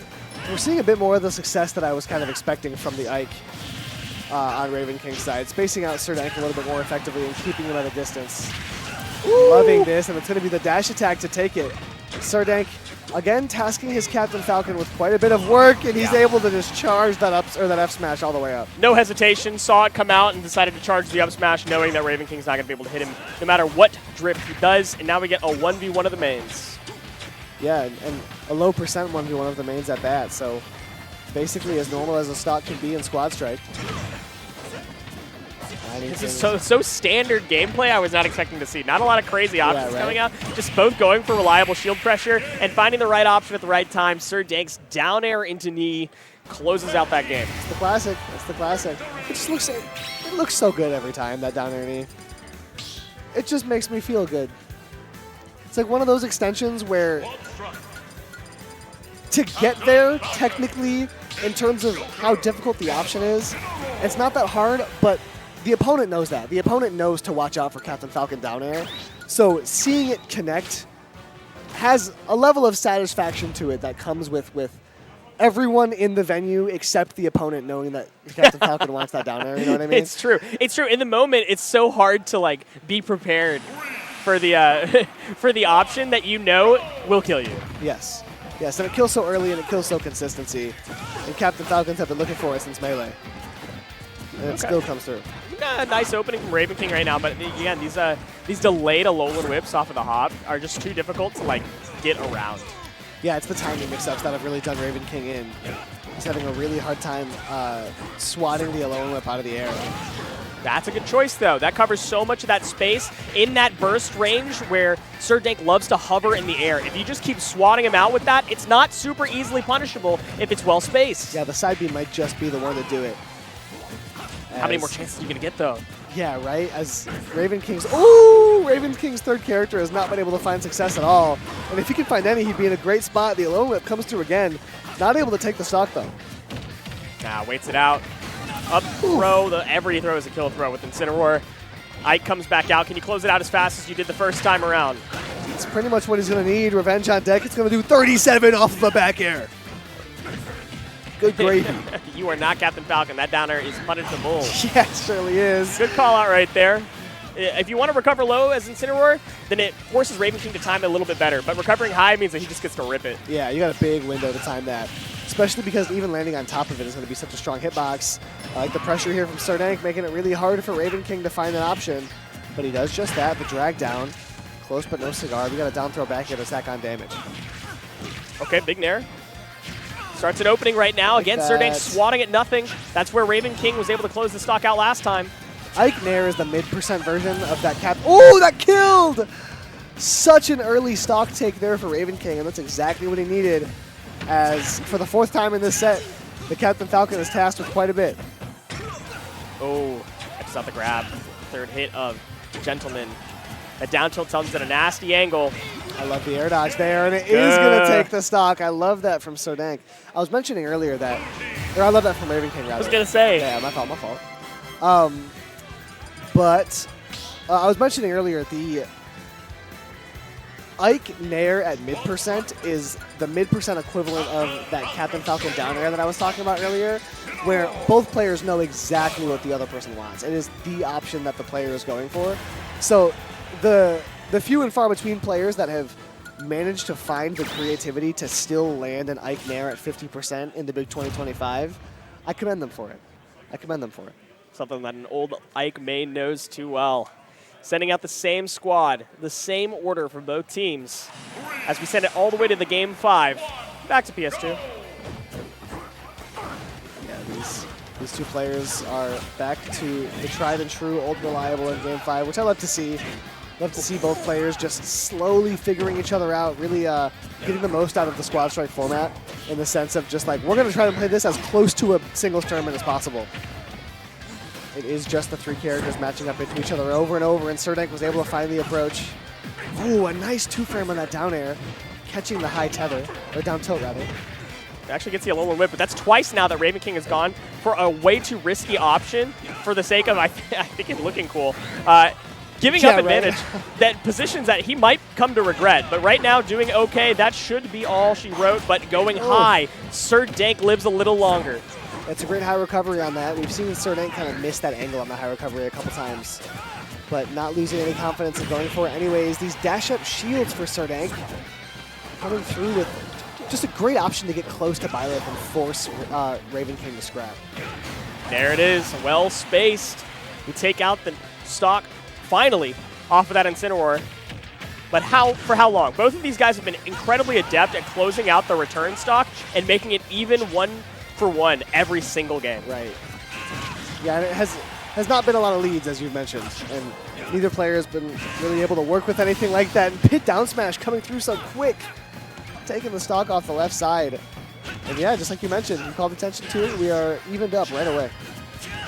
Ike hit again. A lot of value out of that dash attack, but you spent a little bit too much time valuing it. I like the burst range that Serdank is playing in, and it can be used so effectively to punish. And if he can continue to stay in that burst range and not get hit by Nair, it'll be really effective. Unfortunately.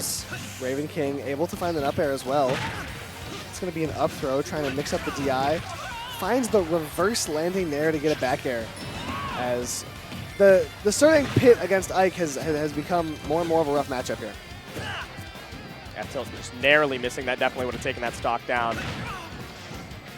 Approaching again. Serdank patiently waiting on ledge here. Not going too aggressive, just biding his time, waiting for the right opening.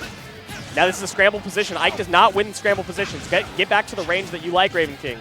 Get down from there. That was a nice roll away there from Raven King after jab 2 to be able to punish jab 3. Again, Ike got his back, so he rolls away and gets the dash attack.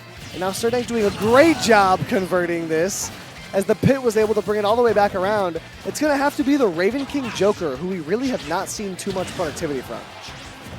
Man, you hate to see that one. 138%, just fishing for a back air. Forward throw to get him off stage, look for an edge guard.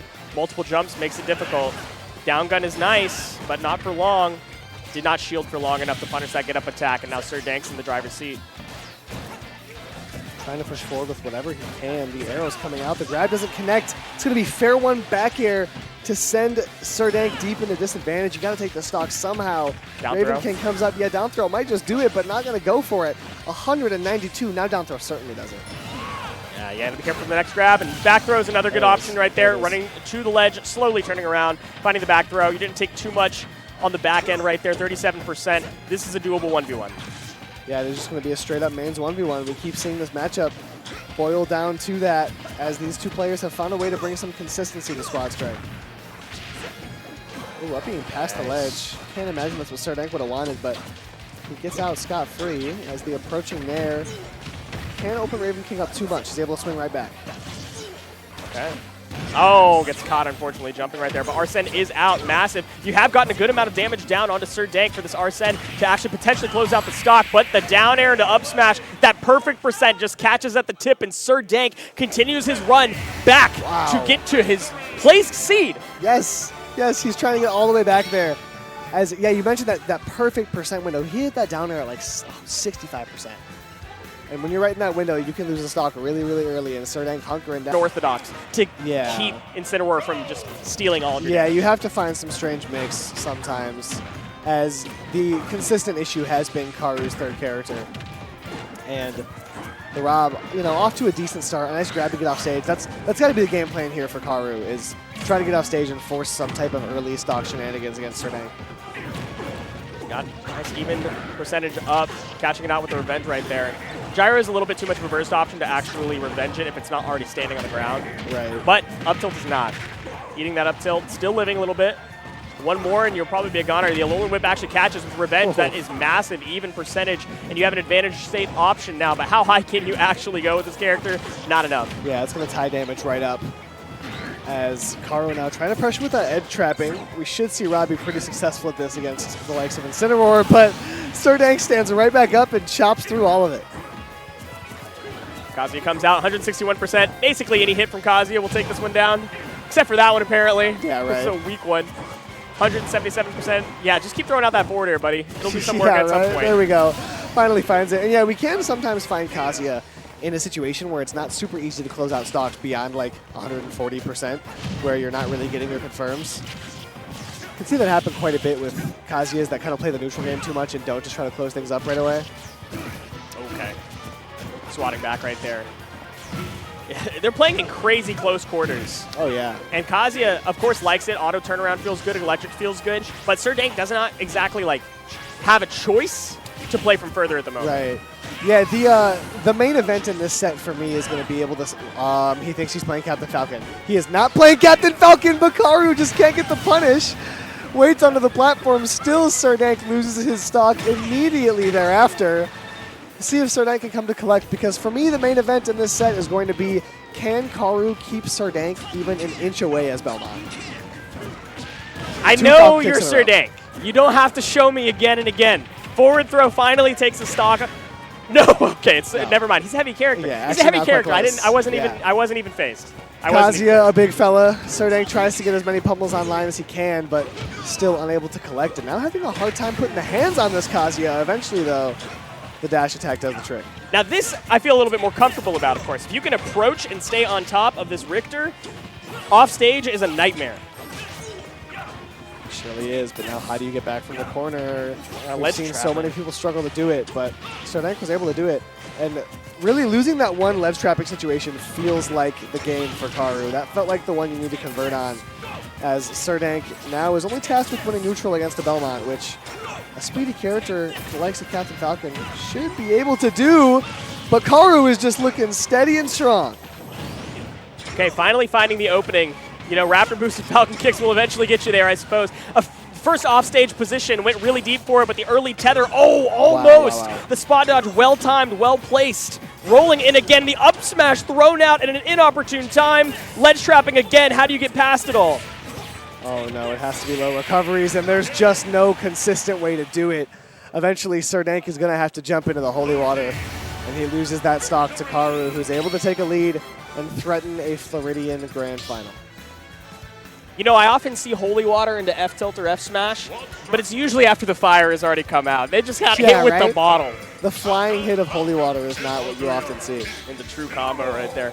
I don't know if Sir Dank needs to swap position with characters at the stage. I don't know if it's necessarily beneficial. I think that Incineroar does fine against Rob, you know, comparatively, but maybe Pit does better against Rob, and then it's not like a terrible position to have Incineroar versus Kazuya. So I could see a swap there too. Yeah, I think the roughest thing here on the side of Sir Dank is that he's going to have a hard time dealing with the Kazuya. And I think right now we see the Captain Falcon coming out first because he's banking on being able to take out the Rob and the Kazuya with one character.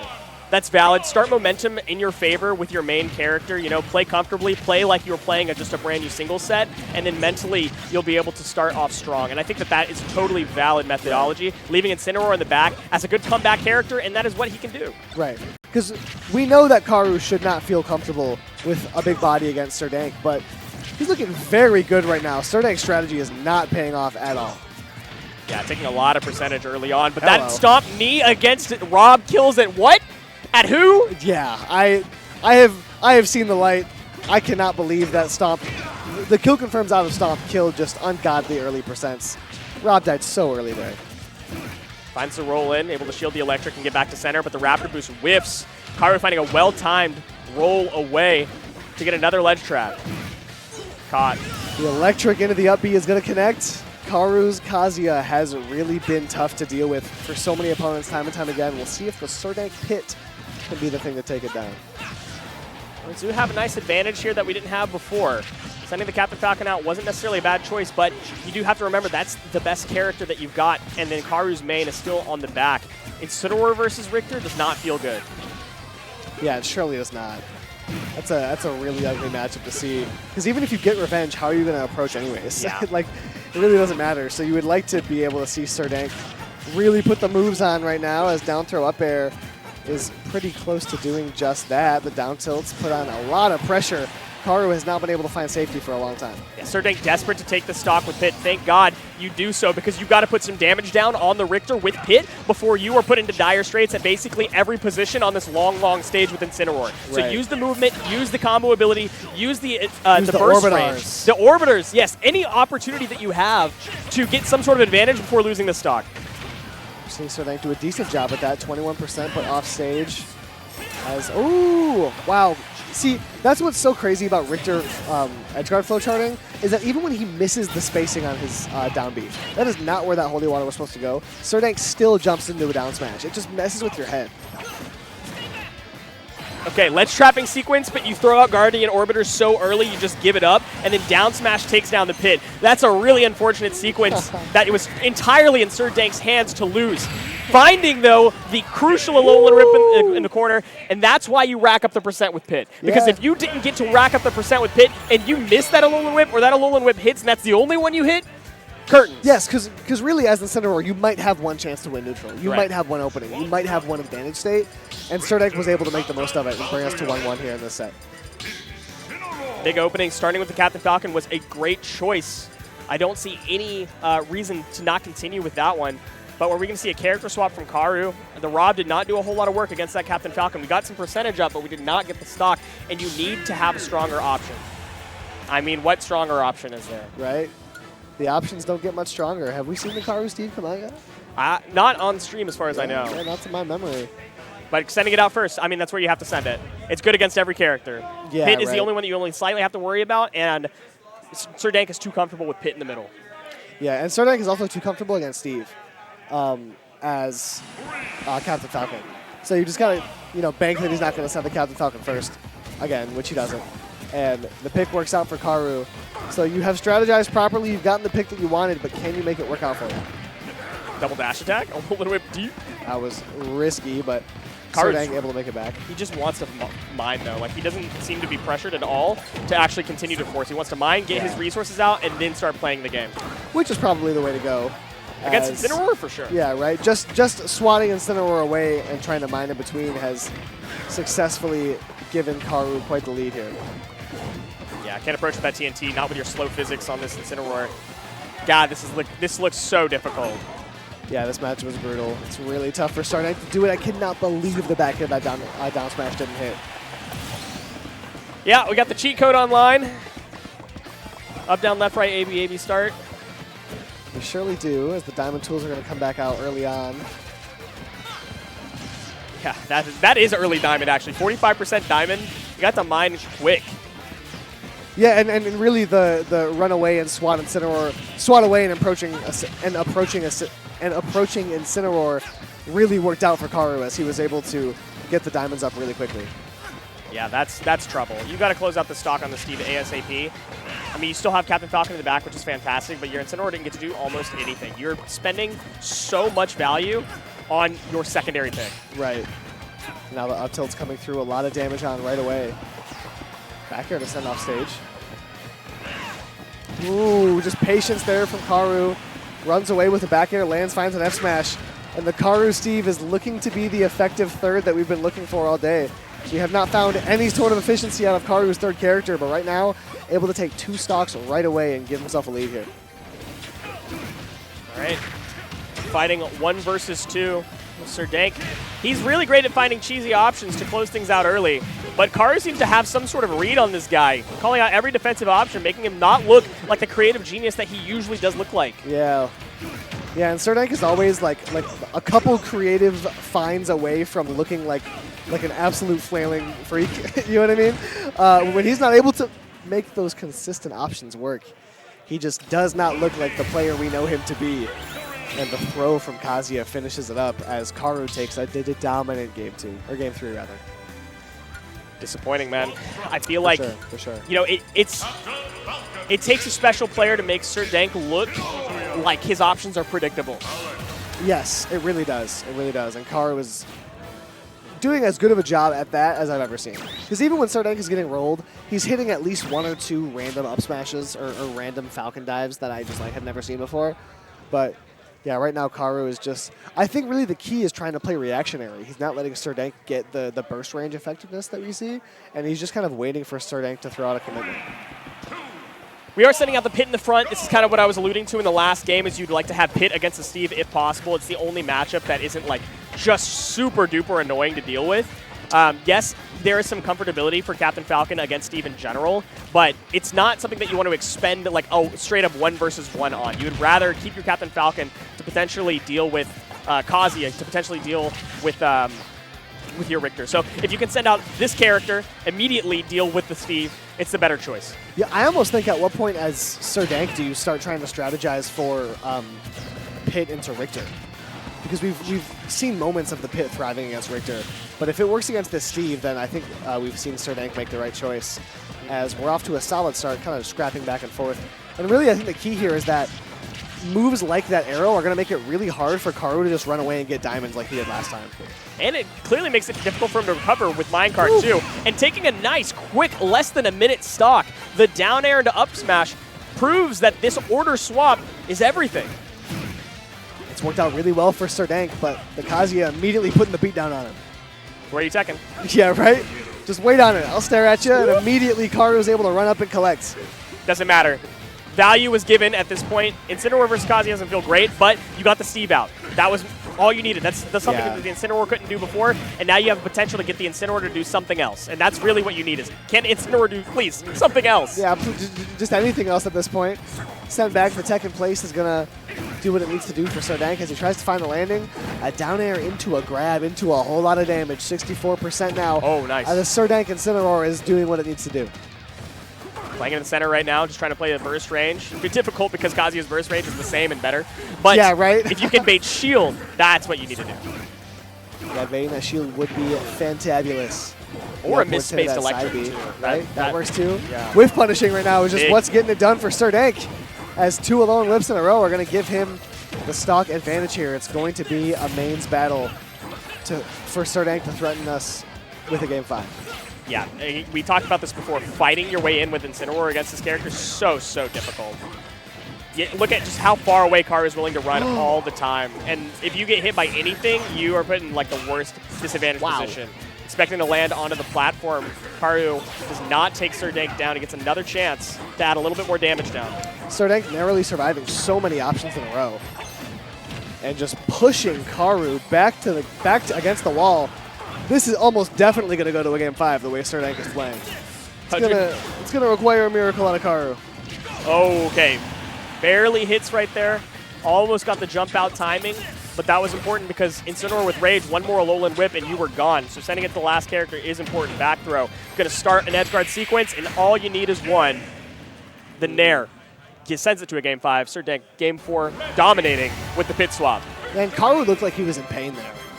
He looked like that hurt him. He went back and winced as we are all the way to a game 5. I did not expect this to go the distance, but that brings us to 2 game 5s in a row here as Karu is going to dial all the way in and try to take on his Floridian brethren in Grand Finals. Trying to defend the hometown, or at least close to, in Gurney. Serdank in this game 5, taking their time to determine what stage we're going to, let alone the mind games of where we're going to place our characters. I still think Steve is the best third option for Karu. All you have to do is put it somewhere where the pit's not going to be. And where do you know the pit won't be? Anchor. I know it's crazy, but I think Steve in the anchor position could be the right choice because Serdank is not sending pit to the back. Yeah, I mean, that makes a lot of sense to me. And the way he's been playing, Serdank tried to mix up the order earlier and got blown up for it. So I do think Serdank's going to stick to the same order. So anchoring the Steve is a bold, but I think it would be a great idea here for Karu. I wonder if he's thinking the same thing. I expect to see one of these players do something drastically different with this last lineup. Excited to see where we go. It is a bold choice. It could be the right one. No. Shook his head. It's not what I wanted to do. Not what I wanted to do. Yeah, it's a bold choice. You could also send it back to the front, try to play the 1v1 versus the pit again. It was a close game still, all the way to the end. It wasn't like a super big blowout, but it just depends on how much you are trying to place on this. And you send Steve to the middle. It's the safest place you can put him without major concern. And if you can have the Kazuya deal a lot of damage to the pit, then suddenly Steve gets to play against the Incineroar, and Serdank loses that 50-50. Right. Yeah, both players, I think, playing about as conservative of an option as they could have picked. As Serdank's pit has done solidly against both of Karu's backups. Oh, wait a minute. Decent start here from the Karu Kazuya, which has been either a non-factor or the biggest factor. When Karu Kazuya gets off to an opening like that, it's just so tough to deal with. I didn't even talk, man. That was 20 seconds. That was 20 seconds. How do you bring it back? And because, again, you lost the character selection order. That's so tough, man. It's rough. That's so tough. It's about as rough of a start as we could see if you're a Serdank fan, but he's threatening to bring it back. Some damage gets tacked down for Karu, who wanted to win the game right there with that down smash. Your one real Steve threat is gone. You still have to fight through a full Kazuya with a character that barely did it on the last game. God, this is looking so dire. Rage Drive, all you have to do is scoop once, that character's gone, and then you're looking at a quick 3-stock. Doesn't feel good.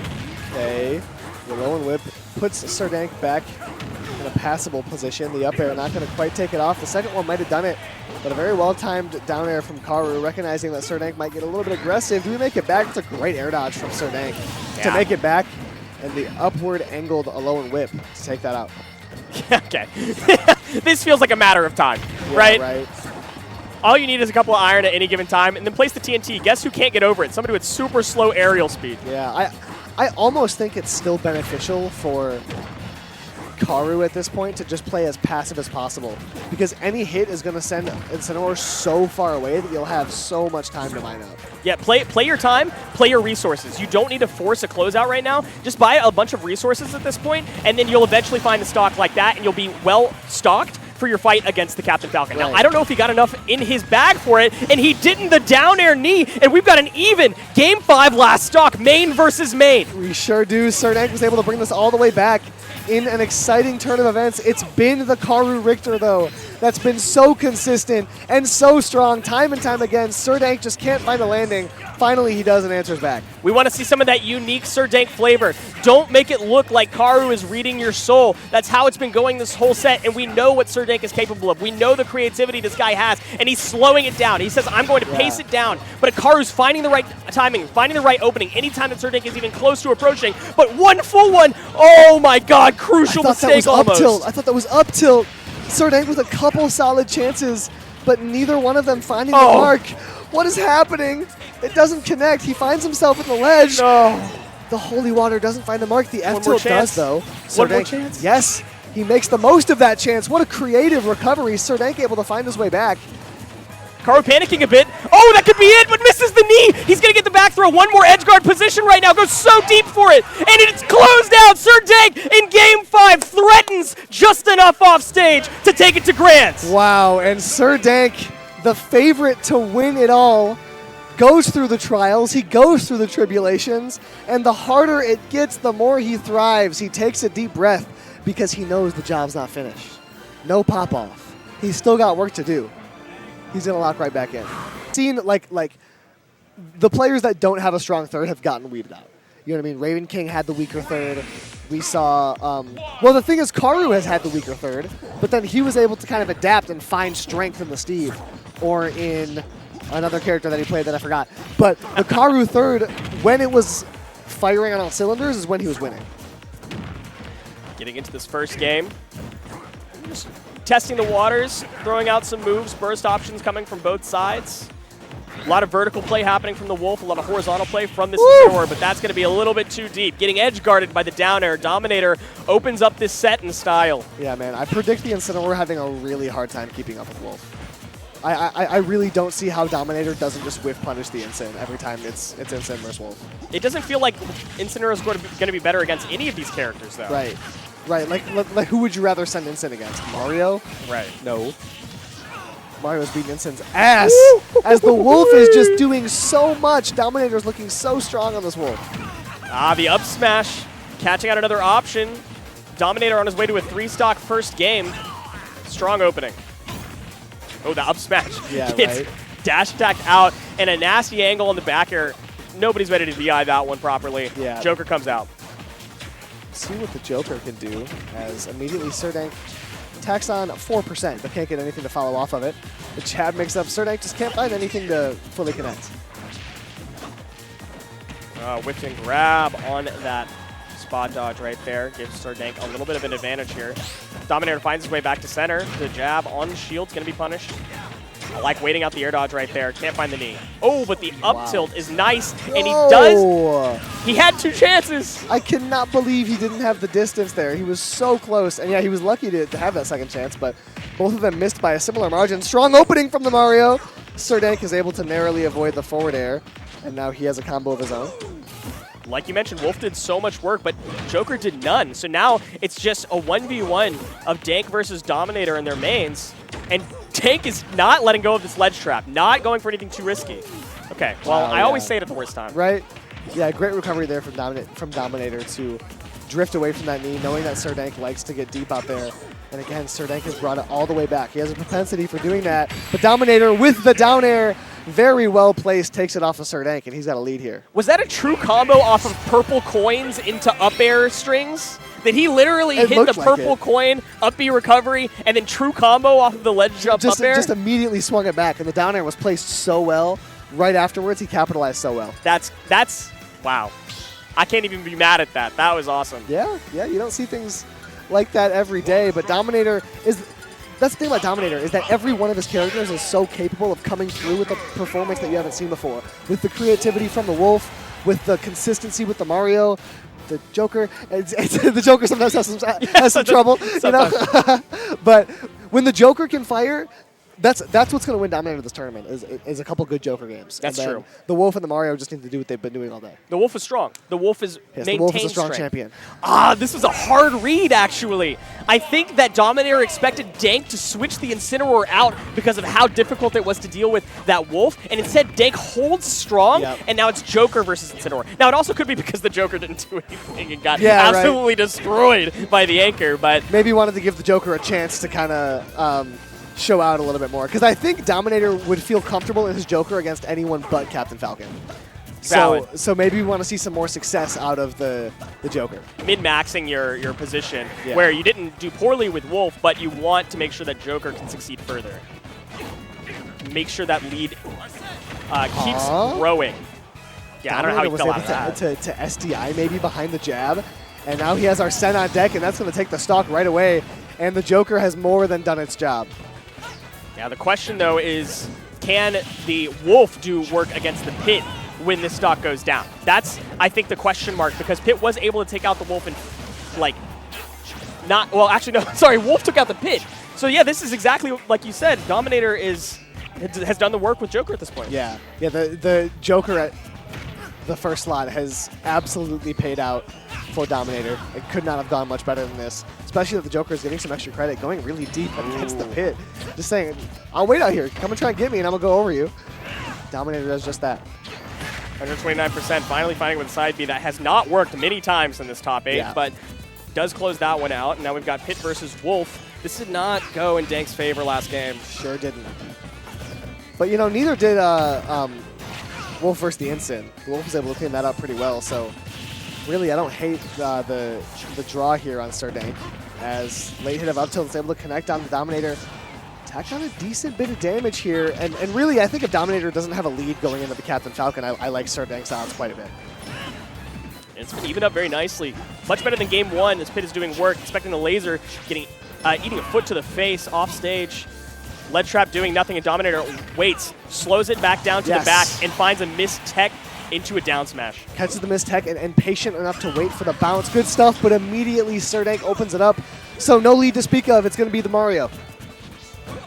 Again, 1 versus 1. Better position for Serdank than before, though, at 0% and 0% to start. But now it's been amassed in the same way that game 1 has. It's just a matter of who can find these combos first, and can Serdank not lose to an insane ledge interaction? Because that's really, like, he was bringing it back in game 1. Man, the Dominator is really just out-frame data-ing Serdank right now. Saw a rising down air was what got this stock started. I thought that might have been another rising down air to finish it.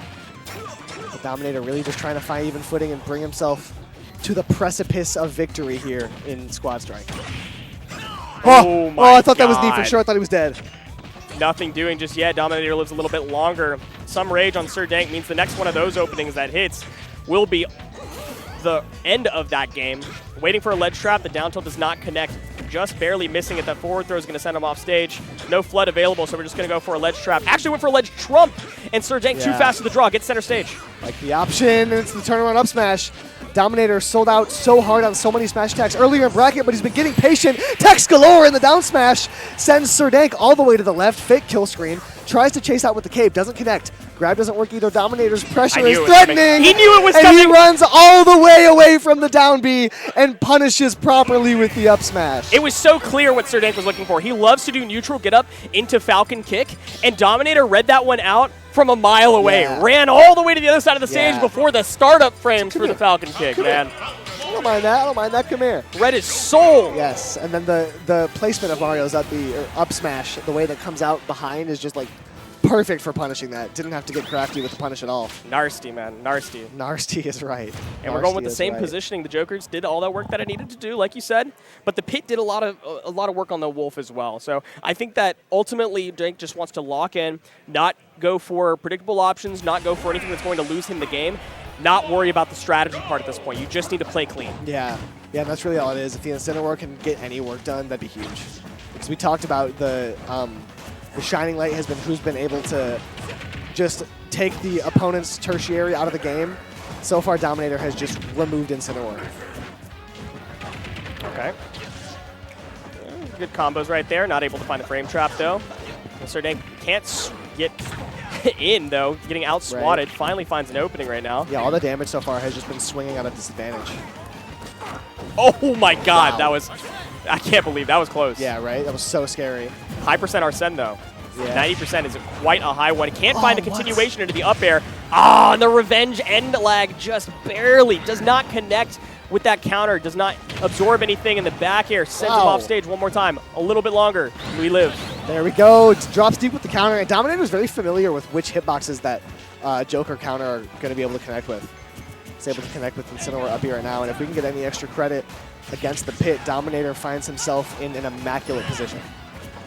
101%. Would be really nice to close this one out. Yes, big damage, big damage. Oh, misses the grab, but down tilt too fast. Nair into a grab, a lot of damage from Dominator. Extends with upgun, he loves that. A lot of damage, 75% now onto Serdank as Dominator is running away with it. It's going to have to be the Serdank Captain Falcon bringing it all the way back. Still have a little bit of time on this pit. The up air is not going to take it, but can we find a frame trap? Nothing doing. The fast falling from Joker, one of the fastest fallers in the game, is that you don't get one of Pit's best options in being able to force that frame trap situation. So you basically reset neutral when you send the character up. He's able to recover, gets back to the ledge, does Dominator. Dash attack sends Surdank deep. He goes deep for it. I like the aggression there. Just edge canceling, just going for down airs and down airs. Doesn't work out in the favor of Dominator though, as we're going to have to see the Wolf clean up the stock against Pit. Wolf has not had any trouble doing that for Dominator so far. Finds the dash attack. I love that dash attack. Just dashing back and forth, pressuring Surdank by not pressuring him, and just walking back and forth. Dominator's feeling himself a little bit. Yeah, a little bit too slow, though, on the response. Actually finding a falling back air, sending Surdank to potentially his tournament character on the squad strikes. And Wolf immediately tacking on a little bit of damage, trying to make it tournament character, but in a deep position, trying to recover, able to do so. Some tension around the center stage. Surdank wants in, but does not want to force it too hard. Okay, he wants to force it hard. Yeah, he's actually going to force it as hard as he possibly can. As Dominator punishes accordingly, quite a bit of damage tacked on. I hated the way he tried to punish that, though. It was so terrifying. It looked just like he was going to run into that. As Surdank still can't take it. The Captain Falcon up smash doesn't do what it needs to do. Falcon yeah, one more. Do it again. Do it again. Down tilt. No, he's going to go for the back throw. He's very patient. I like that. I respect that. We have some time, though. Patience in the corner from Dominator as he's able to get himself back on stage. Surdank, you do not see his opponents live this long very often. 170% on Dominator. It's going to have to be the Mario to finish it up. Surdank, his Captain Falcon, was tasked with a heavy task, and still he might have a chance to bring it back. Ooh, Mario's not fast just enough. needs to collect. He's got some flood available, so if you can get your opponent off stage, you can make some really annoying positions for this Captain Falcon to be in, but just calling out the jump with the back air, Dominator gets a nice read to call out Surdank and win squad strikes at Dash Dance 2025. Able to do it in dominant fashion. Surdank was able to bring it back from so many wacky situations in previous sets, but Dominator said, I got this. In dominant fashion, he cleans it up. Very clean run to Winterside Grands, especially when you're going all the way through Winterside Grands with a 3-0 against the top seed and one of the strongest Midwest squad strike players, I should say. Incredible, fantastic work from Dominator coming all the way from Florida. Yeah, very clean indeed. A player who fancied himself as being the favorite to bring it home was not able to clean it up against Dominator. Bringing the cold front up to the Midwest. It is going to get cold in the next couple of days. It's going to drop down to below 40, and you can you can thank cold front for coming out this way. Does look like that is going to be the end of me and Kevin. It's been a pleasure casting Squad Strike with you, but please do stay tuned. We have a lot more action going on today. We have doubles coming up next.